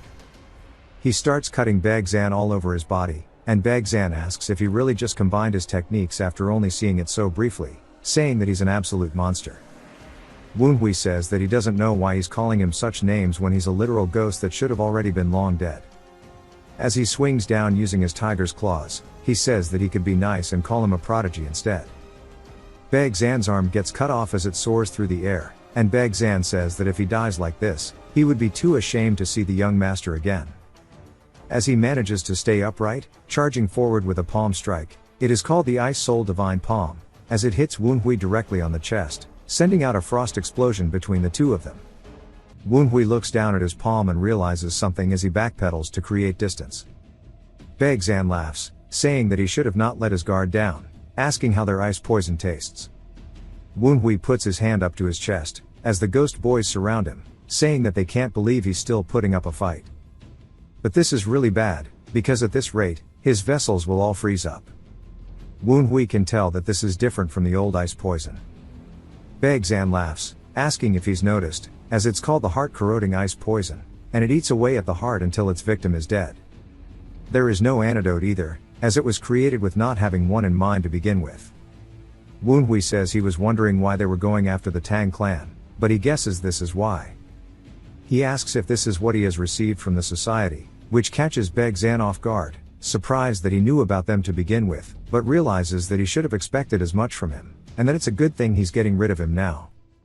Manhwa tells him not to get ahead of himself, since he took care of 5 dead swordsmen of the Blackbone on the way here. As he consumes all of their wraith spheres at one time, he starts to feel an intense flow of aura in his body, and it starts to shoot out with his distinct purplish color. Baekzan laughs, saying it's pointless to struggle, saying surely he heard him, that there is no antidote. Manhwa says it's just as he said, and that it cannot be detoxified, but what he's trying to do right now isn't to get rid of it.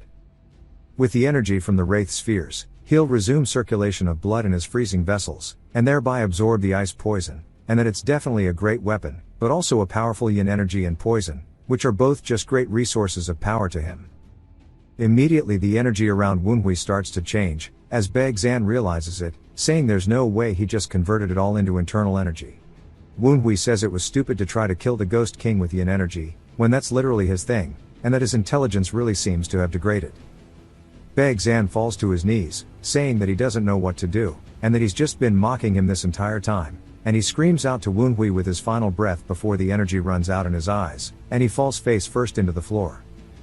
Woonhui says that that was quite a meaningless death for someone of his rank, saying surely he agrees. Now that he's taken his loot, he needs to take care of the corpses using the true fire technique to avoid being tracked down. The little kid from earlier says that he didn't think he'd be able to witness this with his own eyes, and that it sure is an honor. He then feels a familiar energy as he looks up seeing a bird. He yells, telling Woonhui that that's the energy from the Blackbone Ghost Valley, and it's an enemy. Woonhui tells him not to worry about it, as it's none other than an ally. It's Huan, who has been destroying their camps ever since he left earlier. He says he has returned after having fulfilled his orders. All of the ghost boys surround him, and Bro is feeling himself. Woonhui tells him to be quiet, asking if he destroyed all of the farms. Huan says yes, but there's something he has to report, and he found this while destroying the farms, as he pulls it out into his beak. Woonhui picks it up and looks down at it, saying that this means he has to hurry. Meanwhile, Minky is flying in with somebody, asking if he's sure this is the right direction.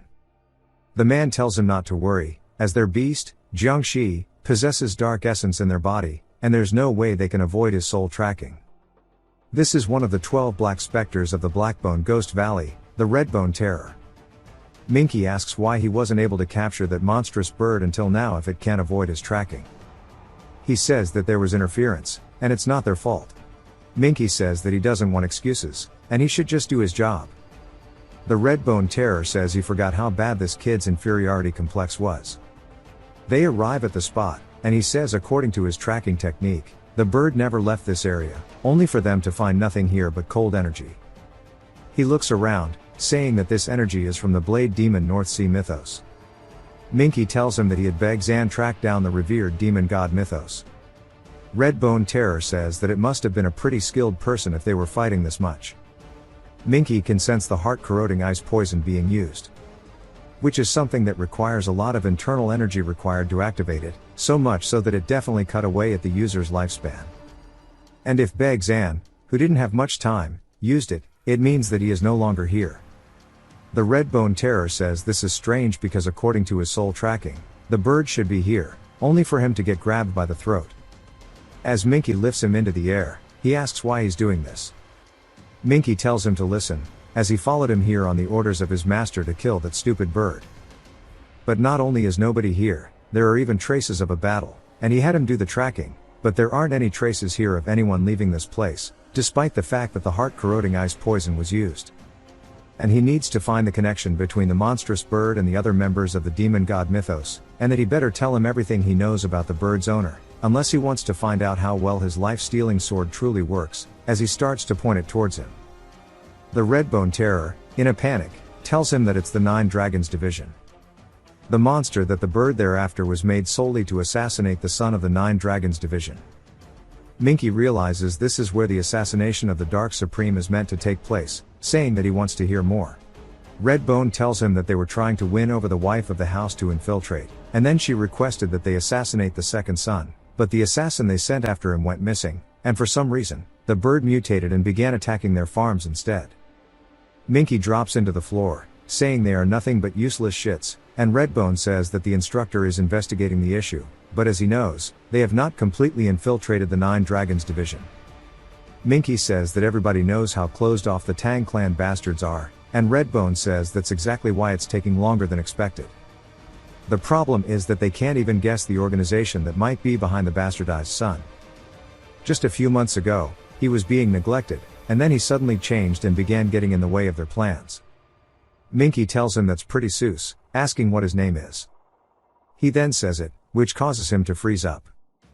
He says that not only is there a sorcerer of the demon god mythos that killed Wava, but there's also a sorcerer powerful enough to take away their bird and evolve it, and that this bastard's name just happens to be Woonhui, and it leaves him with a disgusting feeling. We see the little boy and two other children who introduce themselves as the three birds of Kunlun, and they bow, greeting the cult heir.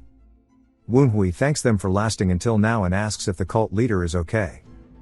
They start shaking, and Woonhui wonders if something has happened to them. They say no, but they thought that if he were alive, they assumed that he would be with the cult leader. Wu Hui begins to grow anxious that his master is not with them, telling them to explain the situation. Right after the blood fest in the cult heir's chamber, when the rebelling 5 mythos arrived, Master and the guards were already gone. Due to the lack of both leaders, the revered demon god mythos was expelled from Sichuan and scattered across the lands.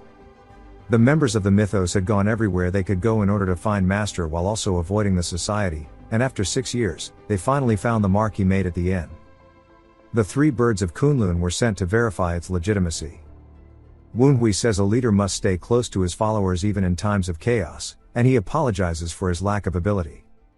They start to sob, telling him to stop saying such things, as they are so thankful for him returning. Wu Hui says as they might have realized, he is not with his master.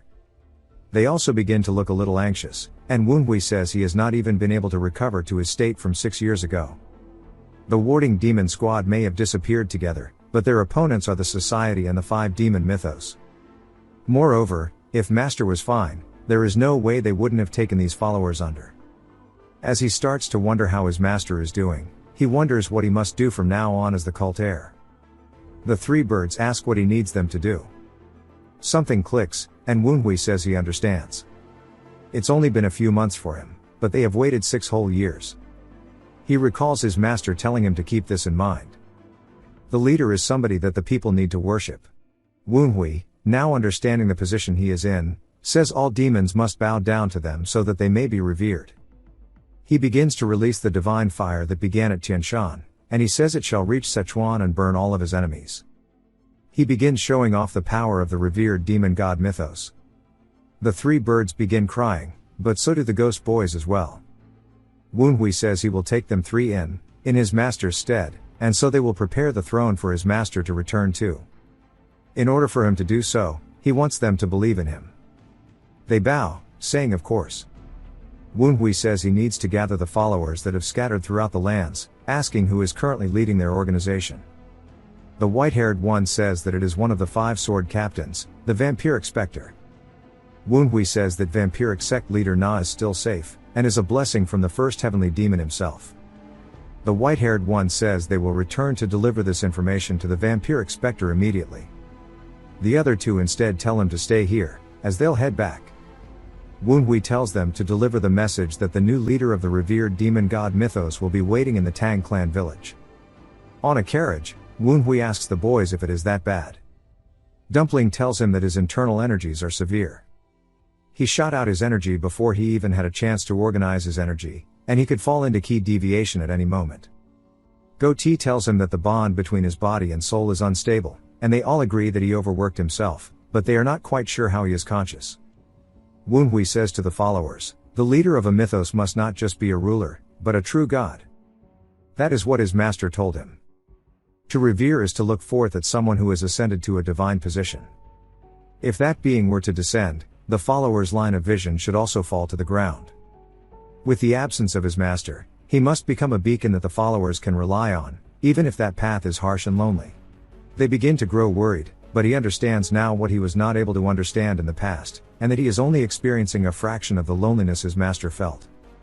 Wu Hui says what is important now is to recover his body. Huan tells him he needs at least a month of rest, then Wu Hui says he doesn't have much time, as there are only a few days left until the Dark Supreme visits. Huan says he needs to refine his yin energy and mount his new energy into the body. He says that is the only way, and it can't be helped, as he starts to assume the lotus position. They ask if he is planning to do it in a shaky carriage. He says he has to take care of it before the yin energy makes things worse. The cause of this internal energy is the fact that he tried to fill it up while things were still unstable due to his new energy. The energies were not able to form a balance, and instead bunched up, so he needs to dismantle them and exclude the unnecessary bits, and properly refine them to form a new yin essence with all unnecessary parts removed and refined for himself. He needs to let it take place in his central core. As he begins to levitate in the carriage itself, Huan asks if it is really possible that he dismantled the energies one by one and refined them, and just the thought of it is making him go crazy. And only the cult heir is capable of such a thing. As the energy begins to stop swirling so violently, they say he must have finished its stabilizing. Wu Hui opens his eyes and sighs. They congratulate him on his new level, saying that they can't believe he did that, and that he might be the GOAT. as creating a new method of cultivation, is insane. Woonhui asks what he's talking about. Huan says that he thought he just moved the key of his central core according to his will. Woonhui says he did. Huan informs him that's the end goal of learning the central core cultivation method, which surprises him. He continues, saying that the mystic arts of his upper core, and the martial key of his lower core, and the icy energy from the heart corroding ice poison, all moved according to his will, so he has created a central core cultivation method that is specialized for himself. He let the yin essence flow and rebuilt the things that he has dismantled. Woonhui asks if that was really his own personal central core cultivation method. In his upper core, he has the Phantom King tome he used in his previous life, while in his lower core, it is the Heavenly Demon Warding Heart Arts, and he'll focus on learning it later. Learning both would be more than enough to make him one of the 10 strongest masters in the land, but that only applies if the enemies he is to face are from these lands, and the beings he has to face now are a group of diversions who have reached the astral heaven realm. Using both the Phantom King tome and the Heavenly Demon Warding Heart Arts separately won't allow him to surpass them. However, if he can combine his mystic and martial arts into one, it might be worth it. Huan tells him it's going to be a hard journey, but with what they have observed till now, it is undoubtedly possible. Woonhui says that he's decided on his path. As it takes the attribute of water, pulses like a black dragon, it has a purity like true energy, and with this black dragon water true energy, he shall use this for him to cultivate his central core. Calling it the Black Dragon Key Arts. Back at the Tang clan, we see somebody being told they're ready to depart. Kyujin thanks him, saying that she couldn't believe that the righteous Wind Squad leader himself would come to help.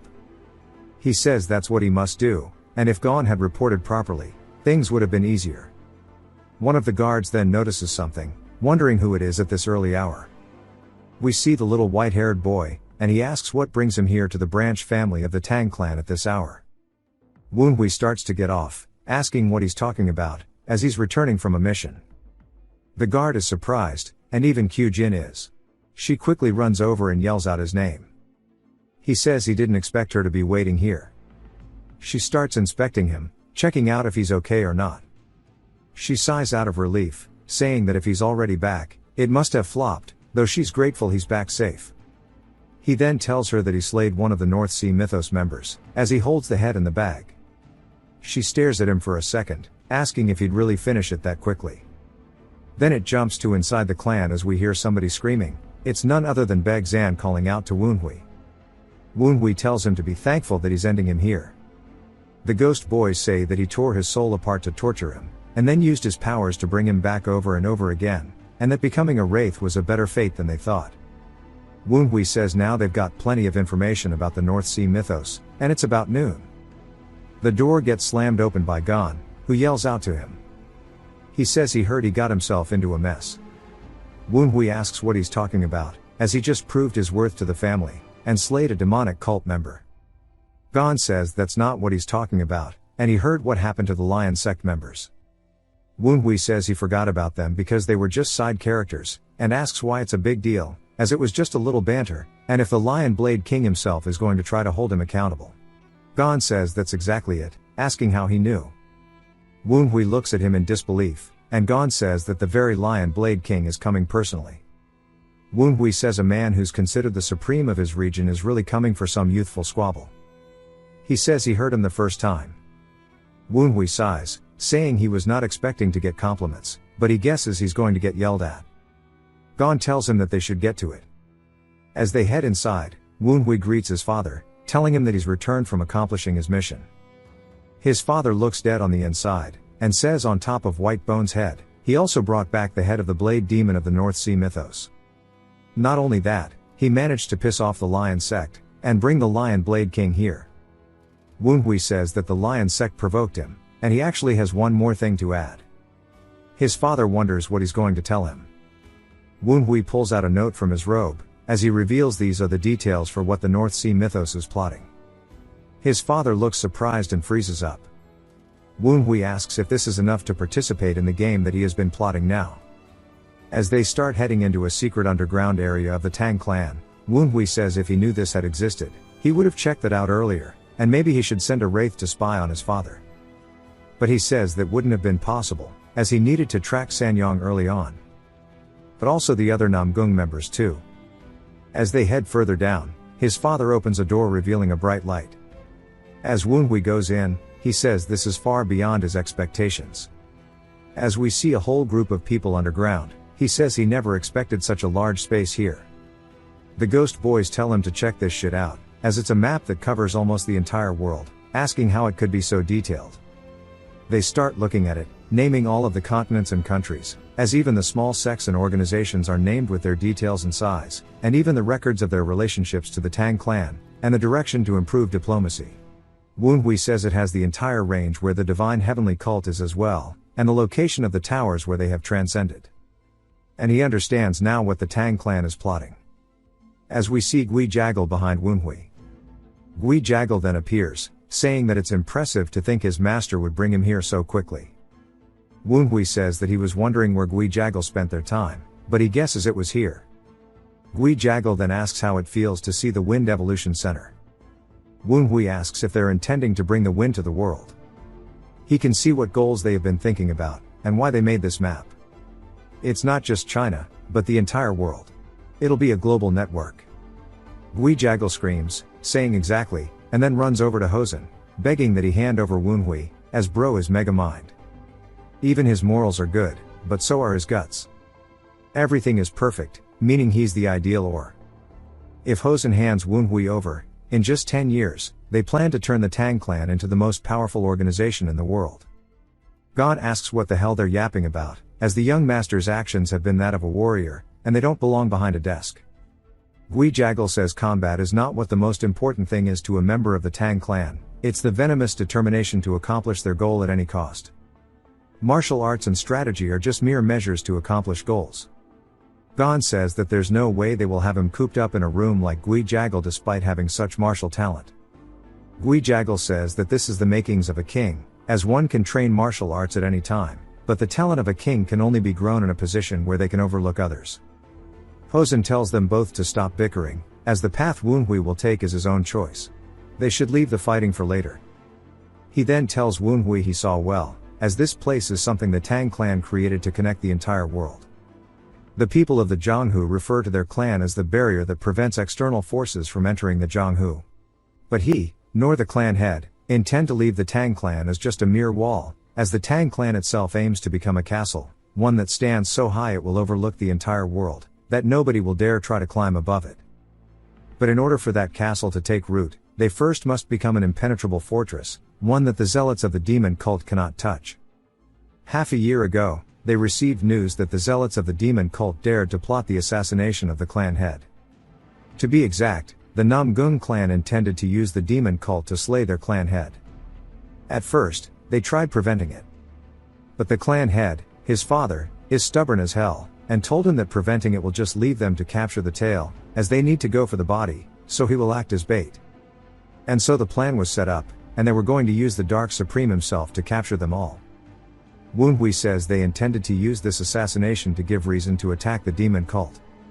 And since the demon cult has infiltrated the Zhonghu, it's time for the Tang clan to gather forces. And he can't believe that Moonhyuk would put his life at stake just for that goal, and he sure is insane. His ability to gain information and his decision-making skills are impressive, but he's underestimating the external forces, because that plan will most definitely fail. The largest variable to this plan is none other than the society, who they don't have much information on. His father asks what he means by fail, and better choose his words wisely and explain his reasoning. Gui Jaggle then runs in, saying that Woonhui may not be aware, but they've made more than enough preparations for this attack. The mechanisms, the formations, and even the mystic arts, alongside the movements of the guards of the clan head, have all been planned out. Woonhui says he can see everything outlined on this table, and these allowed him to understand that the Wind Evolution Center used its excellent ability to gather information for its strategy. Gui Jaggle then asks why he's saying it would fail after noticing all of that. Woonhui pulls out a piece of paper, saying that this is the information he gained. Gui Jaggle looks ecstatic, saying that this is the location and overall schematics of the members of the North Sea Mythos and Blackbone Ghost Valley that have infiltrated the Nine Dragons County. Hosen asks how well their info lines up. Gui Jaggle says it's 90% similar to what they've identified, only 10% is different. Their plan fits right into one of their predicted possibilities, and with this level of accuracy, The information must have come from inside the demonic cult. His father confirms that this was the complete plan of the North Sea mythos. Woonhui says yes, and his father says that with this, they verified his information is accurate, and he also agrees that their strategy is excellent.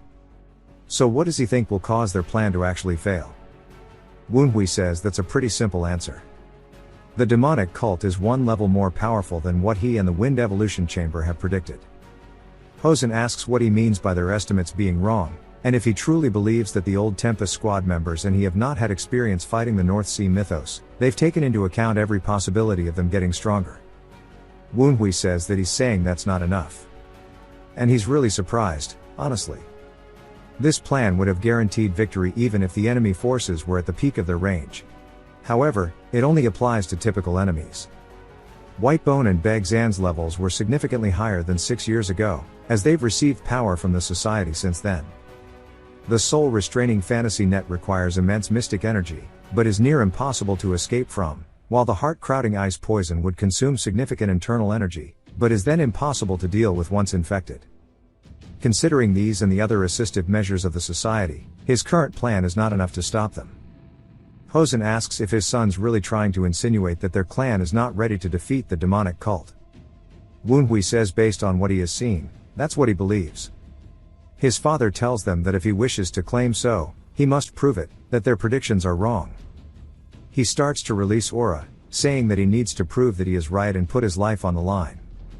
He's restrained his power to the typical level of an enemy captain that the Wind Evolution Chamber has predicted. If the demonic cult members are truly a level stronger than their predictions, he should be able to win as someone who defeated Beg Zan, who was second in command. But if they've predicted them correctly, then that won't be the case. Woonhui says he understands, that means he would die to the secret arts of the Tang clan. Gui Jaggle says that's way too much, and Gon agrees, saying that shit's overkill. But Woonhui says that his father's made the wrong judgment as he releases his own aura. Gon says that it hasn't even been a week since he's unlocked his central core. His father asks what exactly he judged wrong, but he compliments his level of aura, telling him that it's weaker than the level of the enemies he has restrained himself to. Woonhui says he's not wrong, but Beg Zan who he slayed had a level of aura 1 stage above the energy he's emitting right now. His father asks how he defeated him if that's the case, and Woonhui says it would be better to show him himself. He gets into a stance, and his father says that since he's not showing his full hand, he'll give him a compliment for that too. They start dashing around the entire room, looking a lot like Bellamy from One Piece. Gui Jaggle realizes the research is getting ripped apart, and he starts screaming, but Gon holds him back. Woonhui says that his father is going easy on him. His eyes track the future trajectory of his motions, but he's attacking 1 beat later. He's restraining himself to the predicted level of an enemy captain. The reason might be to prove that the information he has is accurate, but it really pisses him off. Woonhui charges in with a palm strike, and his father says that's the martial arts of the enemy sword demons. But Woonhui says it's not just an imitation, and his father says it's been melted well into his martial arts, and he commends his skill, but it still does not prove his case. As he starts attacking directly towards Woonhui's face, we see a giant explosion, and blood begins to fly. Gon yells out for Woonhui, and his father says that he can't say he likes it, but the moment the poison reached him, he blocked off part of his blood flow and expelled the blood before he was intoxicated. On top of that, he was willing to take an indirect hit to strike back. A sword demon of the North Sea mythos would have died from this. Woonhui says he was able to do it since he could tell he was restraining himself to that level, and his father says that this is why he dislikes it. Gui Jaggle starts crying, asking if they're done, and they need to kill him if they wish to destroy the chamber any further. Hosen asks if Woonhui's still determined that their plan will fail, and if so, he wants to know if he has a solution.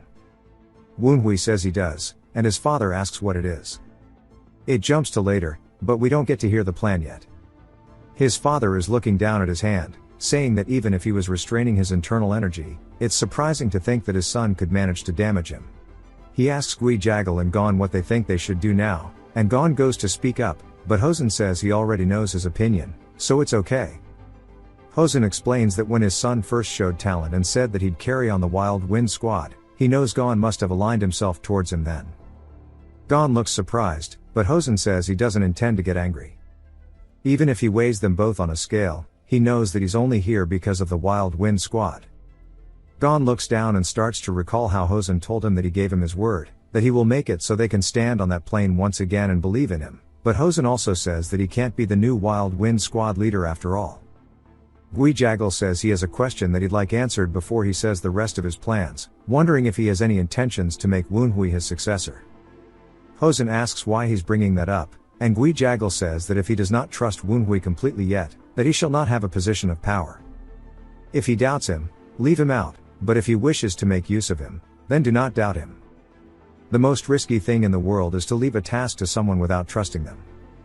Hosen says he understands the old proverb, and Gui Jaggle says that if he really doubts the information Woonhui has brought, then they just need to keep allowing him to move on his own like before.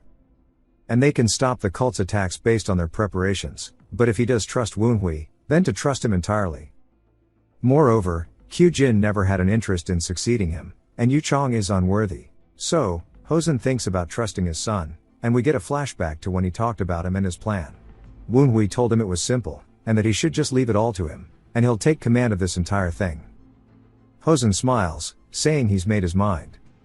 And on the next day, a large paper was posted in the main fields of their family, announcing that the second son will now become the clan heir. It jumps to Woonhui looking impressed, as we see a plate of food. The white-haired kid says that he apologizes, and the kitchen wasn't properly stocked, so this is all they could prepare as the first round. Woonhui is surprised that he says the first round, but the kid continues, saying that he just had Hyung Sam go get more ingredients, so they should be able to prepare dishes that are more to his liking soon. The ghost boy says that he is a sincere, subordinate, and faithful. Woonhui says yeah, unlike some other people. The ghost boys apologizes, saying they've changed after death.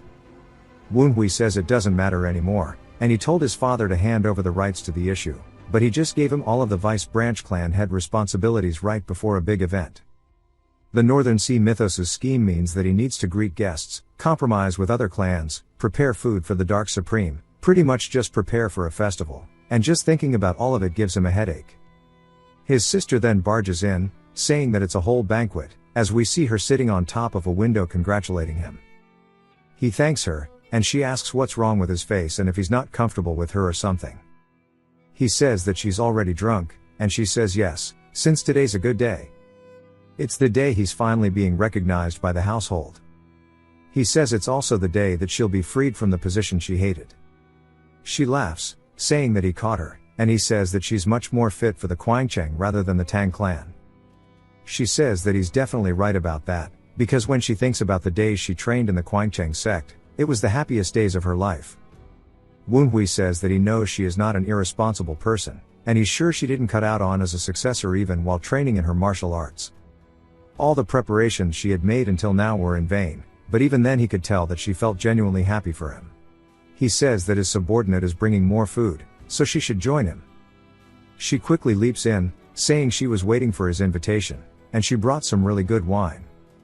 He looks at it surprised, and she says that this is Daughter in Red, saying surely he knows how rare it is. Woonhui says that a tradition of the Sichuan region is you make the wine when a daughter is born and bury it. It's a congratulatory wine that you take out to drink when the child gets married or accomplishes something great in life. Originally, they would have taken this out when she became the Vice Branch clan head. He asks if she's sure about this, and she says yeah, today is a happier day than if she had been the one to become the Vice Branch clan head.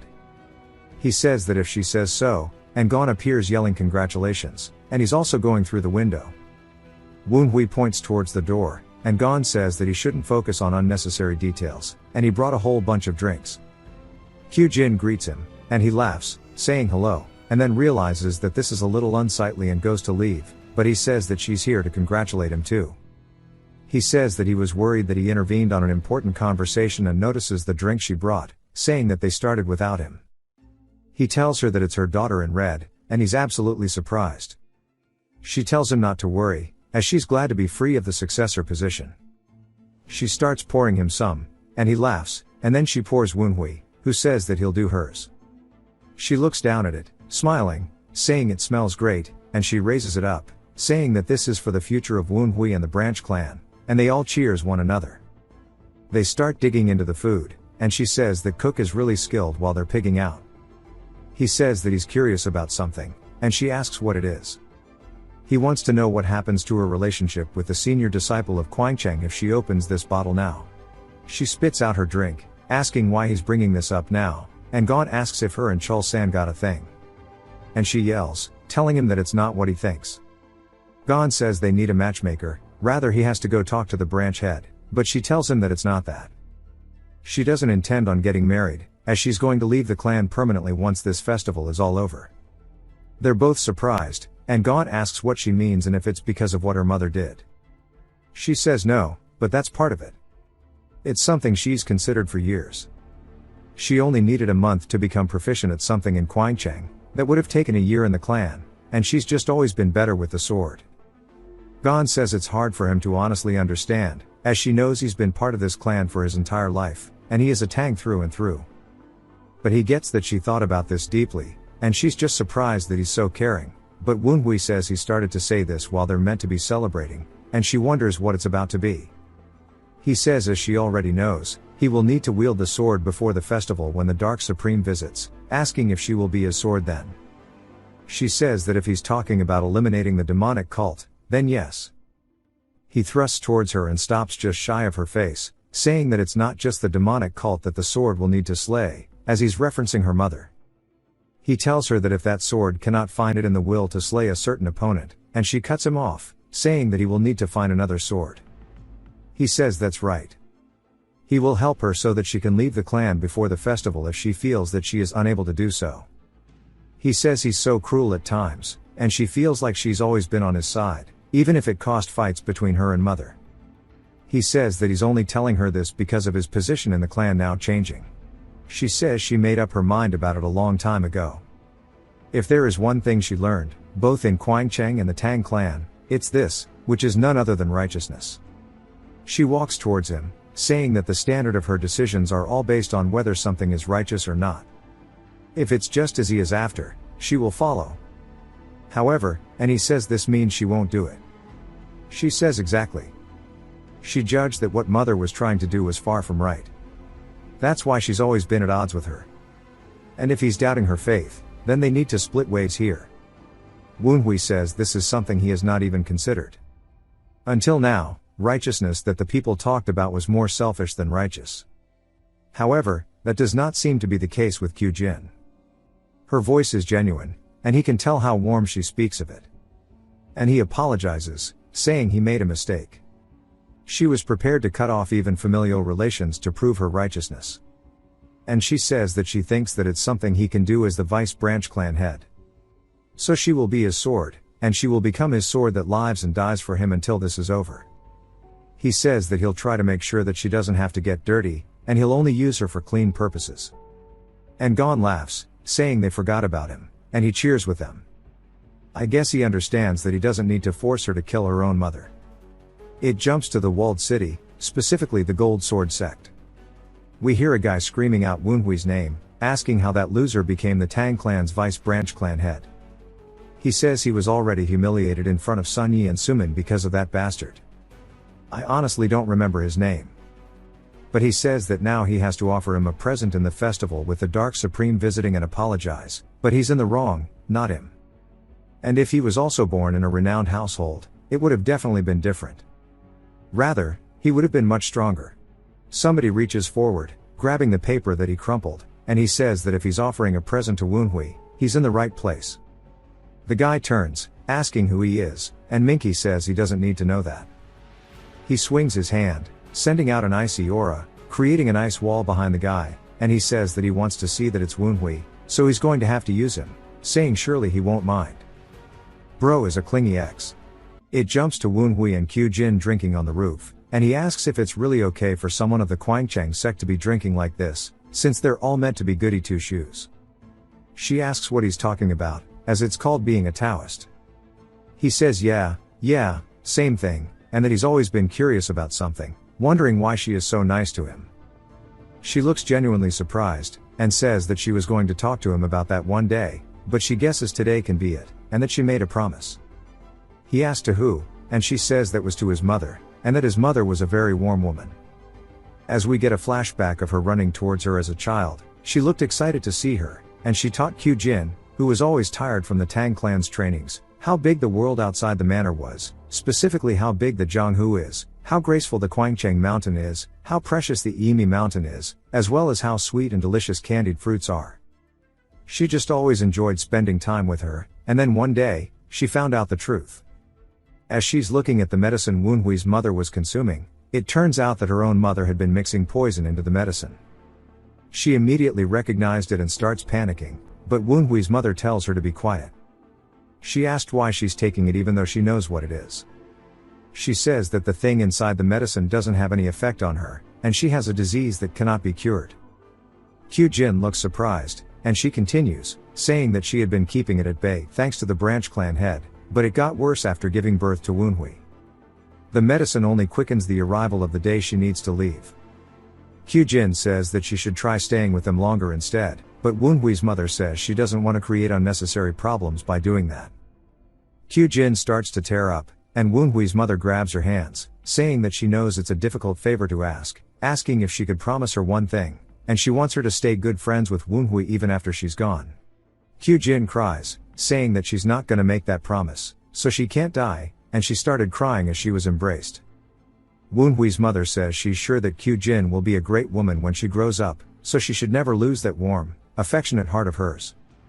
Kyujin says that's the promise she made with her before she passed away, but even after that, her mother wouldn't stop. She began spreading false rumors, slandering Wenhui and his mother, and everyone in the Nine Dragons division believed their stories. It's kind of ridiculous if you think about it. There's no way that Hosen who reached the supreme peak realm could not overcome drunkenness. Even if it was a rumor that would degrade his image, Sanyang was able to degrade Wenhui and his mother even worse with the rumor. She says that it must not feel good to know that's why she was nice to him, and he says that she's got it wrong. She wonders what he means, and he says that she was nice to him even before his mother asked her for that promise, before she knew of her mother's wrongdoings, and that's just the kind of person she is. Kyujin starts laughing and thanks him. Wenhui says that it's a mystery how she grew up so kind when she was born between Hosen and that awful woman, and then he thanks her. He recalls there was a feeling he didn't understand that Wenhui had within him. Sanyang is someone that he doesn't really care about what happens to, and the tables have already been turned, and she'll have been sealed a brand new traitor after the Dark Supreme's visit, even if he didn't do anything to her. However, this feeling that he gets, regardless of the gap between the original owner and his soul, the resentment that he held in his heart, feelings of grief and despair that he can't understand, having been an orphan in his past life, but he's starting to understand those feelings if he thinks of his master as a parental figure. He tightens his fist, saying that he has to take care of something, and he'll be excusing himself for a bit. Kyujin says she'll see him later, and he says that if she's still drinking even when he's back, he's going to tell her senior disciple. She asks why he's mentioning him, and then sighs out of relief once he's gone.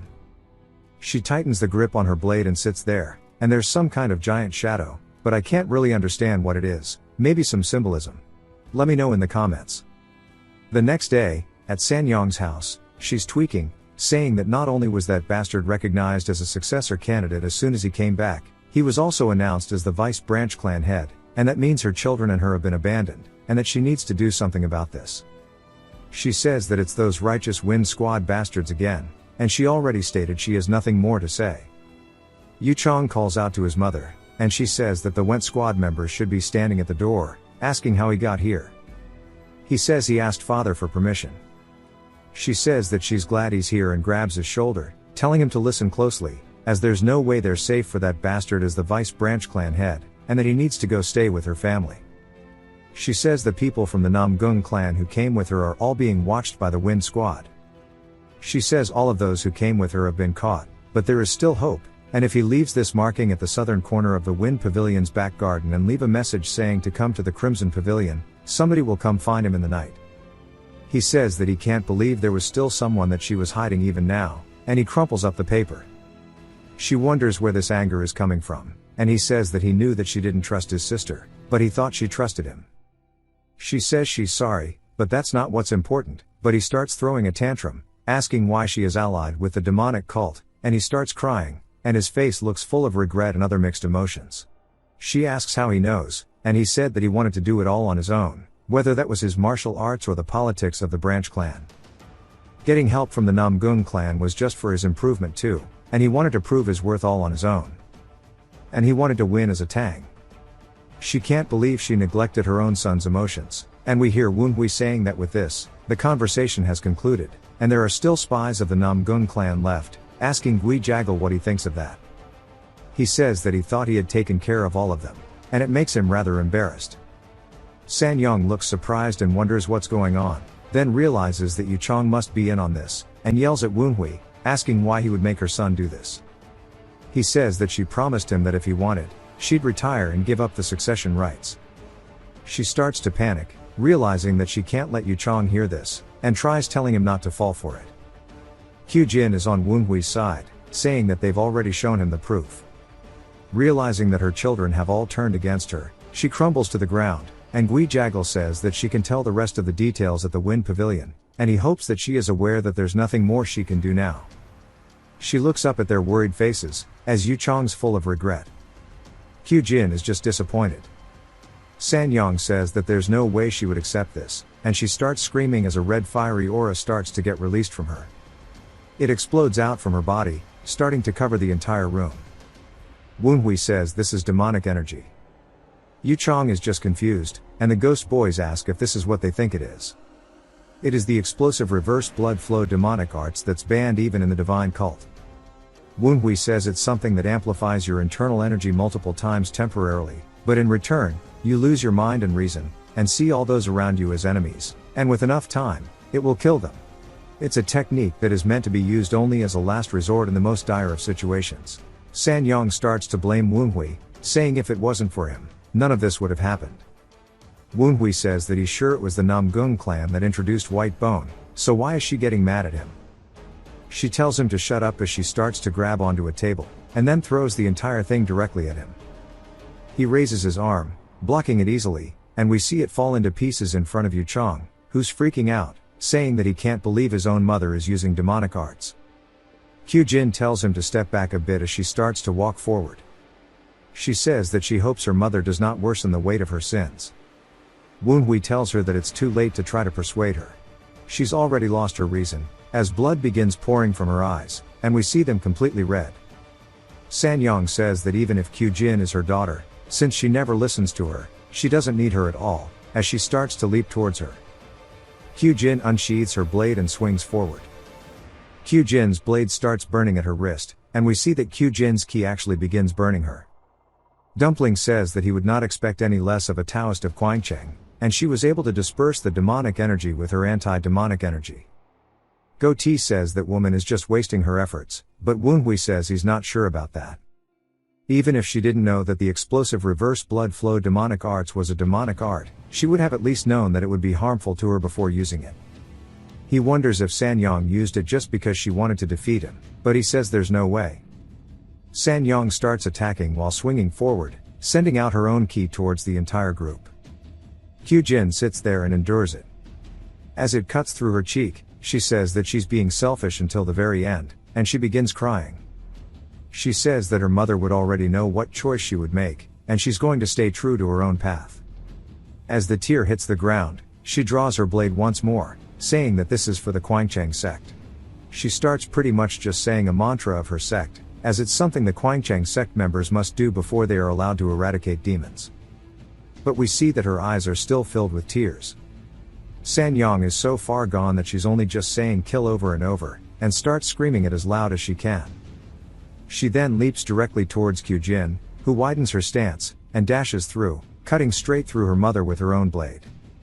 Her eyes look full of regret, but she understands that this is what she must do. Rain begins pouring down in the pavilion, and the ghost boys ask Woonhui if he saw the face she made right before she died. Woonhui says he doesn't really feel too good about it now, and even Yu Chong looks sad. Right as Q Jin cut through her, her expression was completely that of a mother who was too late to realize how far off the deep end she had gone, but also that she was so proud of her daughter. Woonhui says it's because of her deeply twisted love as a mother that she wanted to kill him, and she ended up hurting her own children. Woonhui finally understands a bit of the emotions he's been feeling, and starts to have some form of enlightenment. The ghost boys say that his spirit and flesh are harmonizing, but Woonhui says it's the gap between the soul and the body being closed, and it seems that Woonhui's deep resentment has been resolved. Yu Chong carries away his mother's head, as Gui Jagal tells him they will announce that the First Lady accompanied him to the Namgung clan for her recuperation. Yu Chong thanks him for protecting her honor. Woon Hui's more worried about Q Jin, as she stands there still with her blade dripping blood, and he can tell just from her expression how much guilt she is feeling right now. Time passed quickly. After the death of San Yang, all of the remaining spies of the Namgung clan were caught. Q Jin came to terms with any emotions she might have had following her mother's death, and helped Woon Hui with his duties as the Vice Branch clan head. Soon enough, it was time for the Dark Supreme's visit. Woon Hui calls out to Q Jin, saying that he has something to tell her.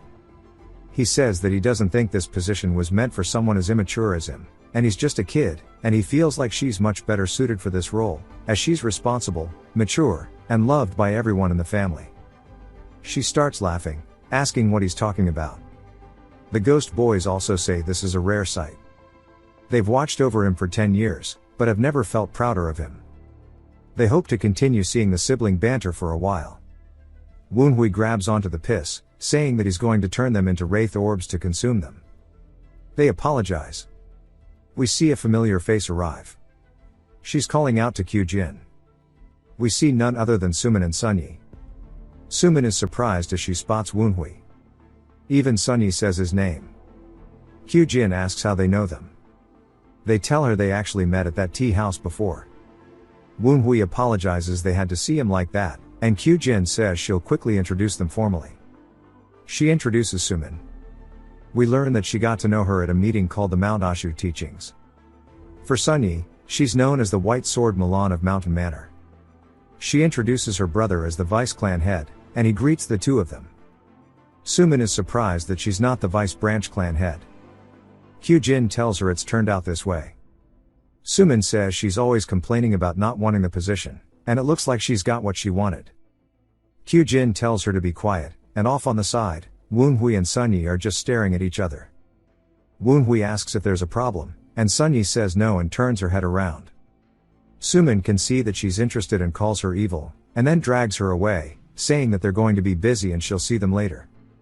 Q Jin waves them by, and Woon Hui says he assumes those are the last ones. Q Jin says since the sun is setting, she would think so, but she then hears a carriage and looks up, wondering where this next branch is from, and we see it's from the Gold Sword sect. Some absolute pig offers his greetings in place of the sect leader, and he is the overseer of the Gold Sword sect. So the same position as Gui Jagal, and his name is Na Jinbi. Woon Hui introduces himself as the Vice Branch Clan head, saying he's sure that his journey has been difficult. However, all of this is a little much. And Jinbi says that the sect leader was saddened to see him leave without taking anything from them. Because of that, the sect leader really wanted to relay his apologies, along with a gift that might help his branch clan. But there's more. As he turns to his side, we see that guy apologizing. Woon Hui says he did forget this guy was from the Gold Sword sect, and he'll just play along and accept the gift. He says that he'll forgive him, and Jinbi and the other dude thank him. Woon Hui then senses something and tells one of the assistants to escort them to the guest pavilion, as they're tired from their journey. For a brief moment, he can sense traces of demonic energy, and as they walk past him, he says the owner of this is none other than the man he's staring at, which is a disguise, as he understands exactly who this is, as it's Minky, or at least his energy. It jumps to Sumin telling Sunyi that she saw her back there, and she could not stop staring at Woon Hui. Sunyi tells her it's not what she thinks. Sumin asks if she's being serious, and starts teasing her, asking her why not.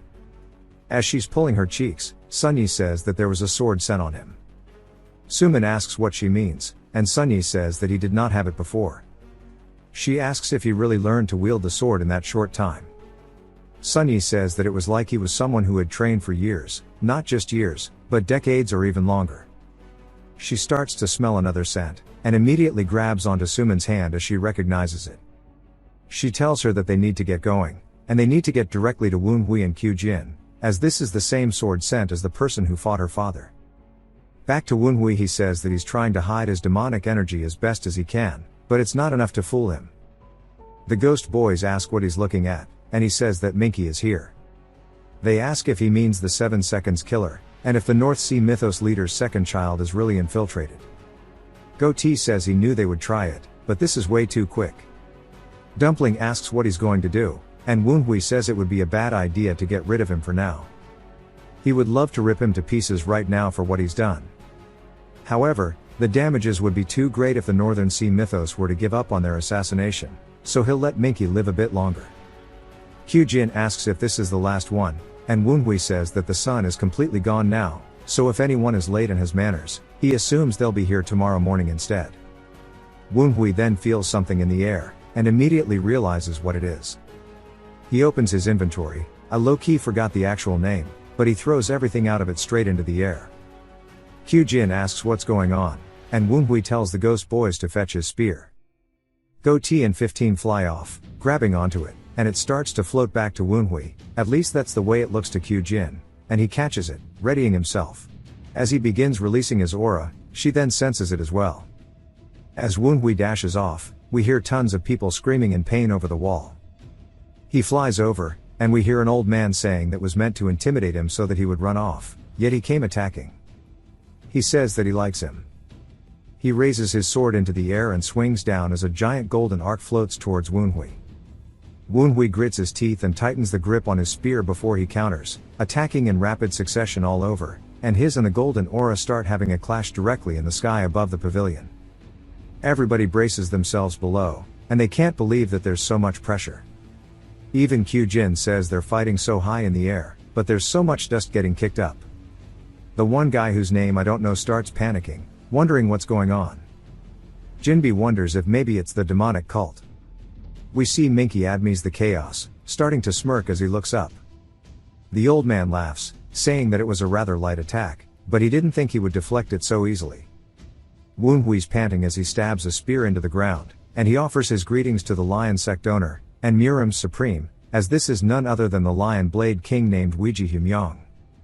Humyong says that he heard that the Wild Wind swordsman raised quite the talented kids. He says that was not bad at all, and he's rather impressed. He says he's good enough to go against a disciple head to head, and he's definitely worth testing further. Woonhui says that just deflecting that sword energy attack worsened the internal wound. He then starts to sense another aura from behind, and says that it doesn't look like he's going to want to stop anytime soon, but it means that he's not going to have to deal with Humyong. We hear Woonhui's father saying that had he known that he was going to show up, he would have come to greet him himself. Asking why he came with no messenger beforehand. Go-T says that Woonhui's father isn't weaker than the Golden Lion at all, and that he knew he was hiding his strength but not this much. Humyong says that he heard that the people called the 9 dragons idiots, and that he may not show himself much in work, but his aura is definitely stronger, and he starts laughing. Hosen asks who cares what others call him, as what's important is that he is seeing him again in good health, and it seems like he has business with his son, so they should talk instead. Humyong asks if he's afraid that he's going to hurt him, and continues laughing. Hosen says that he's being considerate since there are many eyes watching here, as their auras are colliding. Multiple of Humyong's men jump from the woods and land behind him, ready to fight. He says that he's fine though. Hosen says that he guesses he will respond accordingly. We're about to have some Murim gang violence. He says that if he wishes to have Woonhui take responsibility for what happened in the capital, which would be rather immature for his age, he will find that difficult to achieve without killing him first. Humyong says that he's not going to show up. He says that he must think that if he sounds all righteous about it, that he would change his mind. Woonhui, though, does not want this to happen, and he says that he does not want them to duel right now, especially with him directly in the middle of it. Go-T says that the Wild Wind squad is using the scattering slaughter bows, meaning they are ready for a full-on scrap. Woonhui asks what that is, and Go-T explains that they are equipped with explosive arrows that were used when fighting the divine cult. There are explosives equipped on every arrowhead. Woonhui sighs, saying that these bastards are insane. Humyong then says that he's broken the treaty by pulling all of this out. Hosen says they're actually part of the Righteous Wind Pavilion now, and the scattering slaughter bows are no problem, since they have never left the 9 Dragons County since the treaty. Humyong says that he sure does know his way with words, but surely he didn't think he would buy it. Hosen tells him it's a shame that he won't. Dumpling says there must have been some treaty signed when the Wild Wind squad was disbanded. Woonhui does find this pretty interesting, but says the more important thing is that these guys are manipulating the situation so that a battle is justified. Humyong laughs, saying that his goal is Woonhui, who has supposedly defeated his stupid disciple, and that he is going to test whether his son has the right to subjugate the lion or not. Hosen tells him that he'll have to go through him first. Hyun-myong says if that's really what he wants, and their auras start to collide again, and we can see Hosen's in the shape of a snake. Woon-hui sighs, saying that he has no choice. Woon-hui then picks up his spear from the ground and readies it behind him, as he starts charging it up with his own aura, and he blasts it straight up into the sky, dispersing both of theirs, piercing through it, clearing the sky. And Kyujin says they weren't fighting properly yet, but their aura was still so tense, and he managed to break through it. One of the guys says that he wasn't that strong when he saw him in Daocheng County. They wonder when he got this strong. Everybody is kind of anxious. Minky is there too, and he recognizes the cold key. Woon-hui tells his father that Hyun-myong is a guest. Hosen says they are no longer guests the moment they prove themselves as foe. Woon-hui says that he already told him that he was here to see him. Since he is here for him, he is the one who should decide whether he treats him as a guest or not. Hyun-myong is surprised, goes back to chuckling before going into a full-blown laughter, saying that he is quite the bold son since he wants to treat him as a guest. Hosen wonders what Woon-hui is playing at, and decides to get closer, saying that he's sure he's noticed, but that man never knows when enough is enough, asking if he's sure. Woon-hui says he'll try his best, and his father says alright then, and waves his hand as all of the boys that were with him disappear in a flash. Hyun-myong says that if he's treating him as a guest, that means he's willing to be tested by him.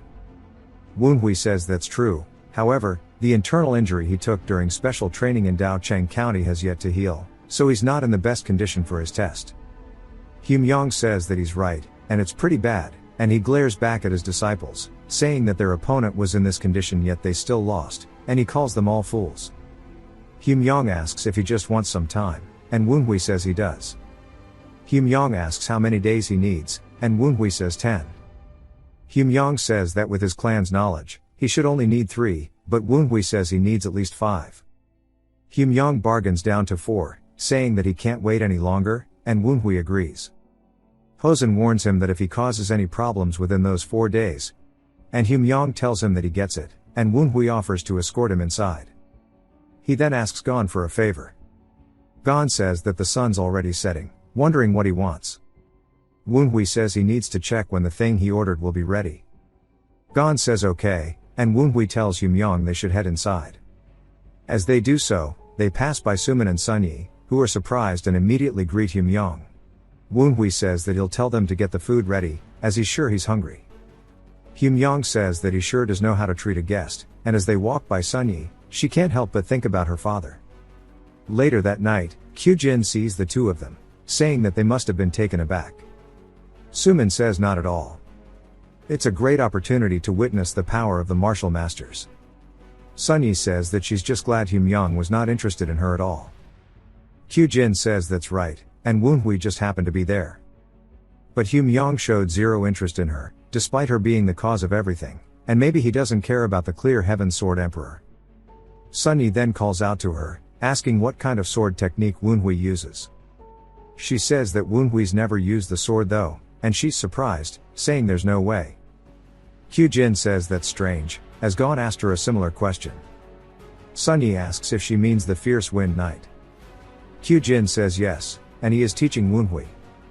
She recalls Gon asking if she ever taught Woon-hui swordsmanship.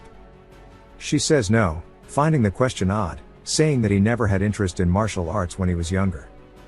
Gon says that he's learned the 12 beats of the Violet Tiger without him teaching him, so maybe he really does have hidden connections, like the rumors were saying. She wonders why he's asking, and he says that he took him to the Righteous Wind Pavilion's foundry and he ordered a sword. She's surprised, and Gon says that he also asked to teach him the spear, as well as blunt weapons, but for him to suddenly order a sword, that's why he thought that he might have learned sword techniques before, or that he might have a sword technique he wants to learn. After she tells her all of this, Sunyi asks why he would order a sword when he's never learned sword techniques, and she says that she has no clue. She tells Kyujin she can't hold it anymore, and she needs to talk to him ASAP. Kyujin is confused, but can tell that she's really wanting to, and says that she'll go ask him about it, and she thanks her. Sumin tells Kyujin that she's been staring at him since earlier, and that she's never been interested in anything other than plants and swords, but the way she's watching him she can tell. She also tells her that this is between them, but she wouldn't make a bad wife. Kyujin says that she is the only daughter in a renowned family of many sons, but then whispers something in her ear that we don't get to hear, and she looks surprised. They start looking at her with eyes full of pity. She wonders what the stares are for, and then she hears somebody being greeted at the gate. She wonders who is here at this hour, and it's none other than Chuck Yong. The guy asks where he should get escorted to, and Chuck Yong asks where the second child is. He says he'll guide him to the White Pavilion. Kyujin wonders if he was the one who made the sword, and Sunyi asks who that is.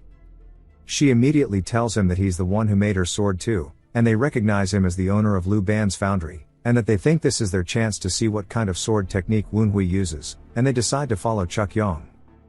Woonhui greets him at the pavilion, saying that he didn't expect him to be here himself, and Chuck Yong says he's the one who sent that loser to rush him, but Woonhui just wanted to check on their progress, since it was close to the date. Chuck Yong says that he only knows how to run his damn mouth, and Woonhui says if he's here, that only means one thing. Chuck Yong says of course, and that means he's finished the order, and he starts to take the box out of the bag and lift it up, and says as promised, here is the sword that he has ordered, and it sure does look unique. We get a flashback of Moonhyuk, saying it's been a while since he took on a project this interesting, and that he managed to see through the essence of the Tang clan's martial arts at such a young age, and put all of it into a weapon. And for the main function of the weapon to be a sword, he wonders if Hosen's son will be able to handle it, and he's very curious. Back to Woonhui holding the sword, Chuck Yong asks if it's to his liking. Woonhui says this is even better than he expected, and Chuck Yong laughs, saying of course. Woonhui says while it looks like a fan, it has the functions of a sword, while hiding stealth weapons. And this is exactly what he wanted. The most impressive thing is the balance of its weight. For ordinary metal fans, the weight is focused on the handle part, so that you are able to swing it with speed. But the weight on this is focused on the middle, so that he can use it as a sword. Then he thrusts the air. He then unfolds it to reveal the fan, saying that however, it has been balanced well enough that he can still use it as a fan without a problem. On top of that, as he's touching one of the tips of the fan's blades, he asks if this is made of ivory.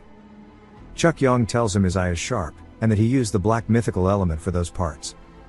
Woonhui finds that surprising, because that's a very rare material that's used for sorcery artifacts. Chuck Yong then tells him that the handle is made from rosewood, and the ghost boy said that means that it is made from iron heartwood, and that it is at least 500 years old.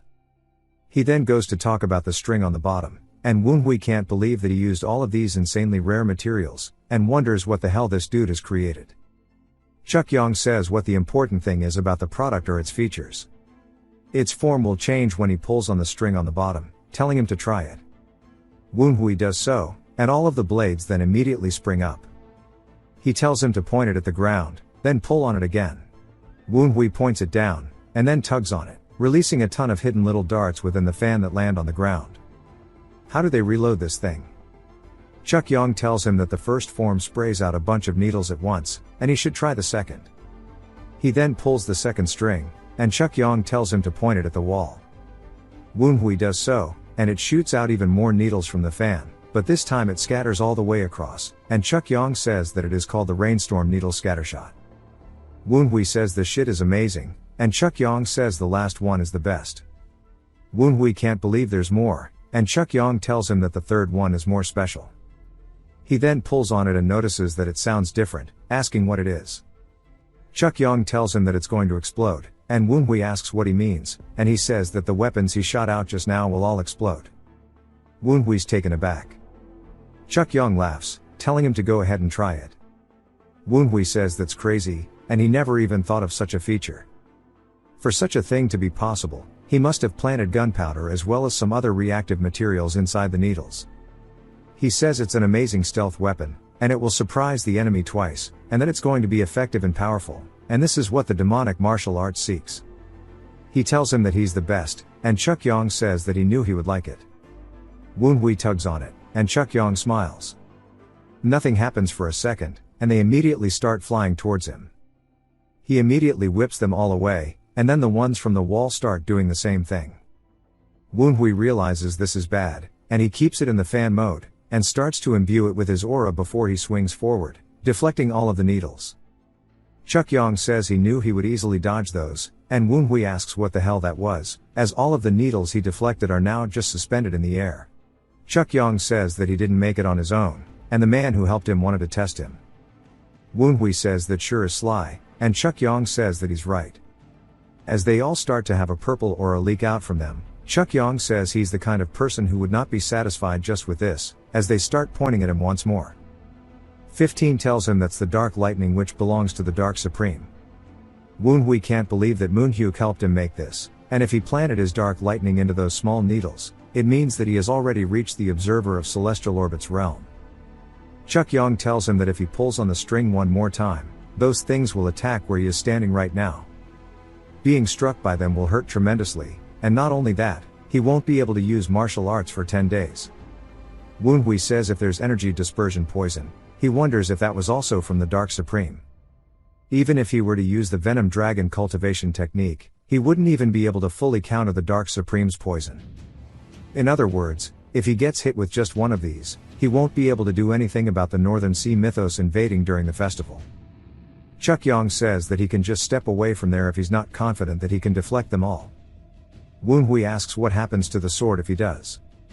And Chukyong says he's glad he asked, so if he does not pull on the string after some time, or if he has not managed to deflect the dark lightning, the sword itself will explode. Woonhui's surprised and says that he now understands that both of them are telling him that he needs to prove his worth to wield such a weapon. Since it's made of such amazing materials, he needs to prove that he's qualified. Hosen then asks what he will do as Woonhui looks up towards the needles and says that he's going to go all in. He can't miss an opportunity for some fun when he has a sword like this. Chukyong says that he's always had a good eye for people and starts laughing. Woonhui begins to release his aura and closes his eyes, readying himself to go all out. As he takes in a deep breath, he exhales, saying that he's about to start, as he starts pouring it into his sword. We see all of the girls watching from over the wall. Sumin says that's hella cool, and Kyujin agrees. But Sunyi tells them that it's actually a sword, and not just a fan. They ask what she means, and she says that again, that is a sword. Sumin asks how that's a sword, when it's clearly a fan though. And Sunyi says that it looks like a fan to her too, but this sword scent coming from it ever since he got his hands on this fan is definitely the scent of a true sword. And the scent tells her that he is a genius swordsman as well. Then the lightning stuff happens, and they wonder what's going on. They all recognize the dark lightning and wonder why it's here. Woonhui raises his sword and starts to grab onto the rope, and readies himself before he tugs it. They all start to home in directly on where he's standing and fly in just as Chukyong said they would. They begin going, and Woonhui swings, deflecting the first batch before immediately following up with another swing. He then fans out his sword and starts to get a sharp pain in his wrist, but doesn't stop there as he keeps deflecting them.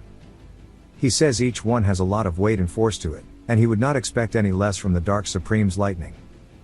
He's taking everything he's got to deflect them. Chukyong compliments him, saying that he's got the basics down as the second barrage is now ready. Woonhui says that this is more than earlier, and as they start to fly in, attacking from all sides, he says each attack's angle is lethal and efficient. He can see how systematically calculated every one of these are. It's like when a master is teaching his disciple the sword. These attacks are teaching him the most efficient way of deflecting an enemy's attacks, as he lets out a scream before swinging through, and we see the entire batch of blades this time has been finished. He exhales, thinking that it was only 2, before the dark lightning starts to come back. Woonhui looks surprised as it starts forming the third array of needles, each one slowly starting to open up, looking even more calculated than the last time. But there are hundreds of more needles than there were in the previous 2 combined, as it's blotting out the sky. He says the problem is that the difficulty of these teachings is at an insane level. It's not possible for him to deflect all of these, but with what he is right now. But with his master's sword, he might have a chance. After reincarnating and obtaining a Dantian, he has read his master's techniques, specifically the Heavenly Demon 9 slashes, hundreds of times in the Heavenly Demon archive of his memories. The most overpowered technique among the 9 slashes is the Mara Thousand Swords form, but with his internal energy, he won't be able to handle the amount of ki the Mara Thousand Swords form requires. So he'll have to adapt to fit him as he is right now. They all start vibrating violently before unleashing their attack, and they all fly directly towards him. He says he'll use Wild Wind to make up for the number of slashes in the form, and Black Dragon Ki Art's Cold Energy to fill the area. As he starts swinging around him, we see it's actually starting to work. As none of the needles have gotten in close, he then swings forward as he's starting to create a barrier in front of him to block the attacks. As if he was creating a net with his sword ki, he then says he needs to make it tighter and faster, just like his master's Mara. He has now made his new version called the Wild Wind Dance Sword Tempest Mara. The needles start bouncing off of his technique, and it does create a wild wind just as the name suggests, as the dust is flying everywhere. We see Woonhui's silhouette, and he says he's passed the test, and he smiles, saying that the sword is now his. Chukyong then hands him a box, saying it contains the explosive needles he told him about, and the piece of paper is the recipe for the explosives. Woonhui thanks him for the weapon as well as his teachings. Chukyong says he should thank the other guy who helped him for the teachings instead. Woonhui says it's all because he agreed to make the sword that he decided to help. Chukyong says he wants to ask him something if he can, and Woonhui tells him to shoot. Chukyong says that the wild wind is something only those with remorse in their hearts can properly handle, but his wild wind possesses more than the normal amount of remorse, and he's so young he probably doesn't even know anything about the world, so what makes him so remorseful? Woonhui tells him that it's simply because he's an overthinker. Chukyong just takes it as him not wanting to tell him the truth, seeing that everybody has their own heartaches. He asks if it's okay if he names that fan sword. Woonhui says of course while laughing. Chukyong says that the movement from just now was like that of a tornado, so they should call it the Calamitous Wind Fan. Woonhui looks down at it and thinks about it before saying that's actually a pretty good name, then he thanks him for bestowing him it. He says the Calamitous Wind instead of the Wild Wind sure is funny. He then looks up towards the sky of the heavenly pavilion in his mind and says that perhaps this is his path. It jumps to an inn, as we see Chukyong there. One of the workers tell him there's no seats available, but Chukyong tells him that he's already got a room reserved under Lu Ban's foundry. As he's guided to his room, he says there's a ton of guests despite it being so late, wondering if they are here to see Moonhyuk, who we see when the door to his room is slid open. Moonhyuk is sitting there waiting for him. Chukyong says it's embarrassing to see people talking about him like he's a hero, when to him he's just an immature older brother. Moonhyuk asks what took him so long, and he got so bored he had to crack open a drink. Chukyong says he's been working day and night, so no way he'd be quick. Moonhyuk asks how he was, but Chukyong says he knows he was watching. Moonhyuk says he wants to hear his opinion. Chukyong says he'll grow up to be more than the wild wind, and will become the calamitous wind, and will probably sweep through the alliance. Moonhyuk asks what he thinks he'll do once he is through with the storm, pretty much saying what he thinks he'll do once he's done. Chukyong tells him not to worry, as he doubts he will tire out. Moonhyuk wonders why he thinks so, but Chukyong tells him that he'll see himself. His aura was violent and wicked, but his heart is full of resentment. To the point it was crying pitifully, and desperately. Chukyong asks the worker for another bottle, maybe to get him away from the door. But he continues, saying that he is the only one fit to inherit the Wild Wind Squad. Moonhyuk says he's got talent, determination and other stuff that overlap perfectly, even the fact he is Hosen's son. Chukyong can tell that he's hesitating, wondering what he's worried about. Moonhyuk tells him that Woonhui will need to know how to get along with others. His wind will surpass all of those around him. Chukyong says that he might create a path for others, so make him a squad leader, and if he were to do this. But Moonhyuk says that he'd do that if he was the only person he was considering for the role. Chukyong is surprised, asking who else he had in mind for the role. He tells him that he's looking at the Quancheng Divine Sword, Chul-san, who Kyujin has a crush on. Chukyong asks if he's out of his damn mind, wanting to have a member of the Quancheng sect become the Wild Wind Squad leader. Moonhyuk says that he knows well that Chul-san is considered to be among the strongest swords in the world. So it would be better if they have him on their side than someone else's. Chukyong says it sounds like he's doing it to deepen his relationship to the Tang clan, but also force competition. Moonhyuk laughs, saying he knew he'd understand. Chukyong asks if there's no way for Woonhui to survive, saying it's a shame. Moonhyuk says there is though. He's confused, but Moonhyuk continues saying it's obvious. He just needs to take his position from him, as he pours his drink. Chukyong is surprised. Moonhyuk says there's no need to get along with others if he absorbs everyone else, as the others would have to get along with him. Chukyong says he acts immature sometimes, but he is still a leader for a reason in the end. Moonhyuk's hand starts to tense up, and he drops his cup as his body starts to freeze up. His vision begins tripling, and Chukyong says it's a paralysis poison that knocks out bulls with just a drop, and he'd expect nothing less of his brother. Moonhyuk gets pissed, saying he can handle it, but wonders why he did it. Chuck Young laughs, saying that he thought it'd make him have a bit of trouble talking. But he must have been taken aback to not notice it right away. Chuck Young then asks him who he thinks gave it to him. Moon-hyuk realizes now, and Chuck Young asks who he thinks he met on the way here.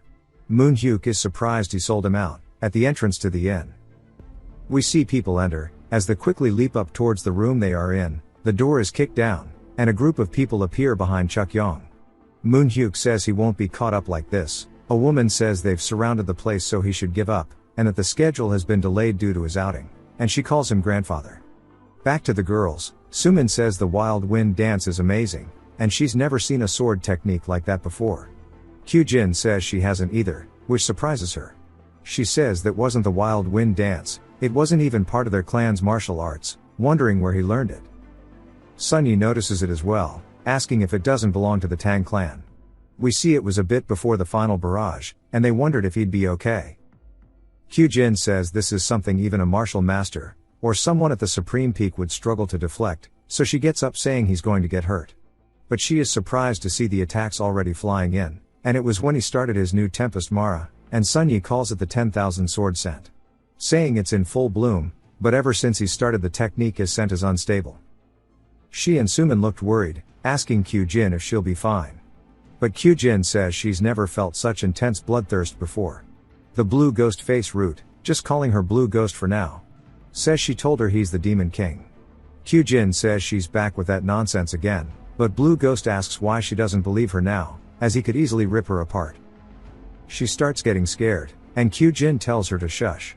Saying besides the bloodlust, his ki is unstable too.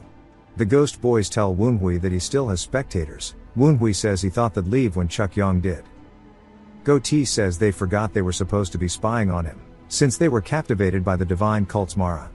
Woonhui says even if the basics were mixed with demonic arts, he put in his own technique so they probably didn't notice. The problem is the consequences of having used Mara without the heavenly demon cultivation technique. Using the Tempest Dance as a vessel for Mara was a success, but the Venom Dragon cultivation technique can't handle the Mara. The Heavenly Demon Divine Slashes was created with the Heavenly Demon cultivation in mind, because of that the bloodlust of the Mara, which should have been restrained, has lost a place to go after the attack.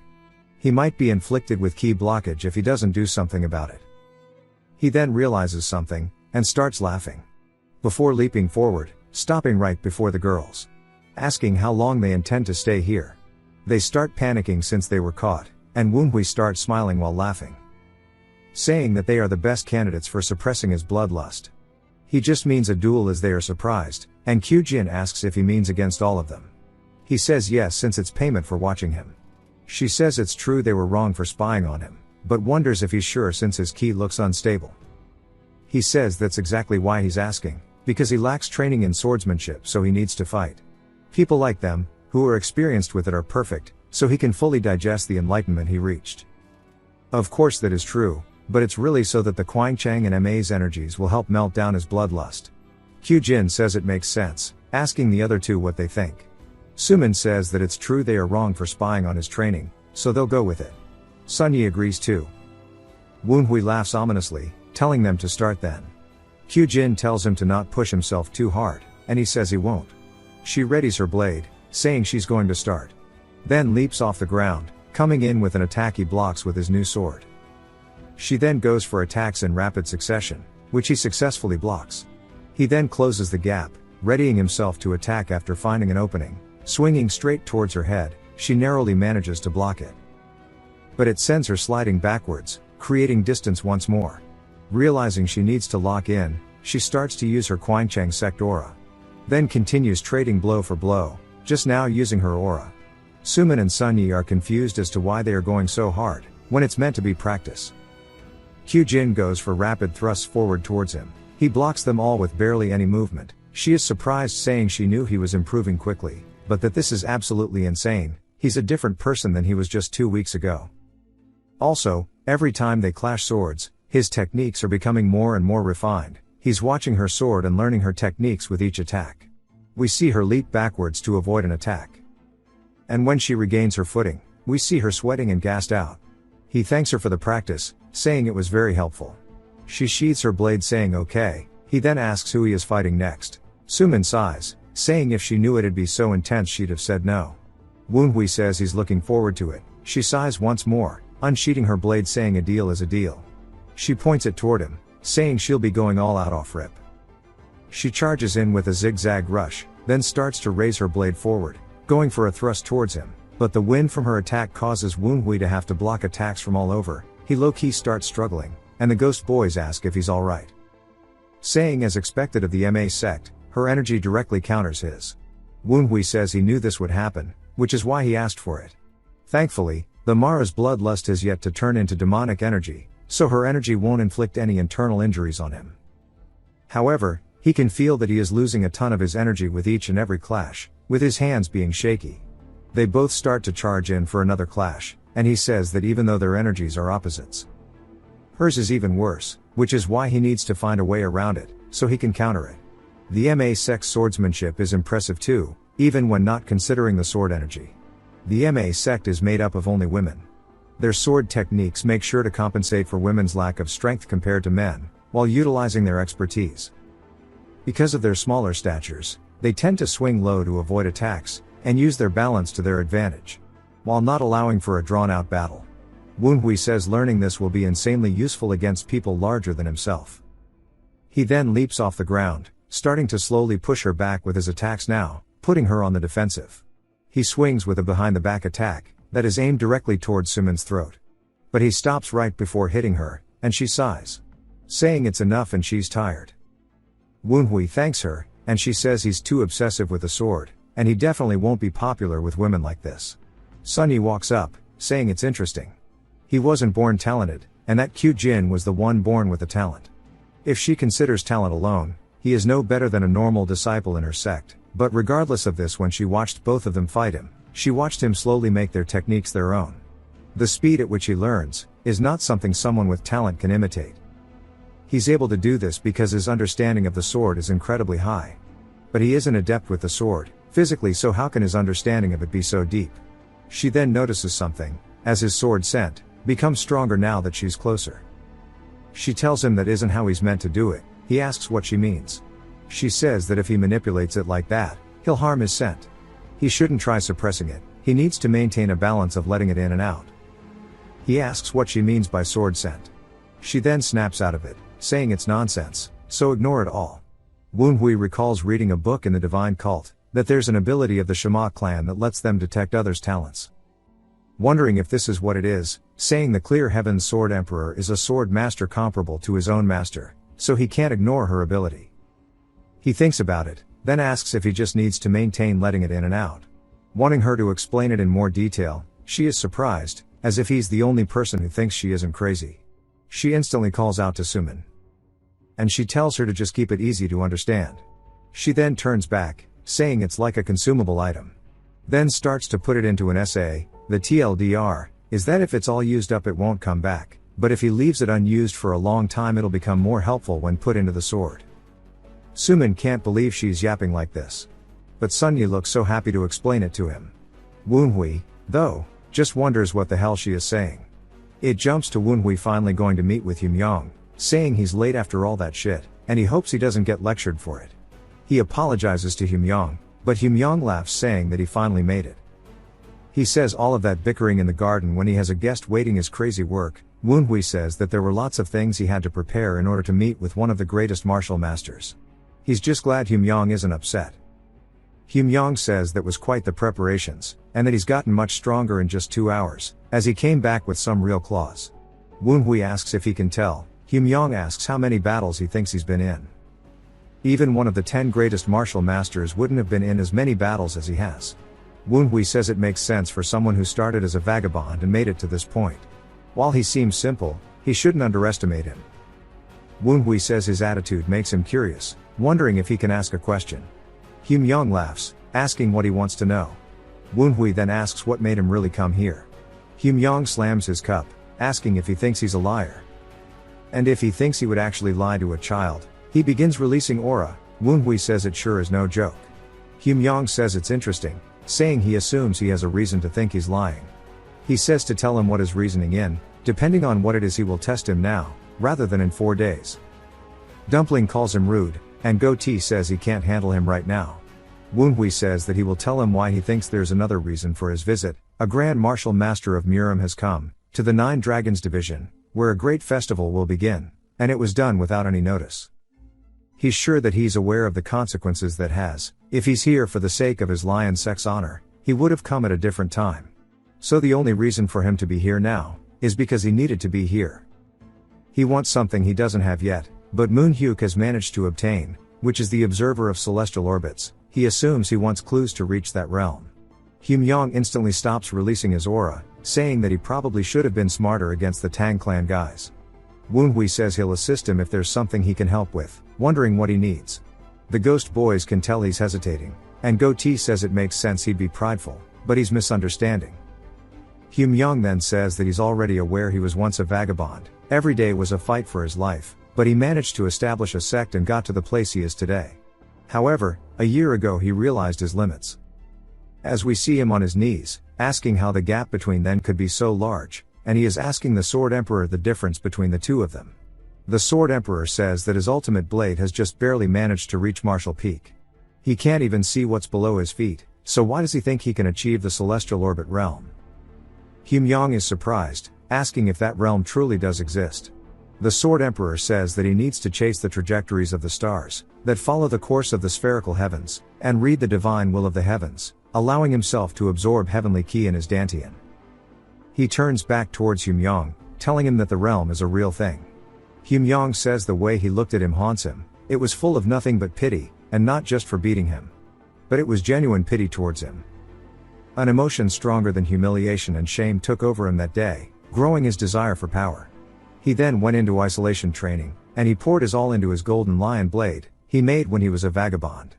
But he realizes it was way too shallow compared to the martial arts of others created by generations of martial arts. This is when he felt envy for the renowned clans and sects he's never been a part of. Coincidentally, it is when Woon-hui bodied his disciples. He heard that he's done something similar to the demonic cult too. So he thought that the Tang clan with Moon-hyuk, who is considered equal or better to the Sword Emperor, would have the claws that he could not obtain. Yesterday when he tested him he was made certain. Now as well, he can tell he has claws. Countless martial artists die without obtaining it. Most don't even know how to achieve it. And that he is one of those people. Woon-hui is surprised, as he didn't think he'd be this honest. Hyun-yong says that's the reason he's here. He needs help to find the claws. Go-T says for a supreme martial master to admit his faults, but also to ask for help is crazy. Woon-hui says he truly doesn't care for pride. Hyun-yong is a culmination of raw desire for strength. He hasn't seen a man like this in a long time. He tells Hyun-yong he'll help him. Hyun-yong asks if he's serious, but Woon-hui says he has a condition. Hyun-yong asks what it is. Woon-hui says he wants to borrow his ultimate blade. Hyun-yong asks what he means. Woon-hui says that he doesn't know when, but the Lion Blade King's claws will have tremendous value at some point. Hyun-yong laughs, saying he makes it sound like he's already obtained them. Woon-hui doubles down, telling him that he is serious. He knows for a fact he will acquire them. Hyun-yong is speechless, then laughs loudly, saying it's interesting he'd say that without any proof. He slams the table, saying surely he knows it's not something he can lend when he wants. Woon-hui says of course if someone as renowned as him just took favors without thinking of the consequences there's be issues. But Hyun-yong says that if he considers him an older brother it won't be any trouble at all.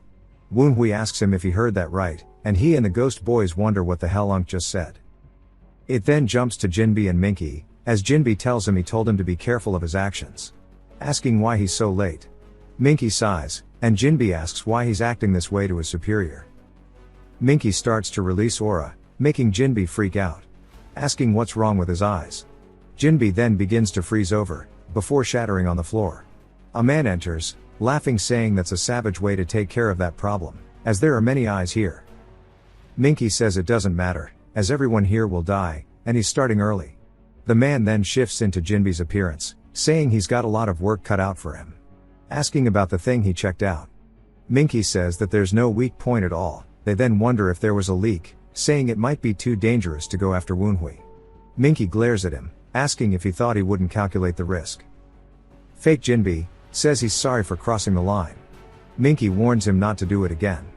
Fake Jinbi says he won't. Then a woman enters the room. She is part of the 12 Black Spectres, the Blue Bone Merchant. She says there's an order She then begins to put her hands together, as a giant face appears out of her aura into the room. They both immediately kneel, greeting the Mythos leader, who asks them how their preparations are going. Minky says that their white-handed squads have gotten together. Once they get the order, they will begin the holy war with smiles on their faces, accepting martyrdom. Not the COD perk. The Mythos leader then gives them their order to start the first chapter in their holy war. The leader says that this is for the sake of sending a gift to an enemy they haven't seen in decades, so decapitate one of the Tempest swordsman's children, and put their head on a stick. Asking if it can be done. Minky says of course. The leader says they are looking forward to it. Before they stop their weird possession thing. Minky then tells fake Jinbi, who is Red Bone, to gather everyone, as tonight they are going to ambush Woonhui. It jumps to Woonhui being informed by Gui Jaggle about how the Northern Sea Mythos leader is here. Woonhui says it was earlier than he expected, even though he knew he was here. He's playing it off. Woonhui asks if keeping an eye on them is too much, but Gui Jaggle says they'll all end up dead. Woonhui says he doesn't want to assume the leader is going to do anything until the day of the festival. Gui Jaggle says that's good, and the rats have infiltrated and have begun their activities. Woonhui says it's interesting that they've started to work even though the patriarch isn't here yet. They probably gave up on the assassination plan when White Bone died. An assassination doesn't work when they know their plan after all. But it's not like they can give up, as their goal is to plant a seed of fear of the demon cult in the Zhongyuan, as well as to prevent the patriarch from creating a new squad. If his predictions are correct, then they'll try to start a head-on battle when the festival is at its peak. Gui Jaggle says they were thinking the same, but Woonhui cuts him off saying he must be confused on why the rats are already acting up. Gui Jaggle says exactly, he can't find out why they need to start now. Woonhui says they want to humiliate the Tang clan for having seen through their plans, and intimidate them. Gui Jaggle asks why they'd give up their advantage just to intimidate them. Woonhui says that's just who they are. The most effective target would be the branch clan head, the one leading the festival. But it'd be too hard to kill him, so he'll assume they are after him instead. Gui Jaggle asks how it feels to be a target. Woonhui says it's not a big deal. Gui Jaggle starts fangirling saying he's so fit to be a leader. Woonhui says nah. He reads the board, saying there's something he needs Gui Jaggle to do. He smiles, saying since he's the target he will take this opportunity to use them instead. It jumps to the women at the night market. Sumin says the Tang clan is so much better when it comes to festivals. Kyujin says she meant to bring them here yesterday, but couldn't because of Woonhui. Sumin says having a duel like that day one is exhausting. Sunny though says it was nice, and Sumin barks at her and says no the hell it wasn't. Kyujin tells them both to enjoy themselves. Sumin says okay and they start to go around eating food, trying on masks, and Kyujin says she wishes her siblings could hang out like this too. She wonders how Yuchong is doing right now. Sumin tells her she wants to go to the next spot, and when she starts walking Blue Ghost starts to react. She wonders what's going on, and Sumin, as well as Sunny ask if she felt that too. They all then start leaping towards it. They land roughly where they sensed it, wondering if they were too slow. Sunny, though, says something is off. Because there are 0 presences around here. Kyujin says it's not that crowded usually, but it doesn't make sense for there to be nobody. She realizes it's a trap, saying they all need to get out of here. But before they can, 3 assailants appear from the rooftops. Each of the women block their attackers, ready for a scrap, causing them to distance themselves. Kyujin says based on their cold demonic energy, it's the North Sea Mythos that Woonhui fought. Minky approaches them, saying as expected of the future leaders of the Sichuan Murim. As he starts to drop his disguise, he says they block their attack so easily. Kyujin gets a shiver down her spine, saying he is at least supreme peak level. Minky instantly gets behind them, saying that there's no point in being nervous. He approaches Sumin, saying that the MA Sex anti-demonic sword will be annoying to deal with. So he plans to deal with her first. He puts his palm on her chest, making her begin to spit up blood, before he pushes through with his palm, sending her flying so fast all that's left is a shockwave from where she was standing. Sunyi yells out towards her, and Minky says that the daughter of the 9 Dragons clan, and the Sword Emperor's daughter should do. They both start to leap towards him, as their blades both cross towards his neck. He raises his hands, blocking both of them easily. It causes a bit of an internal backlash to both Kyujin and Sunyi. He then follows up, by hitting both of them in the chest with the same attack he hit Sumin with too, but they just fall to the floor instead of being deleted. Sumin then yells out for the 2 of them, as he slowly approaches her. She asks what he's planning to do with her, and he stomps his foot telling her to shut up, as the pressure begins forcing her to the floor. He says she needs to go tell the Nine Dragons clan that if they want these two women back, to send Woonhui to him alone. They then run off. After kidnapping Sunyi and Kyujin, Sumin begins panting while blood pours from her mouth. And she falls backwards onto the floor. She reaches into her robe, and sighs. Before pulling out a flute, and she starts to blow into it. Saying she's not going to forgive him if he fails. Of course she's talking about Woonhui. Later we see her laying in a bed in the guest room, and Gon says he's finally here. Woonhui asks how she is. He says she has external wounds, and ice poison. Because she used the great closed pulse method, the poison isn't spreading, but it's bad.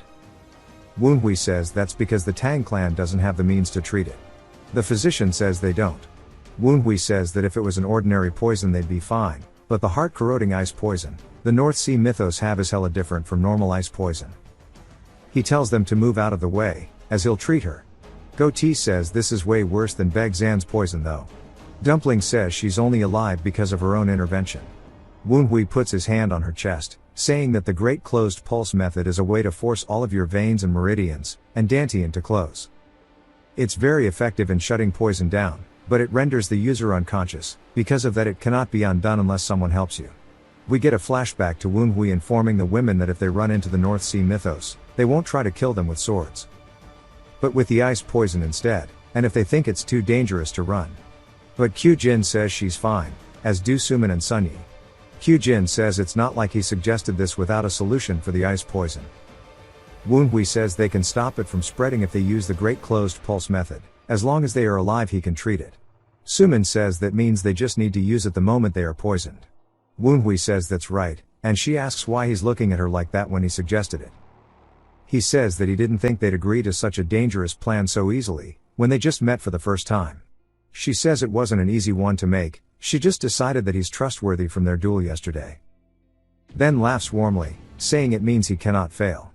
Woonhui says she trusted him, so he needs to keep his promise, and the energy he feels from the ice poison, he can tell that Minky has something he recognizes. Woonhui gets excited, saying that he's carrying it around since he can sense it, but he cannot make it his. Sumin slowly opens her eyes, calling out towards him. He asks if she's alright. She says she did trust him, but he didn't mention anything about a Supreme Peak Realm martial artist. Woonhui asks if he said anything to her. She tells him what he said, and Woonhui asks where he needs to go. She says he actually didn't say, and he might just be slow in the head.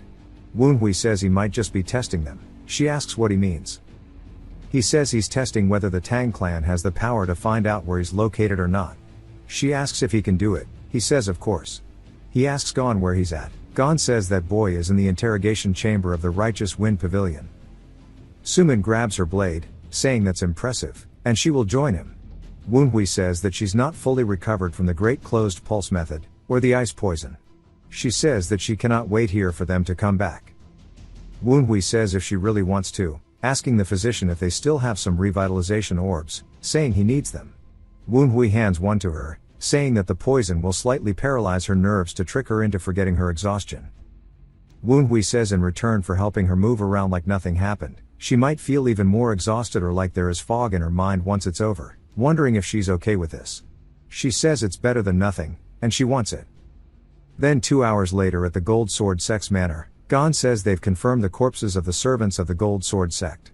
This is where the guy they had in the interrogation chamber ended up narking about. 15 warns him there's an array set up. Woonhui says he assumes it's the Northern Wind Blizzard prison array. He tells Gon and the rest to stand by until further orders. Gon tells him not to be afraid to use his signal, as he will assist him instantly. Woonhui laughs, saying he's such a worrywart. He leaps off saying he'll be back. As he starts heading into the manor, he passes through the array, as 15 says it's been activated. The entire area around Woonhui slowly turns into that of a blizzard, befitting of the name. Woonhui says this array is something the North Sea mythos created after years of research. It makes you lose sense of direction so you end up with hypothermia. For those of the Northern Sea mythos, it's an advantageous battlefield since they can use cold ki. As he gets attacked by vampires, what the hell is going on? Woonhui pulls out the fan, and he starts ripping apart the vampires one after the other, with complete ease in their own battlefield. Woonhui says they are nothing compared to Beg Zan. And that Minky is the one he needs to actually deal with, as he approaches him. He says he is here alone as requested, asking where the women are. Minky says he thought it was strange. Woonhui asks what he means. Minky says he ordered the White Hand squads to get rid of the essential members of the Nine Dragons clan. He was curious to see how long it would take him to reach him in the chaos. However, it seems that everyone has failed.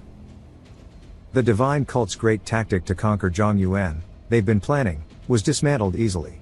Not only did he understand the strategy, which takes even the renowned members of the divine cult a while to understand, yet he's used it against them. It's impossible unless he was the one who came up with the plan to begin with. He starts to think about it, but smiles, saying it's impossible, no matter how many times he tells himself that's nonsense. But he also cannot reach a single other conclusion. Woonhui asks what the hell he's talking about. Minky says it's simple, he is actually young Woonhui, asking if he's wrong. Woonhui sits there for a second, then smiles saying he got him and he readies his fan. But it goes to Kyujin who is waking up, and Jinbi approaches her, saying she's finally awake. She recognizes him, and Red Bone says he forgot, as he undoes his disguise. Kyujin says that this aura is just like White Bone's. He says she's definitely smart, and he'd expect no less from a Quangcheng disciple. He tells her is the Red Bone Terror, though he is also the Black Bone Ghost Valley Master. She realizes she cannot move her body at all. He says she caught on quickly, and this is his sorcery. She tells him to get his dirty ass hands away from her. He calls her loud while squeezing her face, saying she should take after her little friend. As we see Sunyi laying there without saying a word. Red Boner says she's been quiet ever since she woke up, saying it sure is nice. He then senses something. This was when the array was activated as Woonhui entered it. Red Bone says that it seems like Woonhui has come to save them. He asks them if they are excited, or if they feel hope. He laughs, saying they shouldn't worry, as once this is all over, he'll make them both into living Jiangshi. He then closes the door. Kyujin asks Sunyi if she's alright. She says that she is. Kyujin then says that the security is really tight, and probably multiple people like Red Bone here, also all of the arrays. Sunyi says she can't move because of the sorcery, but also the ice poison is slowly spreading. Kyujin says it's looking pretty bad. Sunyi then asks her if she thinks that Sumin is fine. Kyujin says that Woonhui probably took care of her, which Sunyi hopes so too. They decide to wait for Woonhui as planned, and it doesn't work. They can do plan B. Back to Minky being told he was right. He calls him young Woonhui, but Woonhui corrects him. Minky says it again, and Woonhui rage baits him, saying he still has no clue what he means. Minky grabs his blade, telling him to stop playing dumb. Then swings forward towards him. Woonhui braces himself against the cold force, and says it's the demonic blade, also called the life-stealing sword. It's a treasure of the blade demon the North Say mythos created from multiple thousand-year-old ice crystals, and it has a ton of yin energy concentrated in it. Which to him, is a whole damn miracle medicine.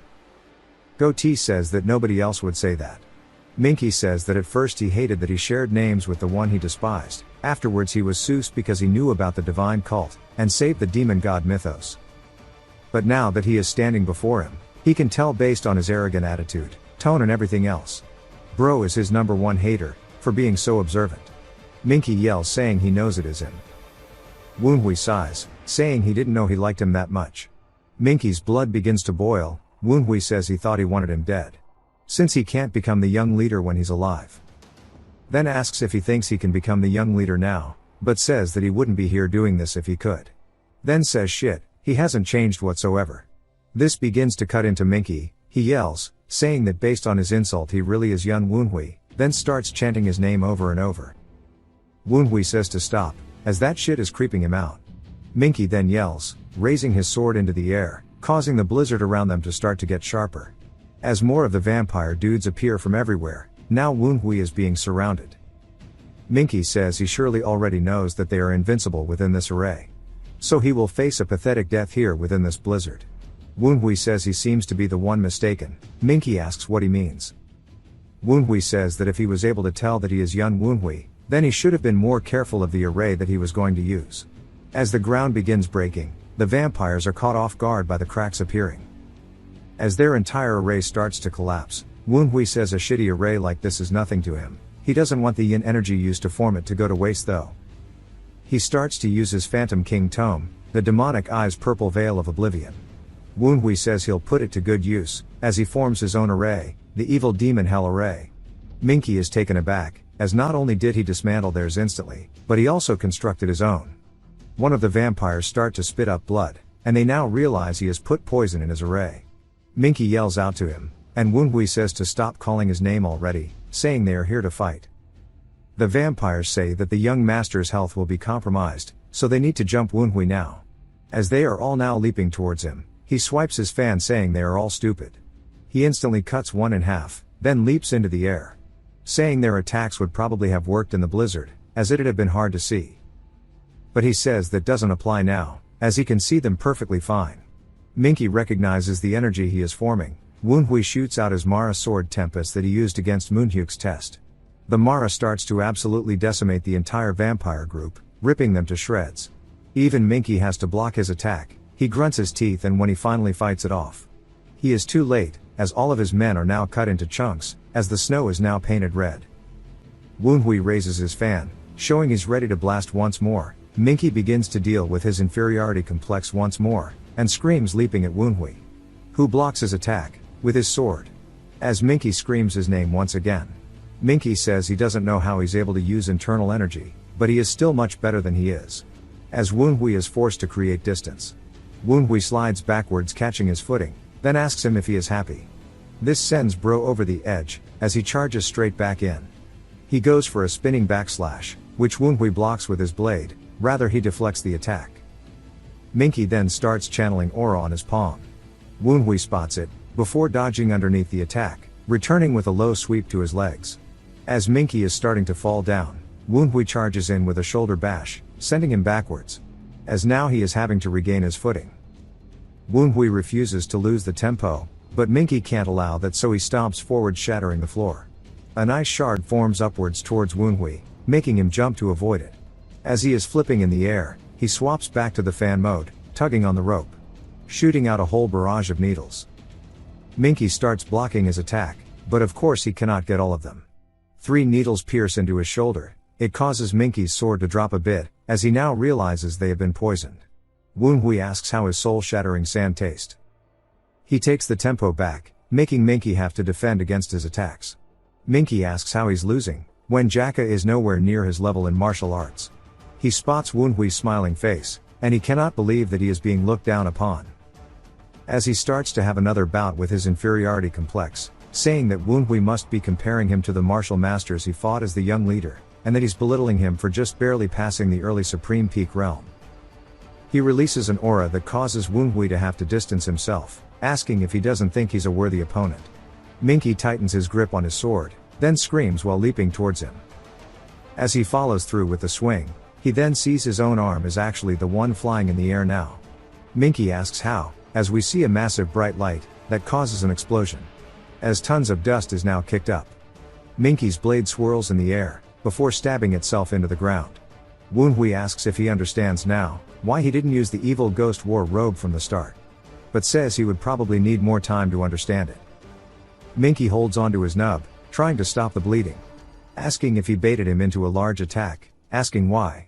Woonhui chuckles, saying he got that part at least. When Minky fully committed to the attack, Woonhui says he made him think that he was going his fastest until now, which is how he got the upper hand on him, literally. He says he let his guard down, and it must be because his ego grew as his martial realm did. He should have kept his guard up, the moment he realized he wasn't wearing his evil ghost war robe, calling him an idiot. When Woonhui displays it, it cements the fact to him that it truly is the young leader. Minky says the society allowed him to reach the early Supreme Peak.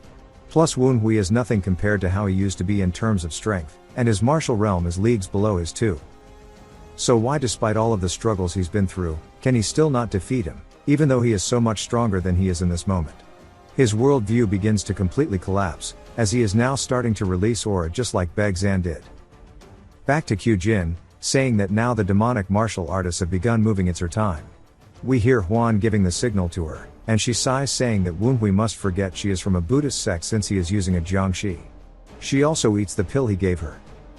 She recalls Woonhui saying the Righteous Wind Squad will take care of the others, but she will need to deal with those standing guard. She spots 3 of them, and charges in towards the 3 of them. She instantly stabs one in the stomach. They now realize it's an ambush, but also she is from the MA sect. With one down, she pulls her sword out of his chest. She jumps to the next, saying there are 2 more remaining. But this one manages to block her attack, allowing the last remaining one to attack from behind. But Juan flies in, slicing his back to save her. The guy she is fighting starts cursing at her, and she says his language sure is fitting for a demonic martial artist. The guy starts to lose the bout, before we hear Red Bone saying he knew she'd come. She freezes up, and in this time the guy she was fighting hits her in the side. Red Bone double checks she is alone, saying that's a mistake. She sighs, saying things aren't working out so easily. Red Bone asks again why she came alone, and that she is gravely underestimating them. As he rings his bell he begins to speak enchantment table. It flies towards Suman, she fights back against it. Red Bone says he doesn't know why he tried, because he didn't think that would work. He sends forward the vampire dudes, who she clashes blades with. She says she cannot defeat them with her anti-demonic energy alone, wondering what she should do. She pushes back the original one, going for the one to her side, taking advantage that he wasn't expecting her. She then realizes something from trading blows, and that is their techniques are the same as what Wunhui fought them with, saying that is crazy. She gains some confidence, then pushes back all of them near her. When one of them is reeling from the attack, we see Juan overhead, who swoops down, deleting this dude's inside. Red Bone for him to find the beast Jiangshi he was looking for, it sure is a welcome coincidence.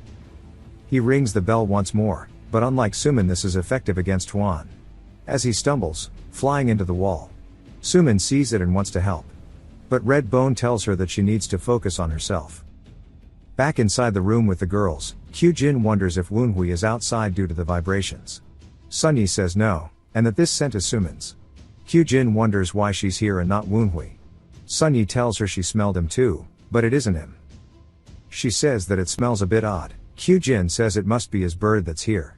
She says she can faintly smell Wunhui's scent, but he's far away. There's also some from the Righteous Wind squad too. But she doesn't smell any other scents nearby. Kyujin asks if it's really just the bird and Suman. Sunyi says yes and looks nervous. Since she probably hasn't recovered much energy yet. Kyujin goes into what I assume is her upper dantian, calling for the blue ghost. She asks her what she needs. She asks if she can control her body if she lends it toward her. Blue ghost starts cackling, asking if she's out of her mind. Kyujin says to answer her. Blue ghost says of course, ignoring sorceries and the ice poison is simple, although her body will be messed up after. Kyujin says if she can save her friends, it doesn't matter. Blue ghost asks if she's serious. Kyujin says yes and Blue ghost says she is happy if she can just fight. She opens her eyes inside of Kyujin's eyes. Sunyi feels the energy, asking if she just gave her body up. Blue ghost stands up now, saying she can't figure her out at all. She calls Red Bone stupid, saying he needed to take their weapons too. She then picks up Sunyi, saying she got the little kid as promised. She asks Sunyi who the strongest person is here, and Sunyi says he's right outside the building. Blue ghost swings her blade, sending out a giant energy slash. It shatters the wall behind Red Bone. Suman realizes what it is now, as the debris is flying from the attack. Blue ghost leaps out of it, landing in the courtyard. Suman is happy, before Sunyi gets thrown at her. She catches her as she is still paralyzed. She asks if she's okay, but Sunyi just wants the sorcery to be undone. She says that she knows they are in a hurry, but starts to do it. As Blue ghost charges at Red Bone blocks the attack, saying he didn't expect her to have a soul streak. Blue ghost then kicks him straight in the head. One of the vampires is watching it, but Sunyi and Suman deal with him using a combo attack. They then all three start jumping Red Bone, each one of their blades piercing his chest. He then releases his aura, forcefully creating distance. He takes the chance saying that Minky probably killed the sun by now, so he needs to get to him. But Juan flies in with a sideline, causing him to fall back to the floor. The girls then take the chance to follow up, as they all cleave through him now, cutting him to pieces. Back to Wunhui's fight, we see 4 ice lances formed from the ground. He distances himself, as Minky is now standing directly before him. Bro has created an ice arm, kinda cool not gonna lie. Wunhui says he's now made his attack pointless. Minky comes in with a follow-up attack.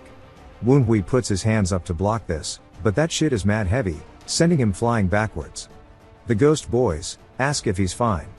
He says that he is, but didn't see that coming.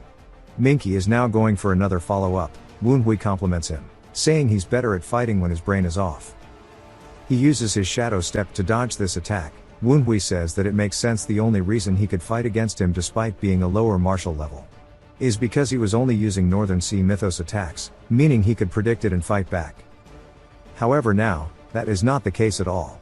As his current attack patterns are entirely random, they are purely off instinct. He's also used up too much energy on his Mara. He says he's a bit annoyed, as he thought it would be easy. He then starts to run for it, creating a ton of distance.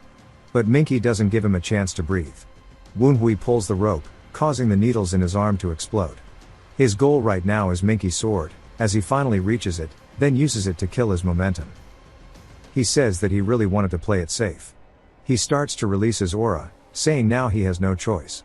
As he crushes the sword that is full of yin energy. As the sword's pieces begin floating around, we see Manhwa's hand emanating a blue aura now. Dumpling asks if he's really going to use the sword as a miracle medicine. Manhwa says he said it earlier. Dumpling says he did, but it's a shame as it's such a good sword. Manhwa says it isn't enough, as Minky starts hulking out of his clothes, as he lets out a bestial roar during his transformation. Manhwa says just recovering his internal energy won't be enough. The Ghost Boys asks if he's about to do what they think he is, as cultivating mid-battle is just wanting a death wish. Manhwa says that only if he were to use a regular method.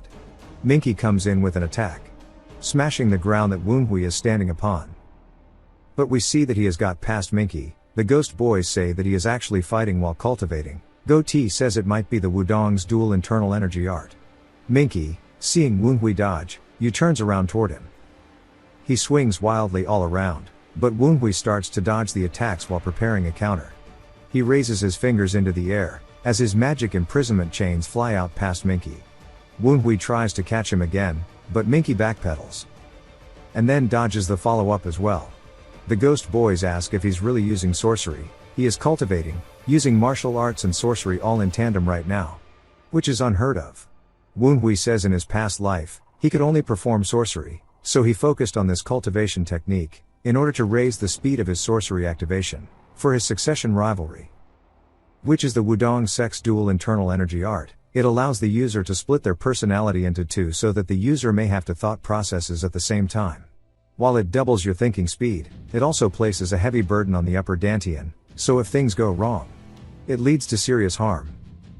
But what if his upper dantian could endure more than just double speed? It was a challenge he could consider because he had a malformed upper dantian that was abnormally large.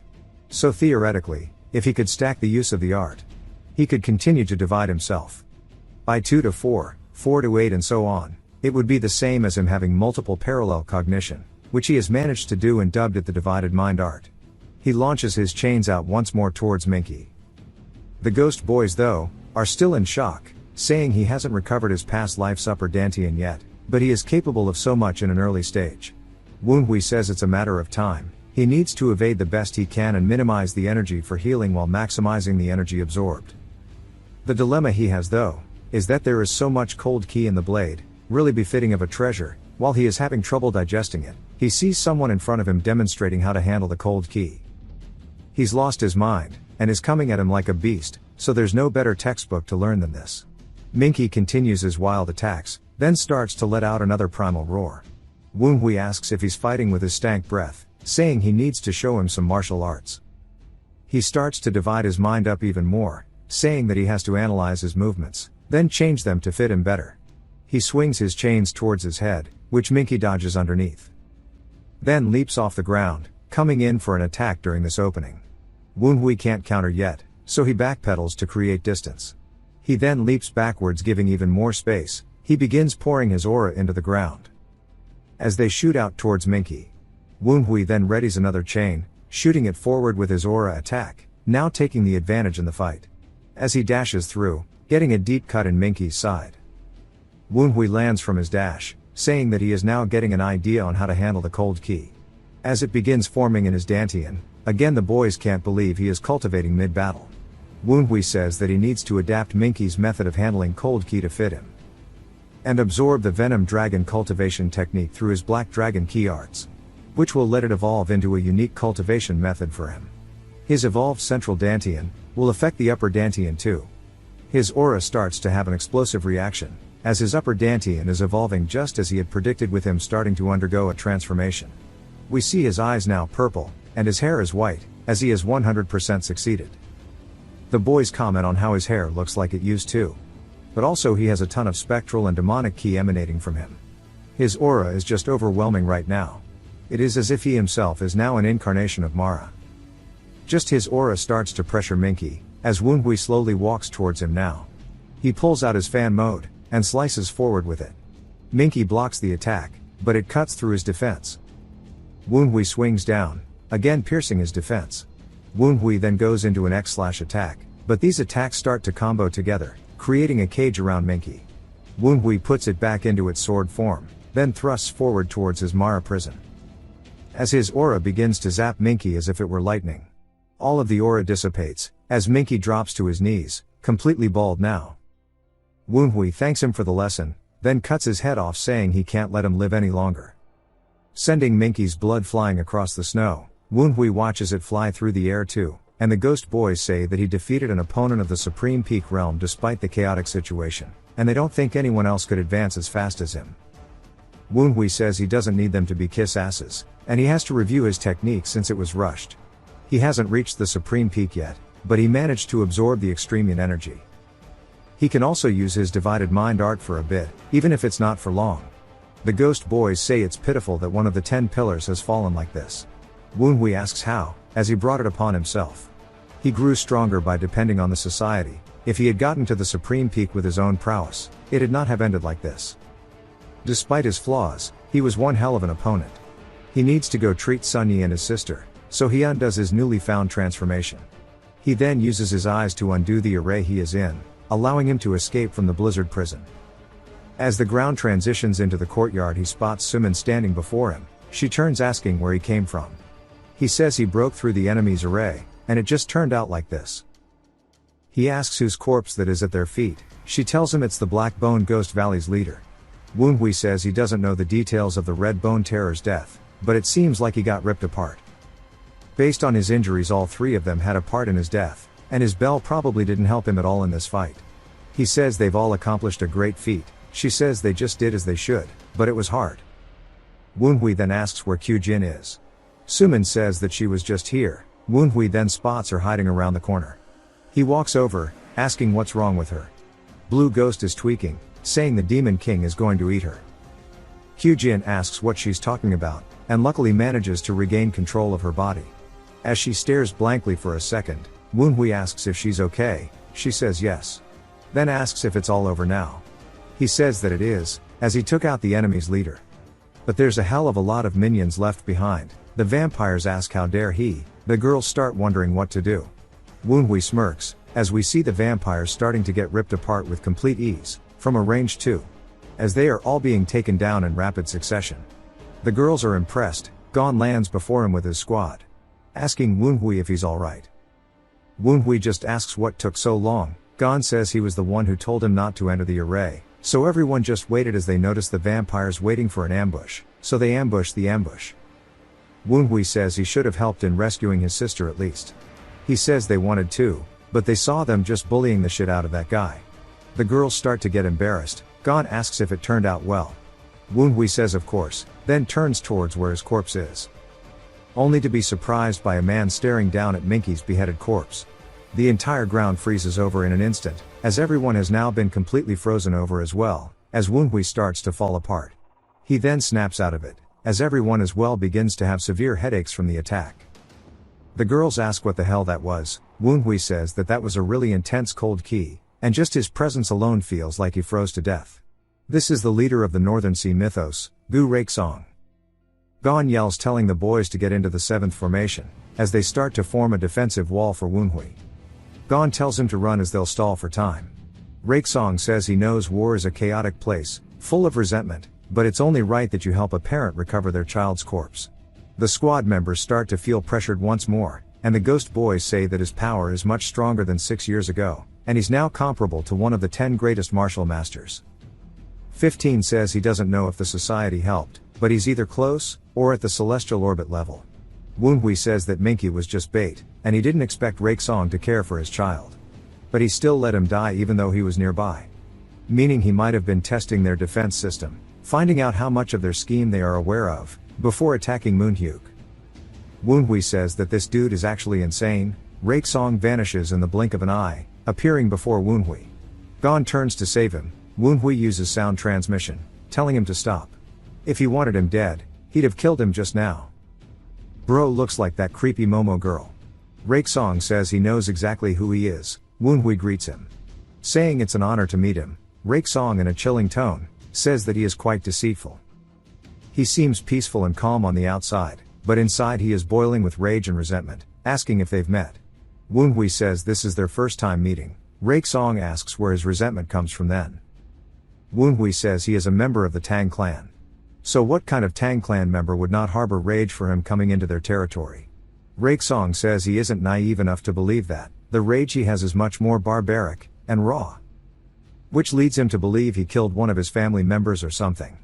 Woonhui says he would never understand, as he uses his own son as a tool. So when Woonhui thinks of his master, who is similar to a parent to him, and that Raikesong sold their cult off to the society, it makes him want to rip him apart. But he needs to remain patient. For the sake of his followers he must save in the future. Woonhui says not yet, but he cannot speak for the future. Raikesong thinks about it, then someone else appears. As we hear Moonhyuk asking why an outsider wishes to know so much about them, Gon is surprised, and Woonhui says he knew this would happen. While Minky isn't a problem, but with his father here, Moonhyuk cannot just sit by and watch anymore. Moonhyuk says if there's something Raikesong must do, then he needs to get it done and leave now. Hyujin calls out to him, and both Sunyi and Sumin say that based on his aura, he must be the Tang clan's patriarch. Sumin says that he's at the top of the 10 greatest martial masters too. Moonhyuk then leaps off the top, landing right behind Woonhui. Slowly walking forward, Raikesong says look at who it is. It's his old friend, the leader of the Tang clan, and it's been a while. Moonhyuk says it has, although he's not happy to see him at all. Raikesong says that he's being too harsh, and he's come this long way to see him. Moonhyuk says that's because he wants to take his head. Raikesong says that it'll make many people happy if he were to take his head back.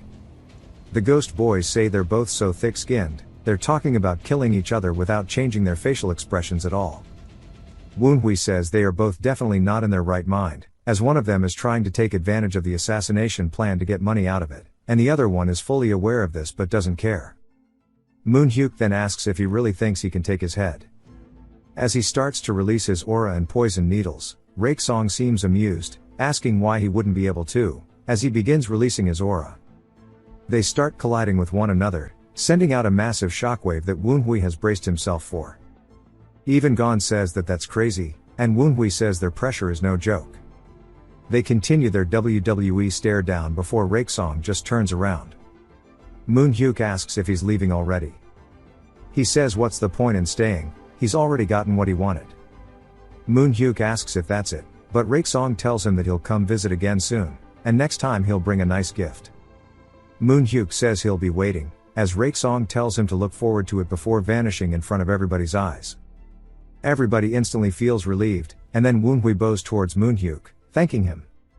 Moonhyuk says that they're all his children since they are of the Tang clan, and he just did what he should, and goes to talk to Woonhui, but as he does, Woonhui starts falling over.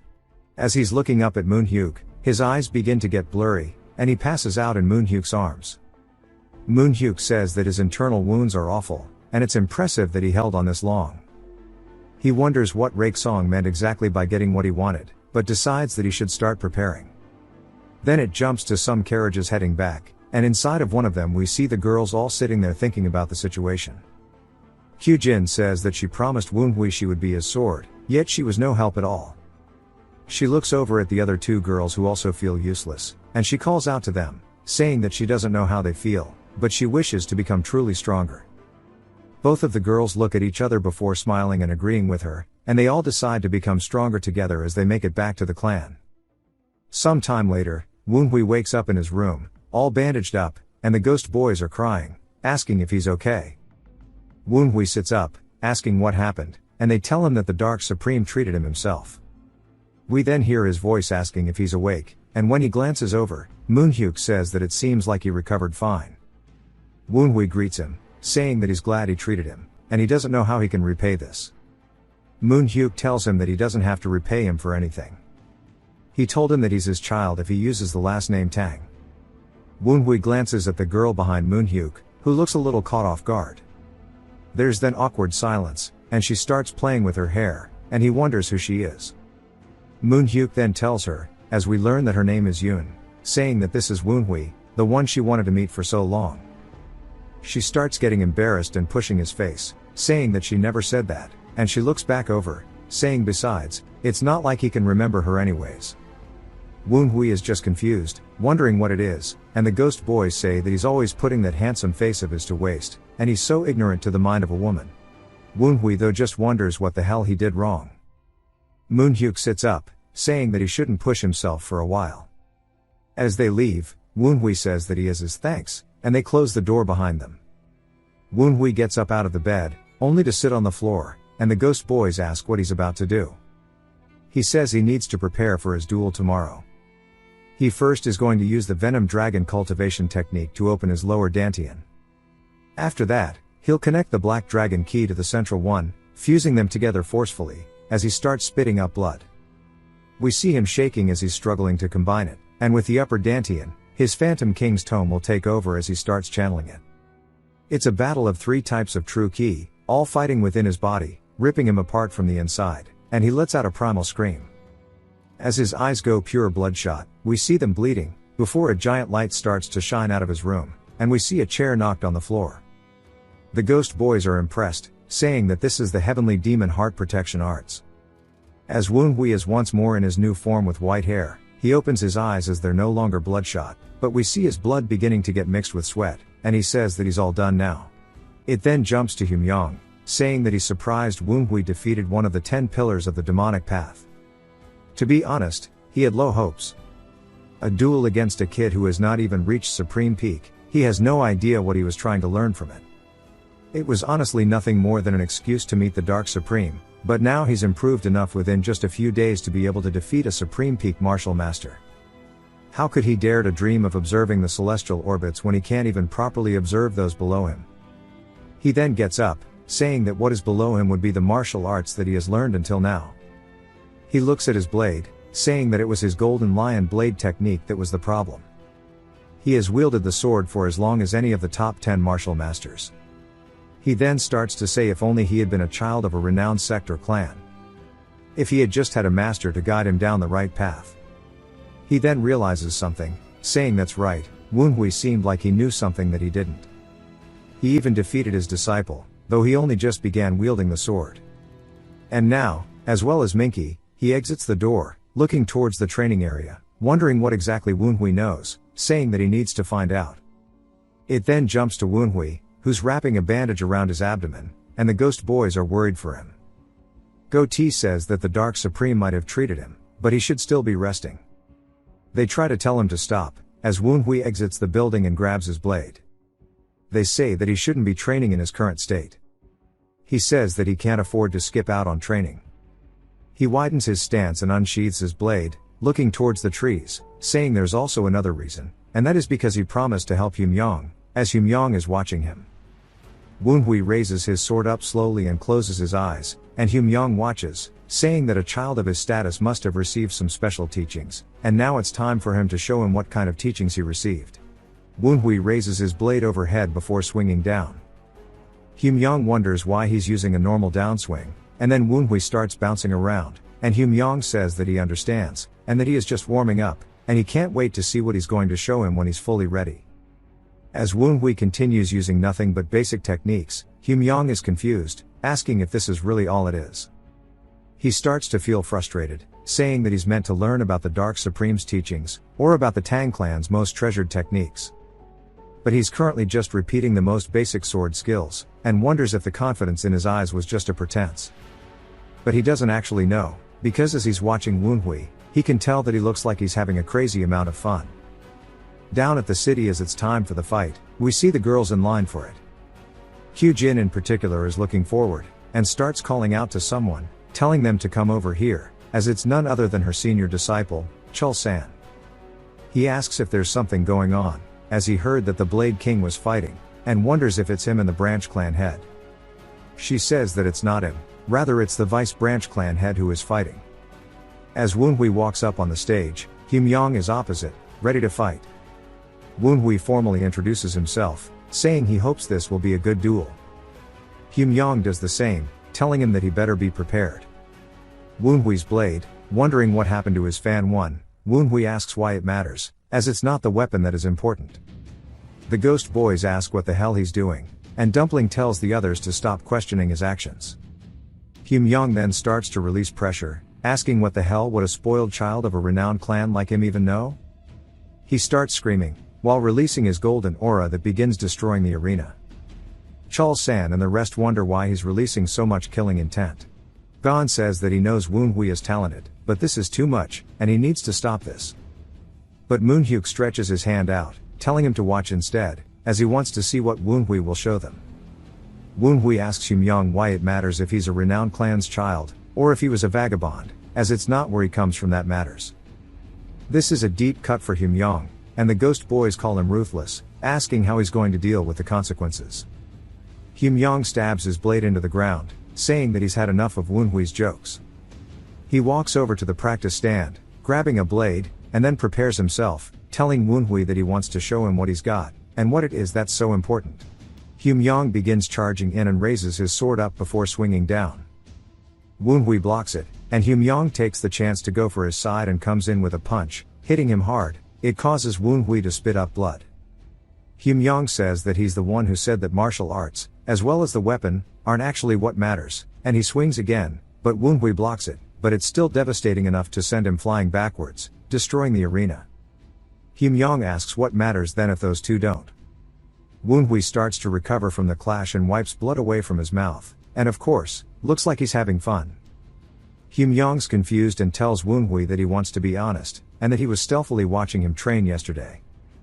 Woonhui, though, wonders what the hell he's talking about, saying there's no way that was stealthy, and the ghost boys wonder if he really believed that, as he was like a big dog. Hyun-myong says that he thought he would show him something special, but he was disappointed to see that he only trained in basic swordsmanship. And, he's definitely different now that he's fighting him. However, he won't just sit here and idly assume that that is all Woonhui is capable of. As he starts to imbue his sword with sword ki, he readies it, telling Woonhui that he wants to see him try and attempt to block this next, as he swings down.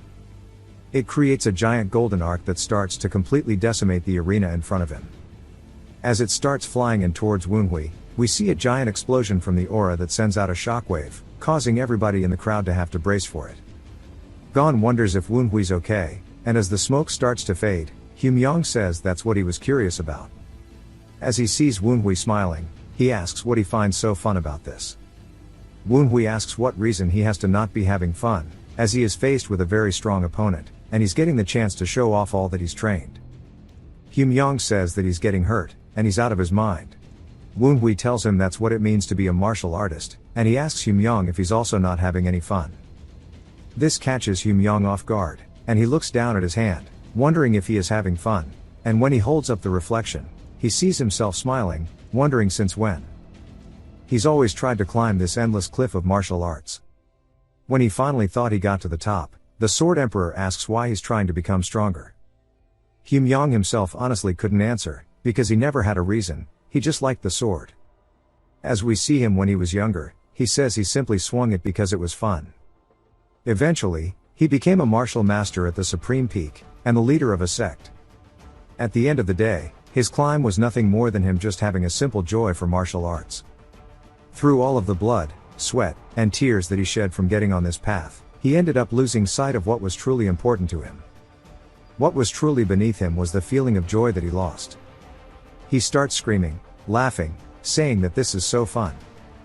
He holds his sword up high into the air and starts to channel his ki into it.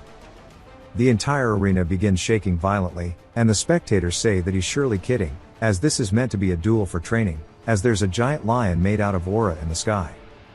Hyun-myong tells Woonhui he wants to fight for longer.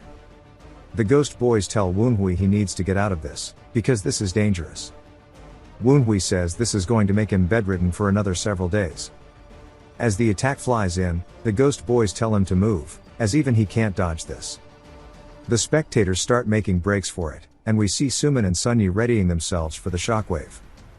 And Woonhui says his sword is going to need to be pointed at him now, as there is a massive eruption throughout the entire arena.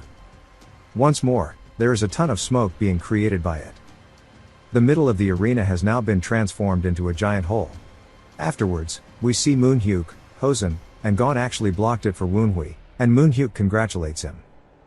Woonhui does as well, as he puts his hands together, and everybody joins in unison, congratulating Humyong on his achievement. Humyong then approaches Woonhui and stands right before him, thanking him for helping him remember something so important that he had forgotten until now. Woonhui laughs and thanks him for teaching him as well. Moonhyuk watches, saying that this is very wholesome, and tells everybody that's it for the duel. Also, that he intends on announcing the resurrection of the Tempest Squad that had been disbanded 24 years ago. Everybody looks surprised by this, asking what he means by this. Someone else approaches, saying it's too dangerous, and that he promised to disband the Tempest Squad after his last loss. Everybody tells him that he's right, and there's no meaning to bringing them back since they lost so severely last time. Hosen looks a bit pissed, saying that this is ridiculous. They had lost so much blood fighting on the very front lines in the war against the demonic cult, but when they try to say that they will wield the sword again to defeat the demonic cult, they all hate the idea of it. Moonhyuk says that he's going to do it, asking if they have it in them to even stop him. The old man who brought it up looks surprised before he and everybody else start to immediately feel pressured as they drop to the floor holding their throats. Moonhyuk starts releasing some crazy killing intent, showing them that he wasn't asking, and he was telling them. He glares at them, and we see his eyes kind of shaped like that of a dragon's, and they immediately run off. He says that they sure are cowards to leave after a little prank. He clears his throat, saying that they should continue talking.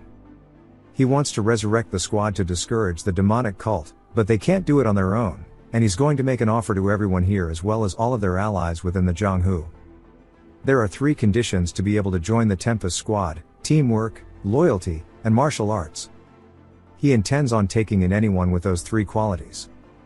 Normal spectators ask if that means they can join even though they're not a member of the clan, and Moonhyuk says that he will open up the gates to the Tempest Squad so all those who wish to join to attempt to. After the speech is over, Woonhui starts walking down the steps before Kyujin calls out to him. He looks over, all the girls are there telling him that he did a great job, and he really grows fast. Woonhui laughs, saying that he's pretty great, and he knows this. Sumin and Kyujin sigh, and he looks over at Chul-san. He says it's nice to meet him, and he introduces himself to Woonhui. Woonhui recognizes the name before looking over at Kyujin, understanding that this is the one she has a crush on. He then starts laughing, and she asks why he's looking at her like that. Then he continues, making it even more evil, and she says that it's not what he thinks. Woonhui introduces himself back, saying that he's heard much about him. Chul-san is surprised, asking what he's heard, and he says that Kyujin told him that she had a lot to learn from him, and it's an honor to meet him. He pats her head, saying that makes him really happy to hear, and she starts to get embarrassed. Woonhui then senses something. Just as Kyujin has the blue ghost in her, it seems as if Chul-san has something in him as well. The ghost boys ask if that's what they think it is, and Woonhui says they're correct, and he has a soul streak. They can't believe that there are 2 people within the Quainkang sect that have soul streaks, and Woonhui says that there might be more as well. Of Chul-san's, his is pretty grand in comparison. He laughs, saying that he understands why people say that he's going to end up becoming the best swordsman. Woonhui then goes back to what he was going to say, telling Chul-san that he heard that he often goes out with other women, and Kyujin quickly closes his mouth, asking when she ever said that, and Chul-san just looks amused by the whole situation. Sumin and Sunyi are a little surprised, saying that they get along very well. Sunyi says that she didn't think they would, but is glad that they do. Someone else then approaches them, calling out to Woonhui, who turns, and the man tells him that the patriarch wishes to see him. That night, he goes to meet up with Moonhyuk, saying that he heard he wanted to see him. Moonhyuk says he does, and then starts releasing pressure, saying starting now he needs to think wisely before answering his questions. Woonhui wonders if he figured out who he is, and the ghost boys tell Woonhui to run for it, as he might actually die tonight. Woonhui wonders if it was because of Minky, but says that he wasn't there when the fight happened. Minky starts to reach into his robe, calling out to Woonhui, and Woonhui says he has no choice as he grabs onto his fan blade.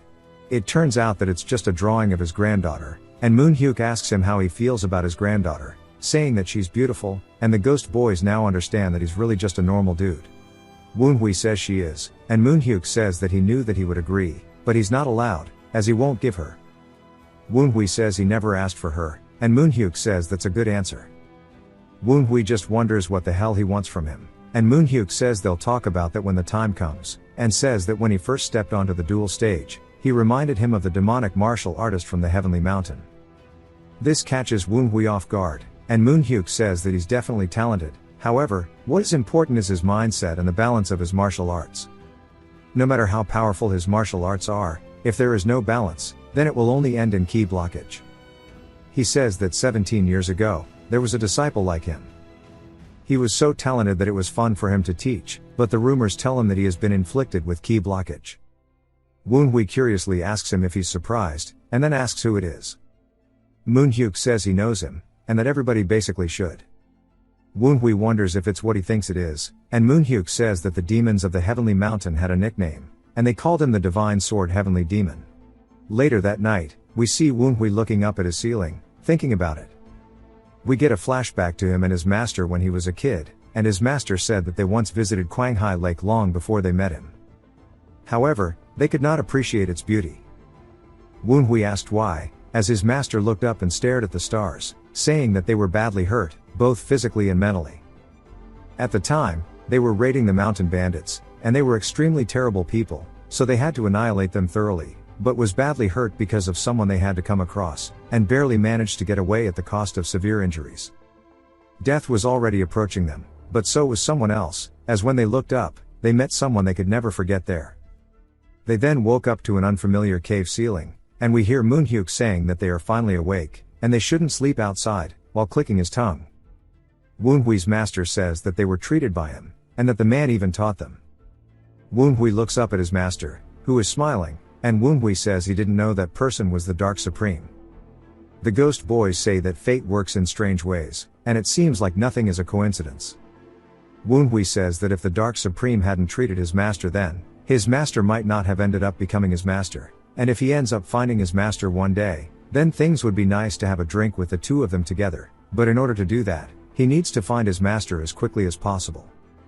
He then starts to summon Minky's spirit, telling him to come forth, as his phantom to open up the gates of hell. Within it are all the souls of the North Sea mythos that were slaughtered the other day. Minky tells his men to open up a path, as he needs to talk to Woonhui. The vampires look at each other before splitting, and Woonhui says that he can't believe he's acting like the owner around here. He tells Minky he doesn't know his place. Minky says that he does know it very well. He knows he was nothing more than a tool to be used and thrown out. He smiles, saying that he's not the only one, as Woonhui too was also thrown out, betrayed by the ones he trusted, and he met a pathetic end. And in the end, he's no different than he is. He starts laughing, and Dumpling and Goatee are frustrated, saying that it was unavoidable that they had to do it, and that they'll take care of him for Woonhui, but Woonhui tells him to continue. Minky laughs, saying that he knows the pain of abandonment better than anyone else, and now he's using the Tang clan to corner these people, and it's ridiculous. Woonhui says he's right. He was betrayed by those he trusted, just like him. But he's thought about finding his master using the Tang clan. Minky starts cackling, saying that he's more pathetic than he is. Woonhui says that he's right though, and it makes him the same as them. But unlike them, at the very least, he will do everything in his power to protect those that he loves. No matter what the world might say about him, he does not care. Minky is in disbelief, and thinks about the family he had. His father, Rake Song, had no expectations of him. Hidden in the shadows of his brother, he felt small. He wanted validation, so he tried really hard. In the end, he became one of the 10 pillars of the demonic path. However, Woonhui took all of that away from him. Despite being an orphan, and having struggled for so long to learn martial arts, it was upsetting. The position he got, and the attention he received. He thought it was only right that they should be his. That is why he dreamed of taking over Woonhui one day, but he understands it now. The difference between the two of them, and their bonds with others, and why they could never be equals. Minky starts to accept this fact, and looks a little bit regretful on his past actions. He tells him to stop with the nonsense, as he only wants to know what he knows. Minky looks up at him, then makes eye contact, saying one day a man who claimed to be a follower of the society came to them, and made a deal with their mythos leader. Woonhui asks what the deal was. Minky says that from what he heard, it was to kill the Dark Supreme, in return for the position of cult leader. Woonhui asks what his master is to do in all of this. Minky says he doesn't know all the details either. He just knows that one of the society followers' duties was to track down the divine sword, Heavenly Demon. Woonhui is surprised, saying that means his master is still alive. Minky continues though, saying that the society gave them the mythos leader powers, but he doesn't know what exactly they are. He did hear that the mythos leader recently went to the Eternal Ice Mountain. The ghost boy says that is one of the very front lines of the Northern Sea mythos, wondering why he would go there. Woonhui as well doesn't know what he is scheming, but there is something he is certain of, and that war is definitely upon them. It jumps to the Eternal Ice Mountain, and on one of the paths, we see all the vampires carrying stuff up towards it, and leading the charge is none other than Rake Song. Ugly bastard. So there's obviously still a lot of length left in this series that we haven't seen yet, and because of that, I'm holding back on going fully in depth for now. The really long personal thoughts, like what I did for Eternally Regressing Night, take a lot of time to put together, so I'd rather save that for a season end or a clear stopping point. If you feel like I could have gone into more detail on certain parts, I will later. The baseline of the story, a protagonist who dies and then possesses another body, isn't new, but the way it's being executed against the backdrop of the demonic cult feels fresh. The way he's building relationships within this world is what really sets it apart for me. Character development has been strong. I'll skip the long breakdowns for now, but the Spark Notes version is this: all of the ghost boys started out as enemies who tried to kill him. He crushed them, captured their souls, and now they're on his side. The same thing happened with 15, sent to kill him, but now loyal. His sister's development is different. She's cared for him from the start, but her arc is about realizing she doesn't want to stay confined to the Tang clan and coming to terms with the fact that her mother is evil. Yu Chong's arc is also notable. He started out hating Woonhui, but after learning he was being used by his mother, he changed, ultimately helping take her down. Even their mother gets a form of redemption in her final moments, realizing that her hatred toward Woonhui had been a mistake. Villains being redeemed is actually a recurring theme here. Minky, the latest villain, follows that same path. His final expression made it clear he knew he'd lived as a fool and regretted it. There are a ton more developments and more characters worth discussing, but again, I'll save those for a future long-form breakdown. Pacing-wise, I have zero complaints. It's perfectly balanced, not too fast, not too slow, which works especially well for a Muram story like this. Combat is a real highlight. Fights feel fluid, with motion that flows naturally between panels. Woonhui actually dodges, thinks, and strategizes mid-battle. At the same time, we still get those fan-favorite panels with giant explosions and shockwaves that sell the impact of the fight, and power within these Muram worlds. There's also a bit of symbolism sprinkled in, usually blatant, but it still works for what it's going for. If I had to nitpick anything, it would be the amount of plot armor and convenience, but that's a common trait in most Muram stories and doesn't take away from the fun. I'm really enjoying this series. There's a ton of cool moments throughout, and while this personal thoughts entry is short, it's because I think the big, in-depth ones are better saved for when there's a proper stopping point. I hope you've enjoyed it so far, and let me know what you think in the comments. If you've watched till the end, comment, Peckerwood, to let me know. Subscribe for more videos like this, leave a like or a comment to help the channel out. Thanks for watching.